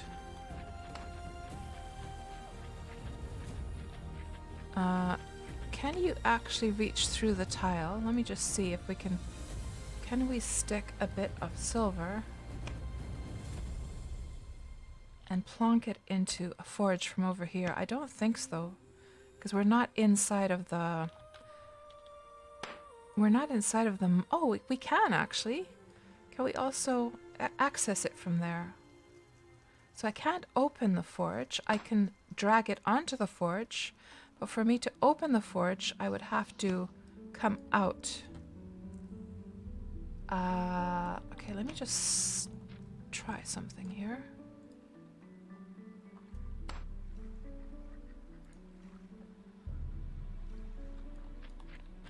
Because I believe forges cannot be lit if they're in the water, can they? I could try putting the forge on the very inner edge.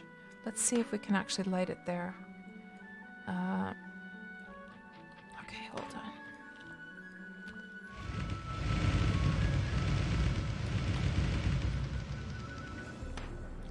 Griff, I'm going to be smothering you with forges here for a moment. Okay, there's one forge. Let's go get... I think I have some kindling over here.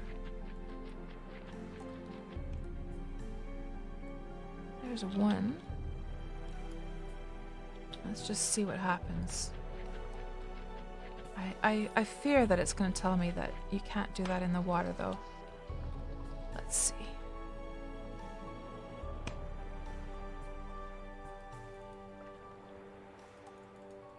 And this is the one that's on the mine side, yes.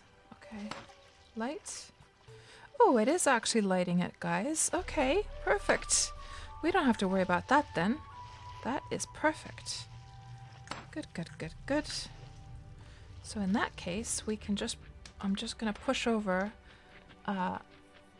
So yeah, let's use the same system as with the zinc Griff that will have the crap stuff like BSB and the good stuff BSB.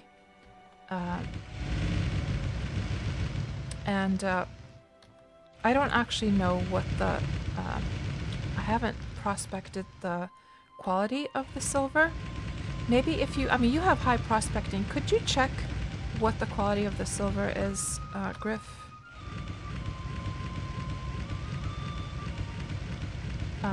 Because, of course, you have much higher mining than I do, so we should be putting your high quality silver in here.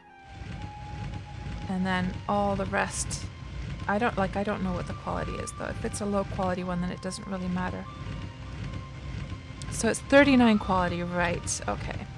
Well, yeah. 39 quality is so low that it really doesn't matter. It really doesn't. So I think we can just like throw the silver in there just randomly, to be quite honest. It's not even worth bothering about. So in that case, I'm just gonna throw one of the BSBs and we'll leave the other BSB over there, I think.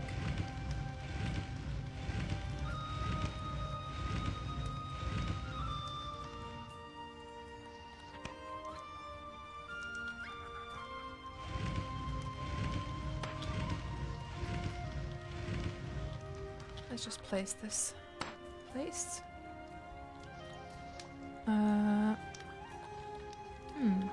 Hold on. Place. So it doesn't want to place it in the deep water. Quite interesting. You see the snapping? It stops the snapping as soon as you try and drag it over to the deep water. Quite interesting. So we're just gonna have to push it. I'm pretty sure you can access this even if it's in the deep water, right? No. Stop the placing. Yeah, we'll just do it like that. Good. And then let me get some wood scraps. Do I have my wood scraps in this one? Did I bring the one? Oh, of course I didn't bring the one that had all the wood scraps and kindling. Of course. So I'm just going to have to push this over anyhow, because this has tons and tons of those. For the forges. Yeah, I just meant that doesn't matter for like sorting the... We don't have to stress about keeping just the good quality in one BSB and the crap stuff in another. That's what I was referring to. But we'll see what happens with the other silver mains. So what's your prospecting at now, Griff? You got it... Did you get it over 60 or something like that recently? And Boyer, nappy time for you? Well, thank you so much, Boyer, for hanging out with us today. I know it's been a kind of a weird stream this time because we had all this new stuff going on, and we sort of... I went rambling on about, like, topics, non-Wurmian topics quite a bit as well today. It was kind of a weird stream, all in all. I'm not sure if it was weird in, like, a good way or a bad way, to be honest. Ooh, shit. Let's just get that back, and let's fuel the forge. But yeah, you have a great rest of your weekend, Boyer. 60 prospecting now, Griff. That is fantastic. Good for you. So you can actually see the exact quality now, can you? Like the number. That's awesome. Okay, fuel. Burn. Good. And let's just place this forge. Let's place it like so.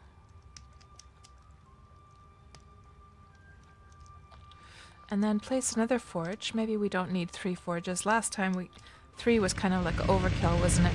I think 2 are kind of okay with the 2 of us. I'm sorry about crushing you with the forge right now, Griff. Bear with me. We'll put the other one over here.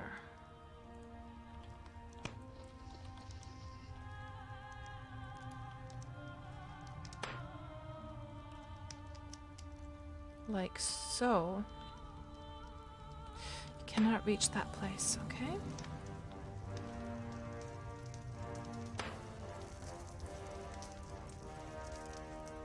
Still can't reach it. Mm-hmm.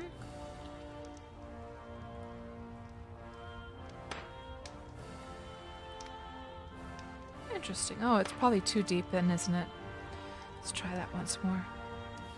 Maybe not so deep into the... There we go.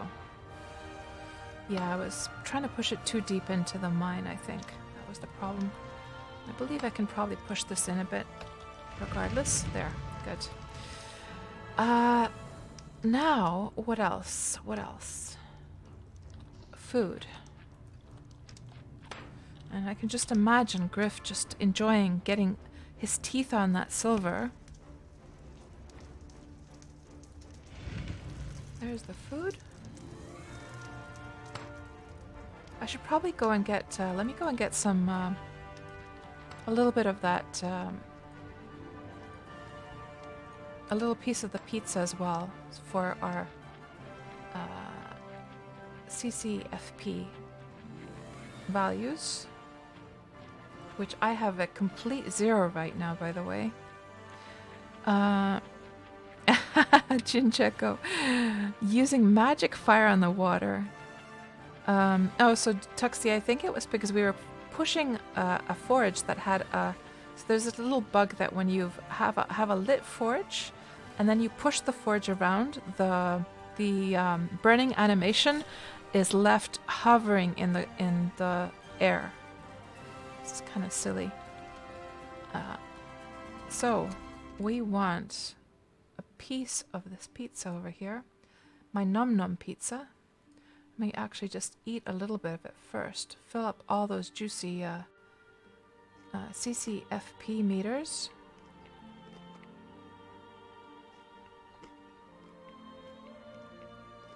Good.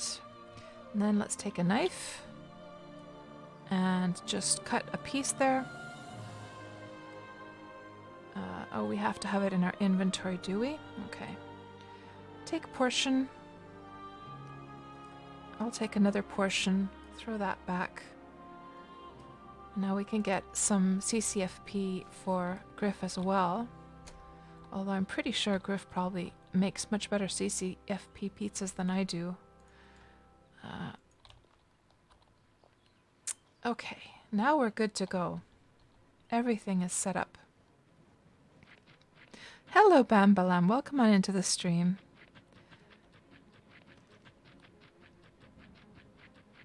And Tuxie, you have seen lava fiends forget their faces behind. Really?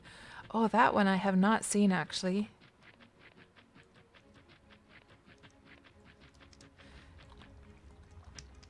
And I'm kind of glad that we're taking care of this now, Griff, because, are you... Griff, are you able to see how many pieces of ore are in the vein, by the way, with 60 prospecting? Can you see how much is left? Okay, let's put this, these portions into the bucket, or barrel rather. So there you go, Griff, if you need some CCFP food, there it is. Yeah, I have not seen those phases being left behind, Tuxie. That's interesting. Now, while we're mining here, and now let's remember to turn it back to mining and not tunneling. Although it probably would just give me an error message if I tried to tunnel here. Poor Griff is on fire here. Oh no.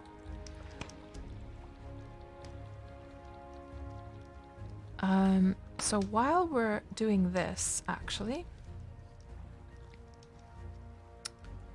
I could set up the rehydrate button, channel reward.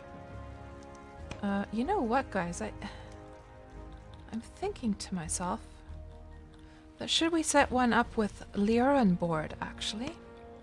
It's just so I can show you guys how that works.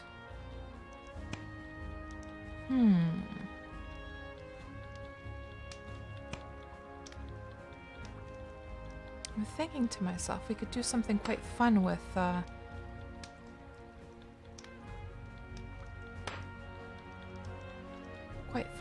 image, but I'm not sure if I want to get into that right now. Maybe I'll make it later after all. I was thinking to myself like a cute image of a Wurm character drinking from a champagne bottle and doing the animation, and then have that like in Lyra on board, because of course you can make just like a rehydrate textual channel reward, but I was thinking that now that we're using Lyra on board, might as well make a nice one, and then maybe even have a sound effect of the gulp gulp gulp sound effect. Would be kind of fun.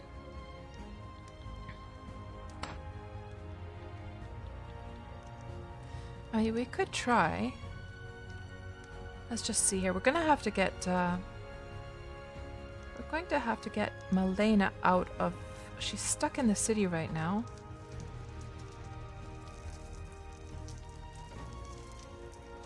Actually, just to be fair, let's do this with on Wurm Unlimited instead.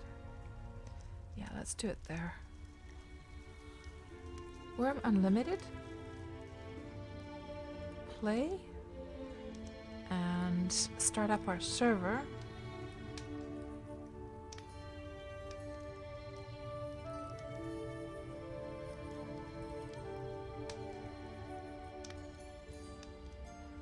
So why we're logging into Wurm Unlimited is because I'm going to try and we'll spawn a champagne bottle. We'll try and get the animation. And then we'll take a screenshot of that and use that and try and set up a channel reward in Lyra Run for rehydrating.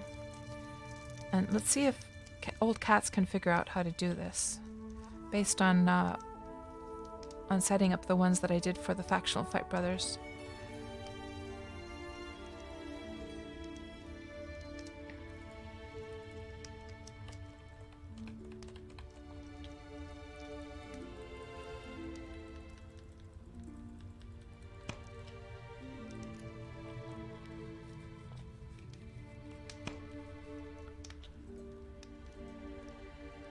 Oh man, the Black Knight of Old Wurm, guys. Look at that. Oh, I have to say, guys, and she has her GM light on right now as well. If I just turn that off. I have to say, guys. Case sensitive. I have to say, I do not miss this nighttime in Wurm. Anyhow.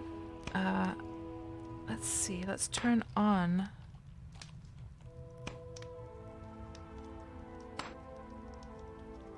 Have I lost my keybind over here as well? Let's see, there it is. Let's turn on daytime.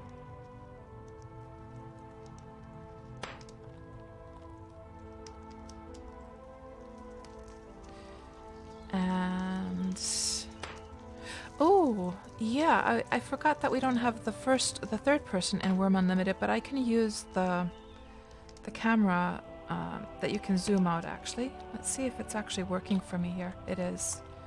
Okay, so we can get a view here. But man, the game looks so crappy in Wurm Unlimited, doesn't it? In comparison. And then she's gonna need a champagne bottle. So let's activate the GM wand. And this is something you guys, any of you can do if you buy Wurm Unlimited and you set up your own little server. You can make yourself a GM character in Wurm Unlimited, easy peasy. And do all these like experiments there. So we're going to create a champagne bottle. Like so. And let's see how it looks if she does the drinking motion. She's going to need a drink of some kind as well. So we're going to need some kind of container to make water in. So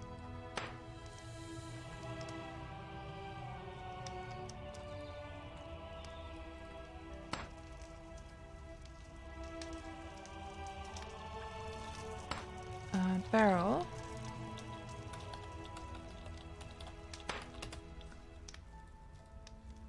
Small barrel. And now when we create water, it should put it right directly into... Well, actually, you know what? What happens if we just drink from the champagne bottle, to be honest? So let's put it into her hand to start off with. Okay, like so. Let's get this yo-yo out of her hand. But it's not in the right position, is it? But maybe that kind of makes it look funny as well. Because Wurm is like so quirky. Just these crazy animations of the characters as well kind of makes it hilarious in a way. Maybe it's not so bad. Let's try and get her sort of facing a good like sunlight view.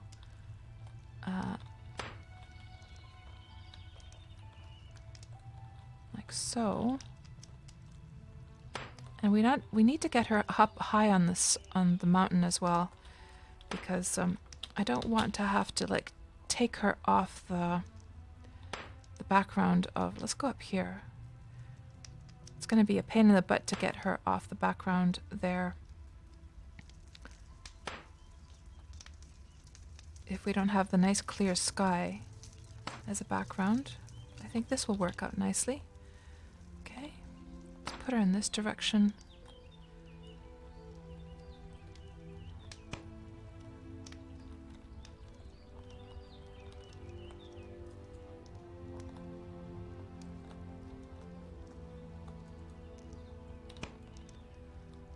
Like so.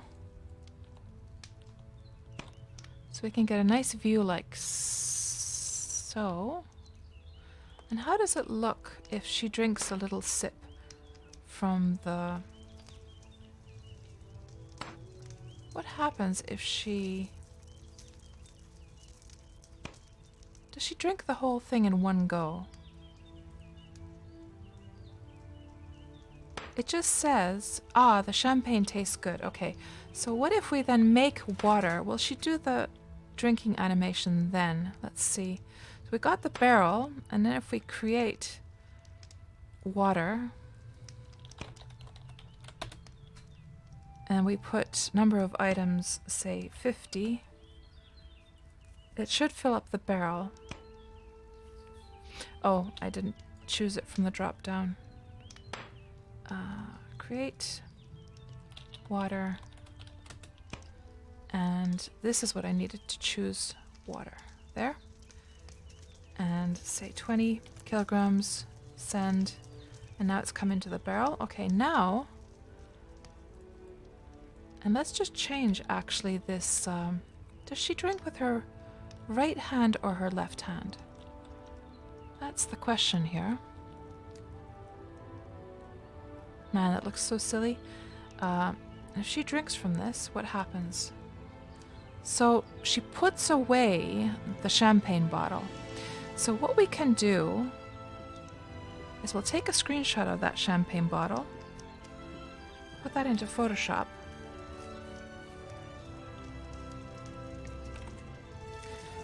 and we'll make her do the animation again.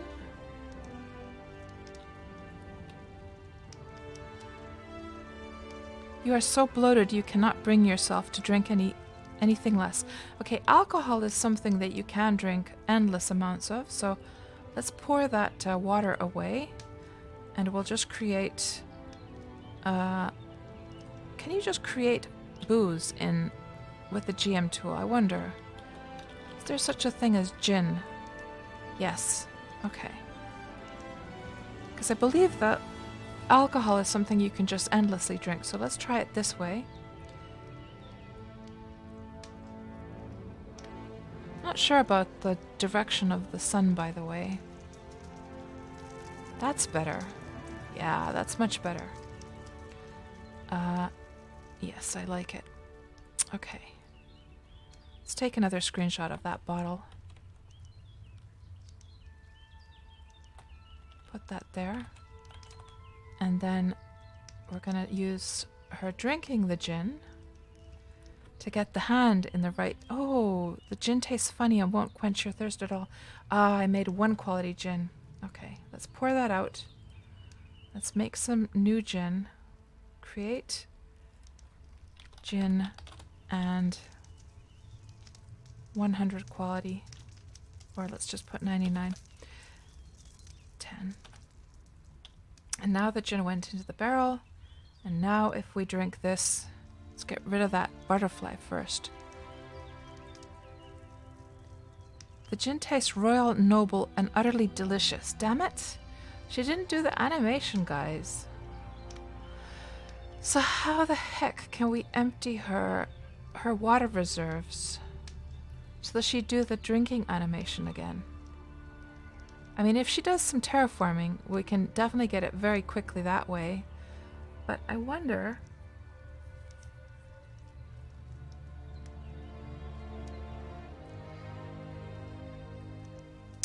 Yeah, I don't think there's a way you can control your character's water and food reserves, is there? Damn, I should have captured that like animation when she was doing it.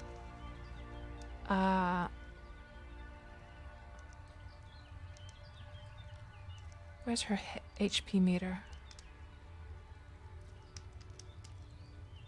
HUD settings. Health bar.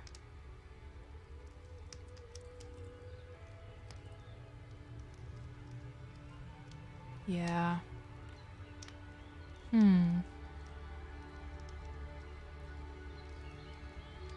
What a shame that you don't get the drinking animation when you drink booze, guys. That's not right.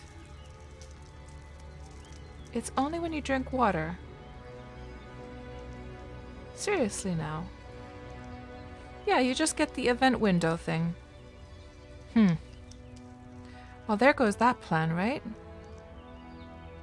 Trying to think what would wear down her water reserves enough to get that animation.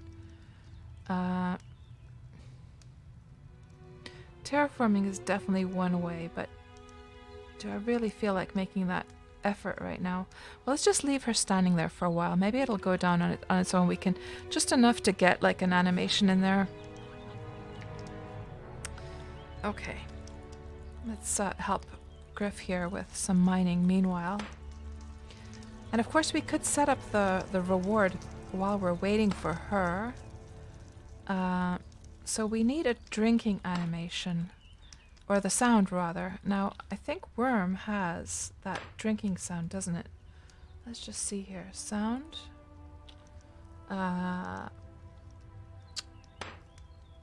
Where was it for the characters? It's not this one, is it? No.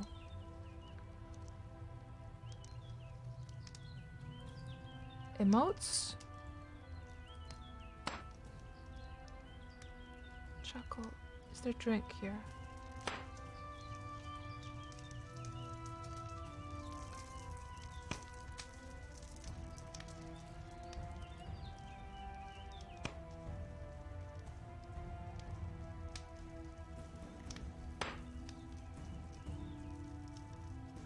Those are just the voice emotes. It's not there. Let me see if I do a search here.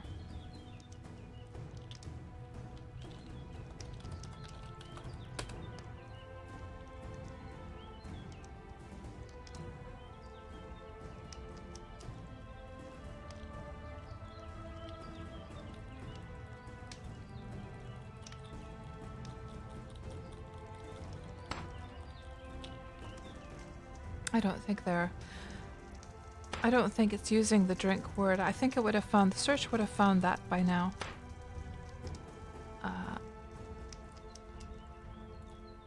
No, where the heck is it?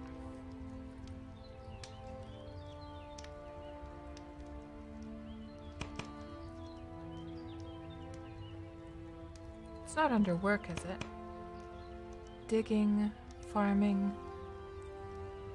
tempering.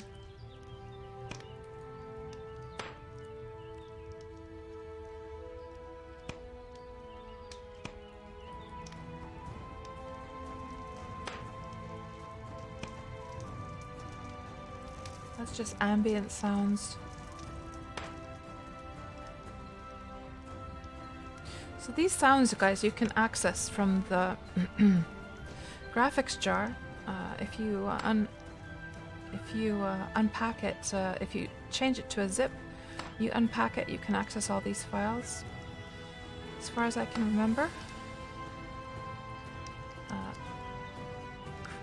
Crystal sounds. Wouldn't be under craft, would it? I don't think so. Now, of course, what we could do... Foley and feet. Hold on.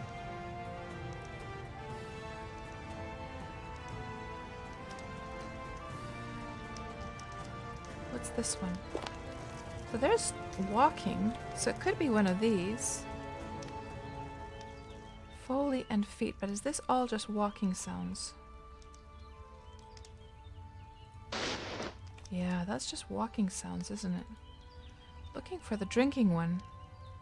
Because I know there's a drinking sound in Wurm, isn't there? It's not on any of these, I don't think. Oh, there's the cart, actually. It's a shame that these aren't named in a logical way. Yeah. You know, I'm not going to bother with these ones. I don't know where the Wurm drinking sound is. Let's just shut down those.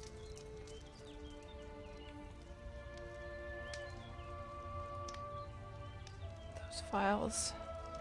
So we could just grab like a... We could just grab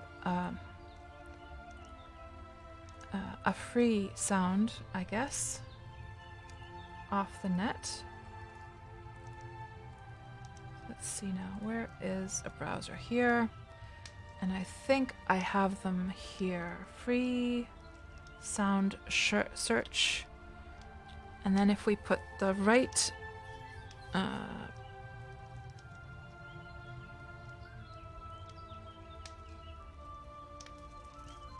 filter here for Creative Commons,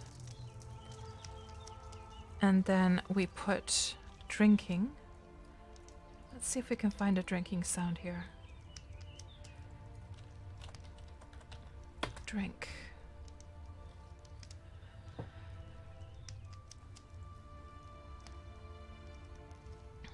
think I have too much going on at the same time, don't I?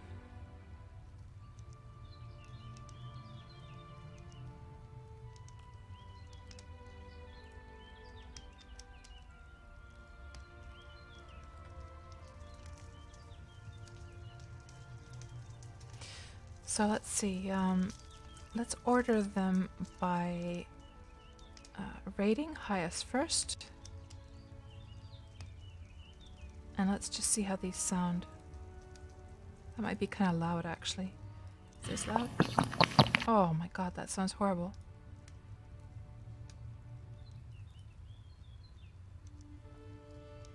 Sipping drink.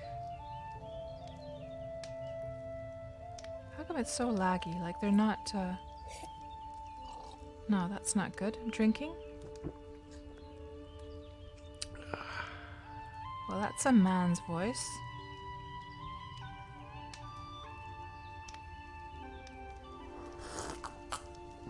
Oh, I don't like that one, no.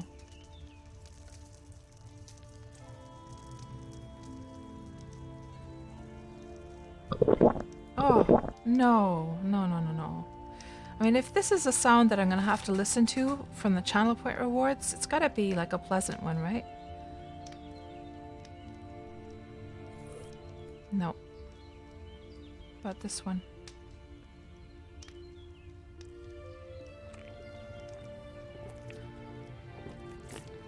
What I basically want is like a gul gul gul kind of sound. No. No, no, no, no. It's got to be a short one too.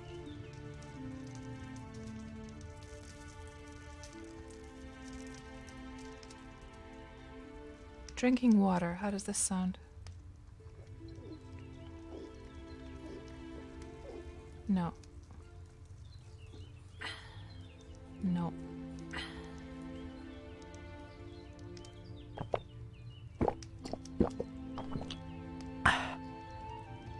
Not good enough quality.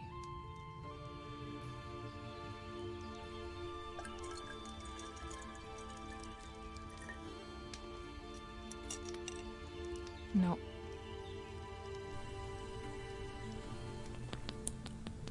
Oh, that's disgusting.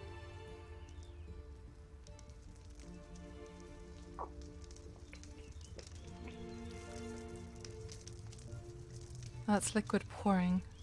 Drinking a glass of water? Could this be the one?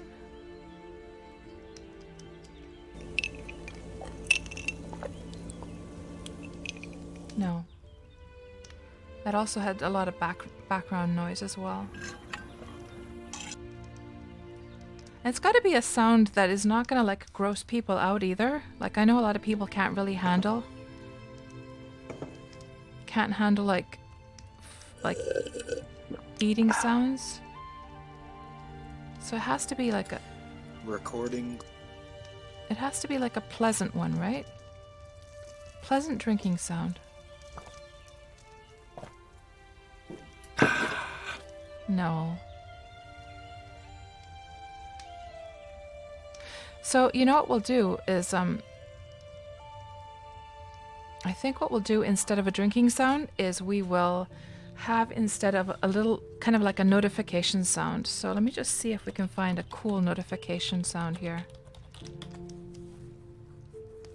Short and punchy notification sound to highlight anything that happened.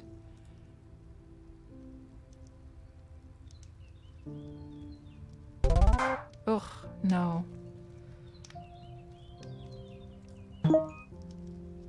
Oh, this one! Look, guys! This is the one that's being used on the Wurm forums. Look at that! Now everyone who's watching the stream, they're thinking that, oh my god, is there like a new post on the forums? Oh, that's what they're using for the forums! Oh my goodness. Huh.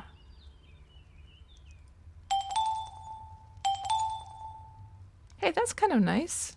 I kind of like that one. Let's download that one. We can just edit it to just be like a single one, right? We could even edit the pitch as well. Log in to download. I think I do have an account here, don't I?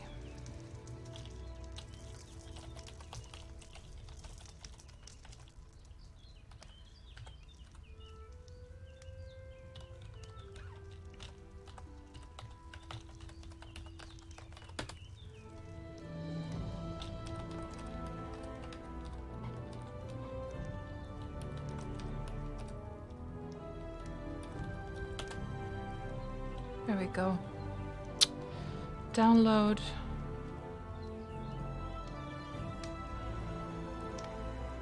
And then open that one.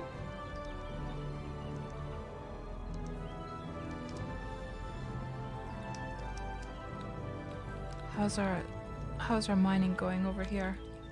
Kind of multitasking, guys. Bear with me. Yeah, that's a pretty nice one, isn't that? Just gonna cut away the rest of that. That's a pretty nice little sound, I have to say.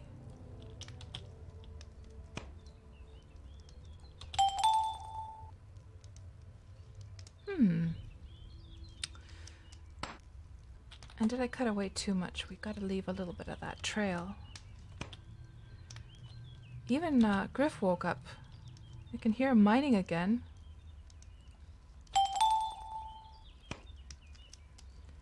And what about the pitch?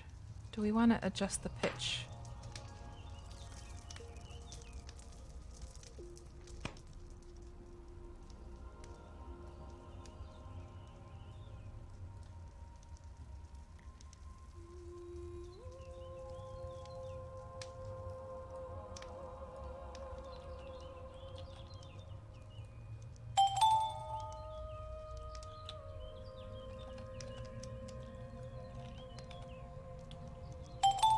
Well, that's tempo change actually. Pitch is over here.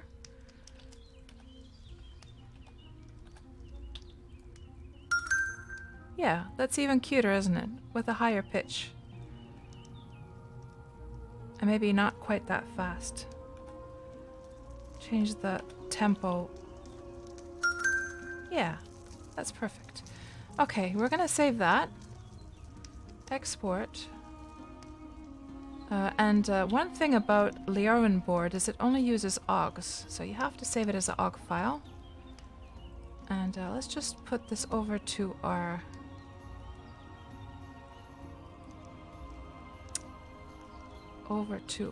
Twitch folder. And then to our channel rewards, and then hydrate. Like so.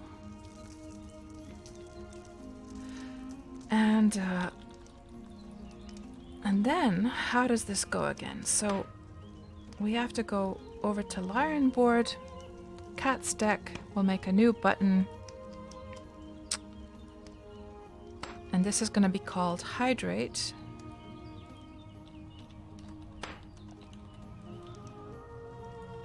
And then we're going to put the sound effect, add sound effects. We're going to fetch that file that we just made. And then we need to connect it to the channel point rewards. And we wanted that picture. Let's see how this character is doing now. Her water has gone down a little bit, so she could probably do the drinking animation now. So let's just pour away this gin.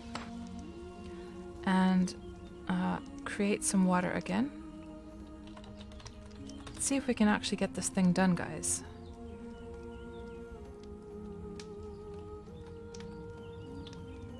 And now, let's capture this thing, if she starts to drink. Oh man! It just says the water is refreshing and it cools you down. What the heck, guys? How come it didn't do the animation? I wonder if it's because I right-click the water and not the... Oh, you know what I know? I know what it is. I know what it is. It's the fact that it didn't have time to play the animation because she didn't drink for a long time. So this would have had to be like empty. That's what it is. That's what it is, yeah. Okay, we're gonna have to get back to that later on then. I mean, what we could do, I guess, as a placeholder is we could, let's just shut this down. And we'll just use that champagne bottle as a placeholder for now. So let's just capture this little champagne bottle here.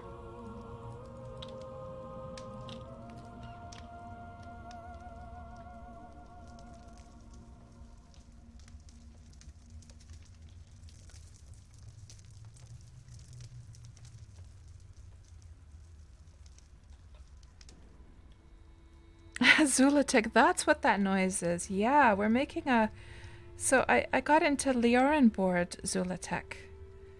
And we're making like a... I made some channel point rewards for the Factional Fight brothers.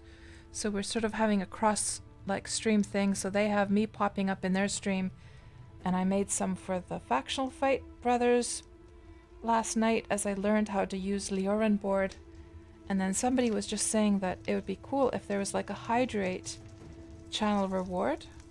So we're just setting one up now. And we're gonna make like a fancy one. I could make just a textual one, of course, without using a layer on board, just using just a plain old text, but this would be more fun, wouldn't it? Oh, damn it, hold on. So Zulitech, you have like an event going on. Is that still going on? And how has it been going? Yeah, we're just gonna use this as a placeholder. And let's just put that into a PNG. Let's make a PNG out of that.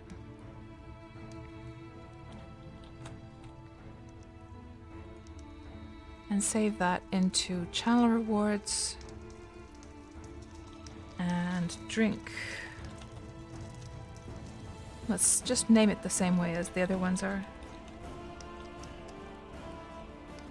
And now we would have to go to OBS. We would have to make a new source.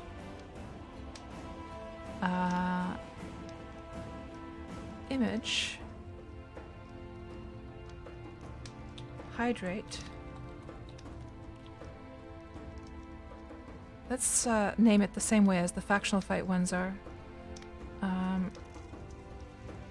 Hold on.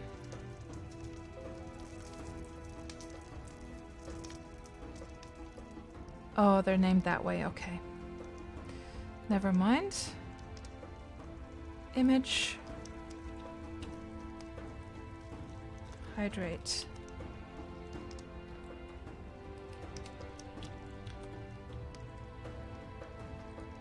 And then we'll grab that champagne bottle. Good. And there it is. We can just disable it from being in view. And then we go over to layer on board and then add a Twitch trigger. Oh, we have to make the, we're gonna have to make the point redeem. We're gonna have to make the thing in Twitch as well, of course. So it's gonna be called hydrate. Done. And then we also have to put a command. So source change visibility. Scene name is Wurm.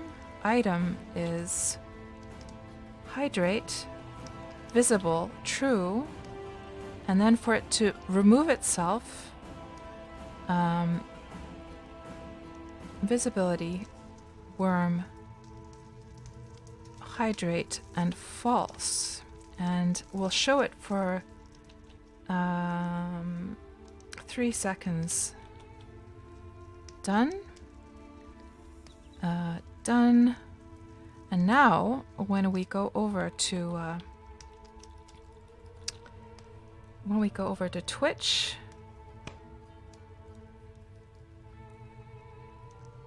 and then I go to the channel points,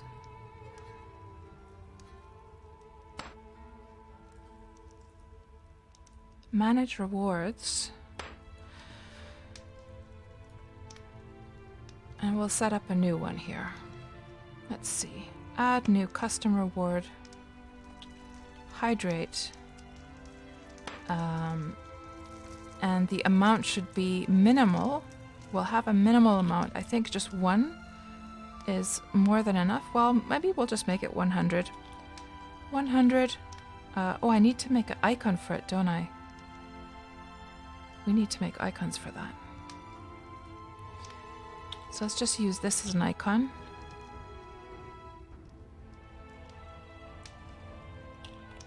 We can just take the...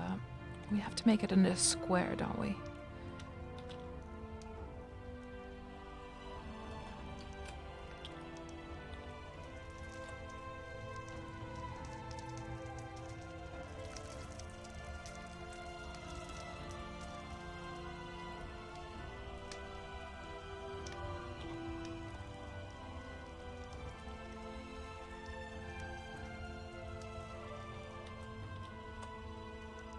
And actually we could just sort of tilt it like so it's a little bit more, I mean this is just a placeholder, but we'll just make it like this for now, and I'll make a proper like icon later on.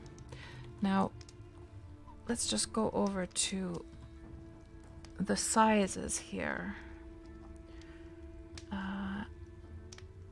Let's see.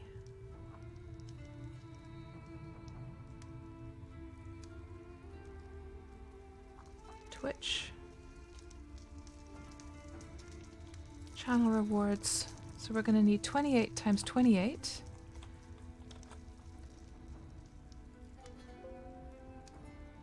Uh, 28 times 28. And this is going to be called hydrate.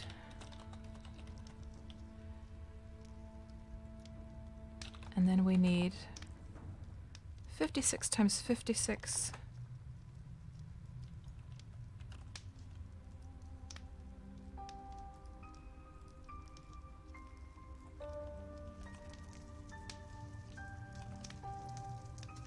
And then we're going to need 112.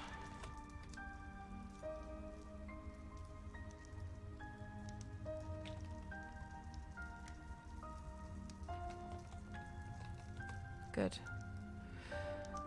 And put those suckers in here.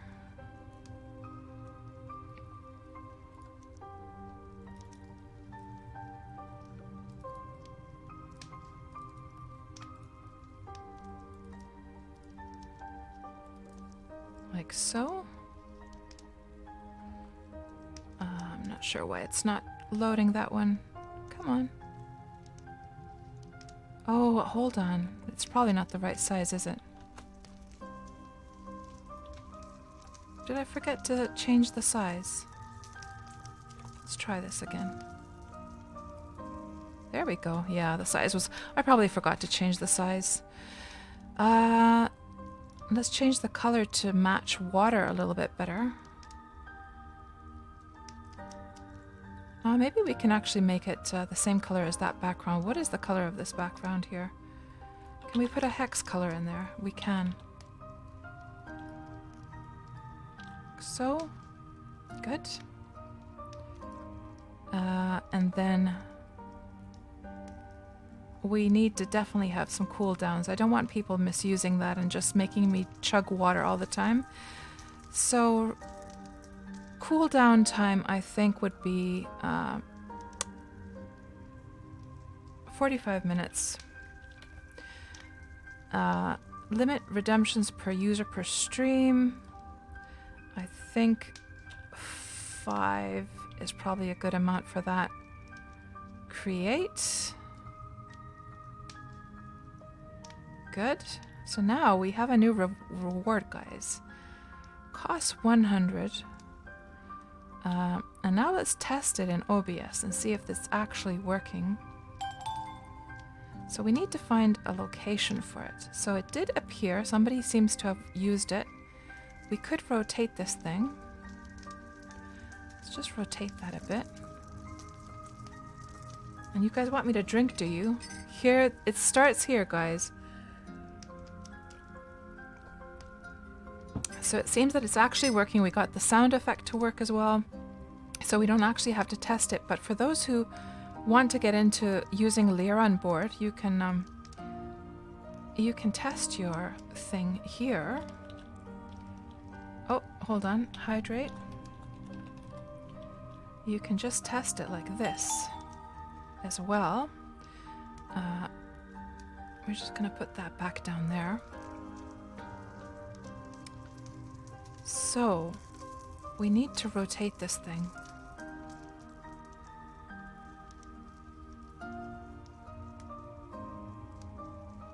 Can you not rotate it freely?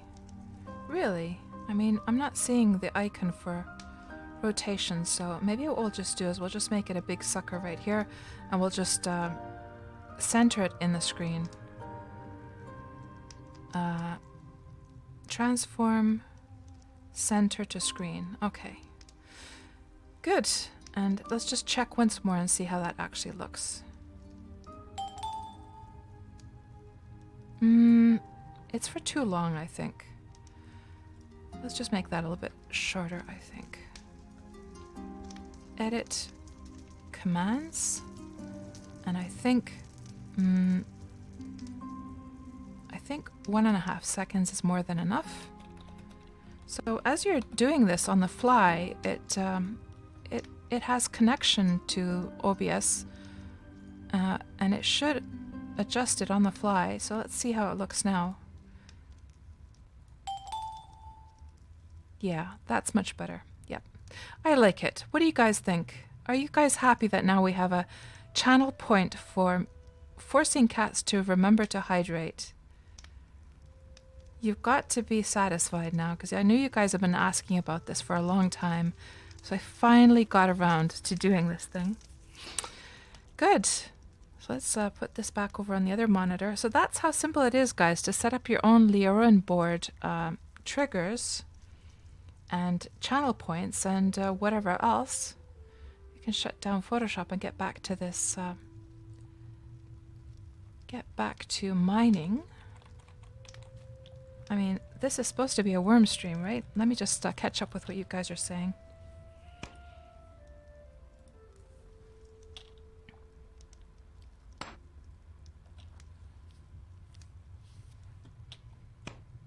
Oh, J-Popper, yeah. We would love to have smelters. Yeah. I don't think anyone has high enough... What was it that you needed? Was it fine carpentry? What was it that you needed really high skill of to make a smelter? I can't remember now. Oh, a drip sound tuxie. Oh, that would be the cutest sound. Let's see if we do. We still have the... Oh, I love the idea of a drip sound. Do we still have that web page open here somewhere? We do. Let's see if there's a drip. Because it's super easy to change it on the fly. Let's see. Drip. I love it. Bloop. Ah, that sounds though... Has to be a cute drip, doesn't it? Well, that's kind of annoying. No. Actually, I think I kind of like the one that we have there now. I think the notification is just fine.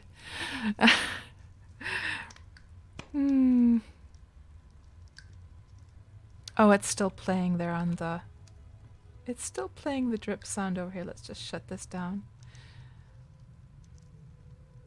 Yeah. So imagine, guys, this whole Leorin board thing, I started looking into it last night, and I worked on it all night long, watching tutorials, reading how to do stuff. I ran into like several different problems here and there. And after toiling and slaving at it all night long, I finally figured out how to use it and get it set up and everything. And I'm so happy that we got it set up, guys. I'm so happy that I could just like set up that channel point reward like nothing now, and it's just going to give so much freedom to like make other cool channel point rewards for you guys.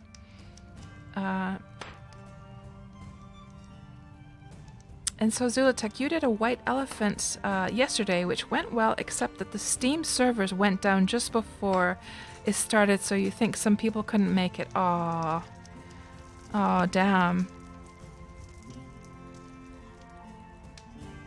And if you use the transform, there is a rotation field. Oh, edit transform. Let's have a look. Edit transform. Let's see.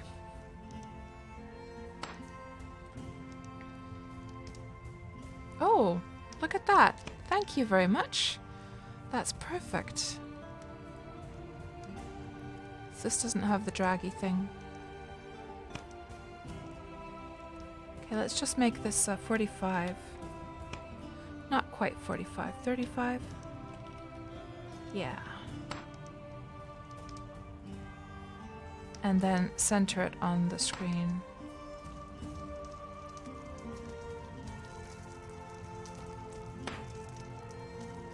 Let's see how that looks.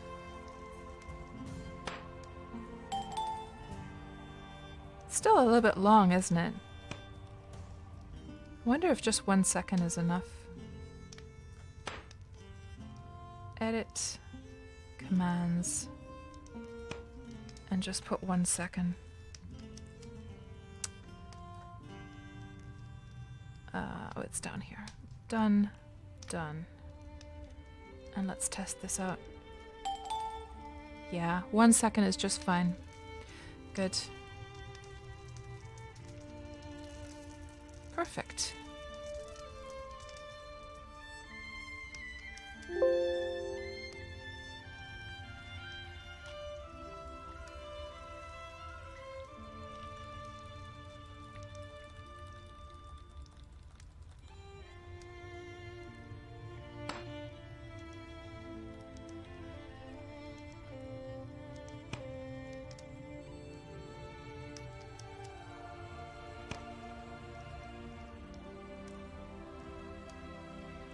Hello there, Cam loves you. Welcome on into the stream.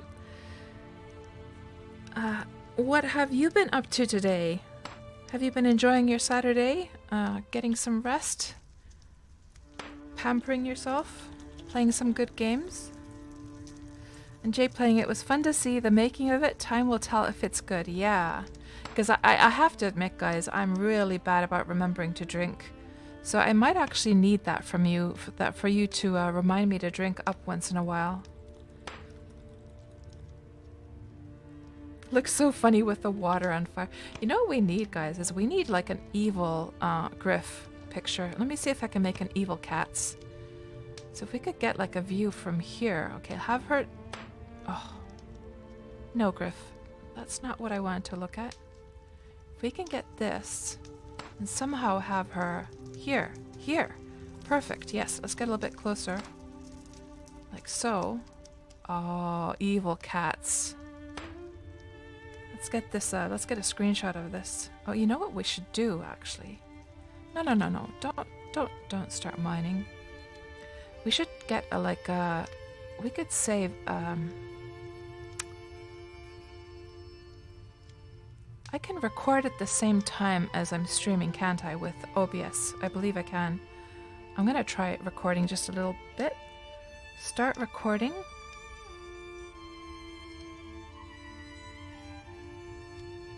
Stop recording. Did it make a video file? Let me see.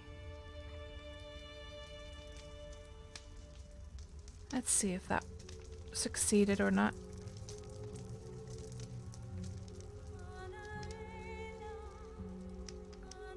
Raw footage.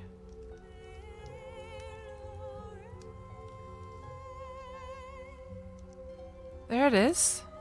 Look, guys.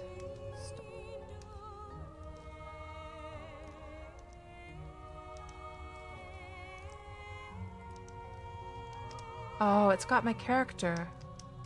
But then again, if I use it, it's just going to be a little piece.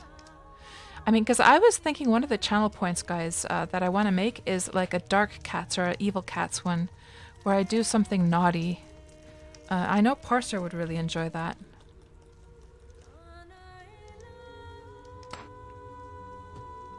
And that could be the animation that we play for that channel point reward. Yes, evil cats, that's right. Tuxie likes the idea. So Cam, you've been just watching some football, enjoying your Saturday night. Sounds good. My stream is always relaxing to have in the background. Aw. Yes, Joe, cats on fire. Of course, we could have that one as well. That would be a good one, Joe.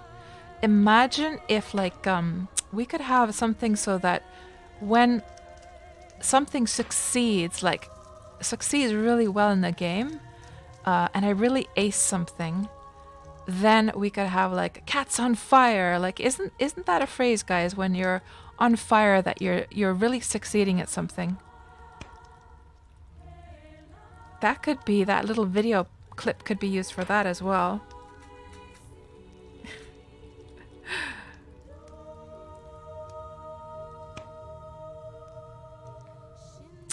But yeah, I don't know. Let me just see how long we've been streaming. I mean, watching somebody mine is not the most exciting thing, is it? Let me just see.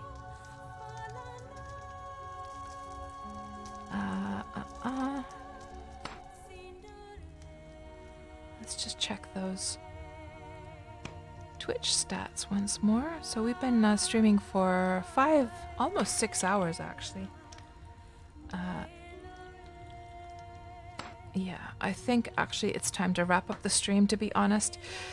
6 hours, and all we have to do right now is surface mining, but man, it has been a crazy stream. It has been a very, very weird stream, not because of you guys, but because Kats is weird.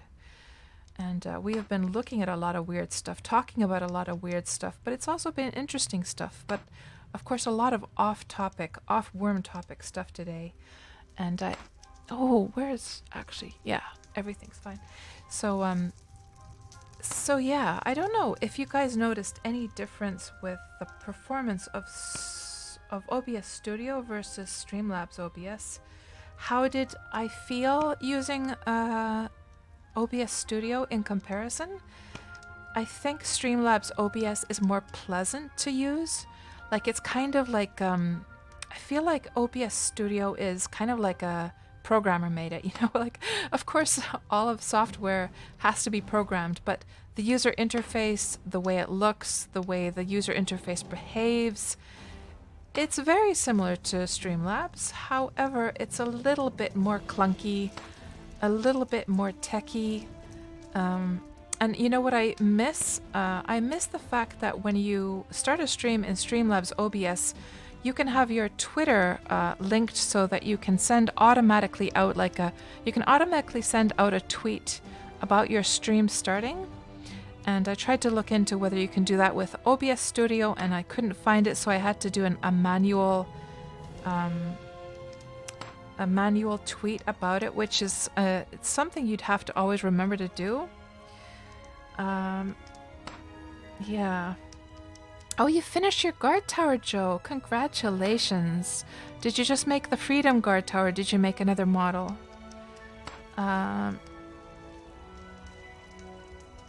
Yeah. So guys, while Griff like mines there on fire, we're gonna wrap up.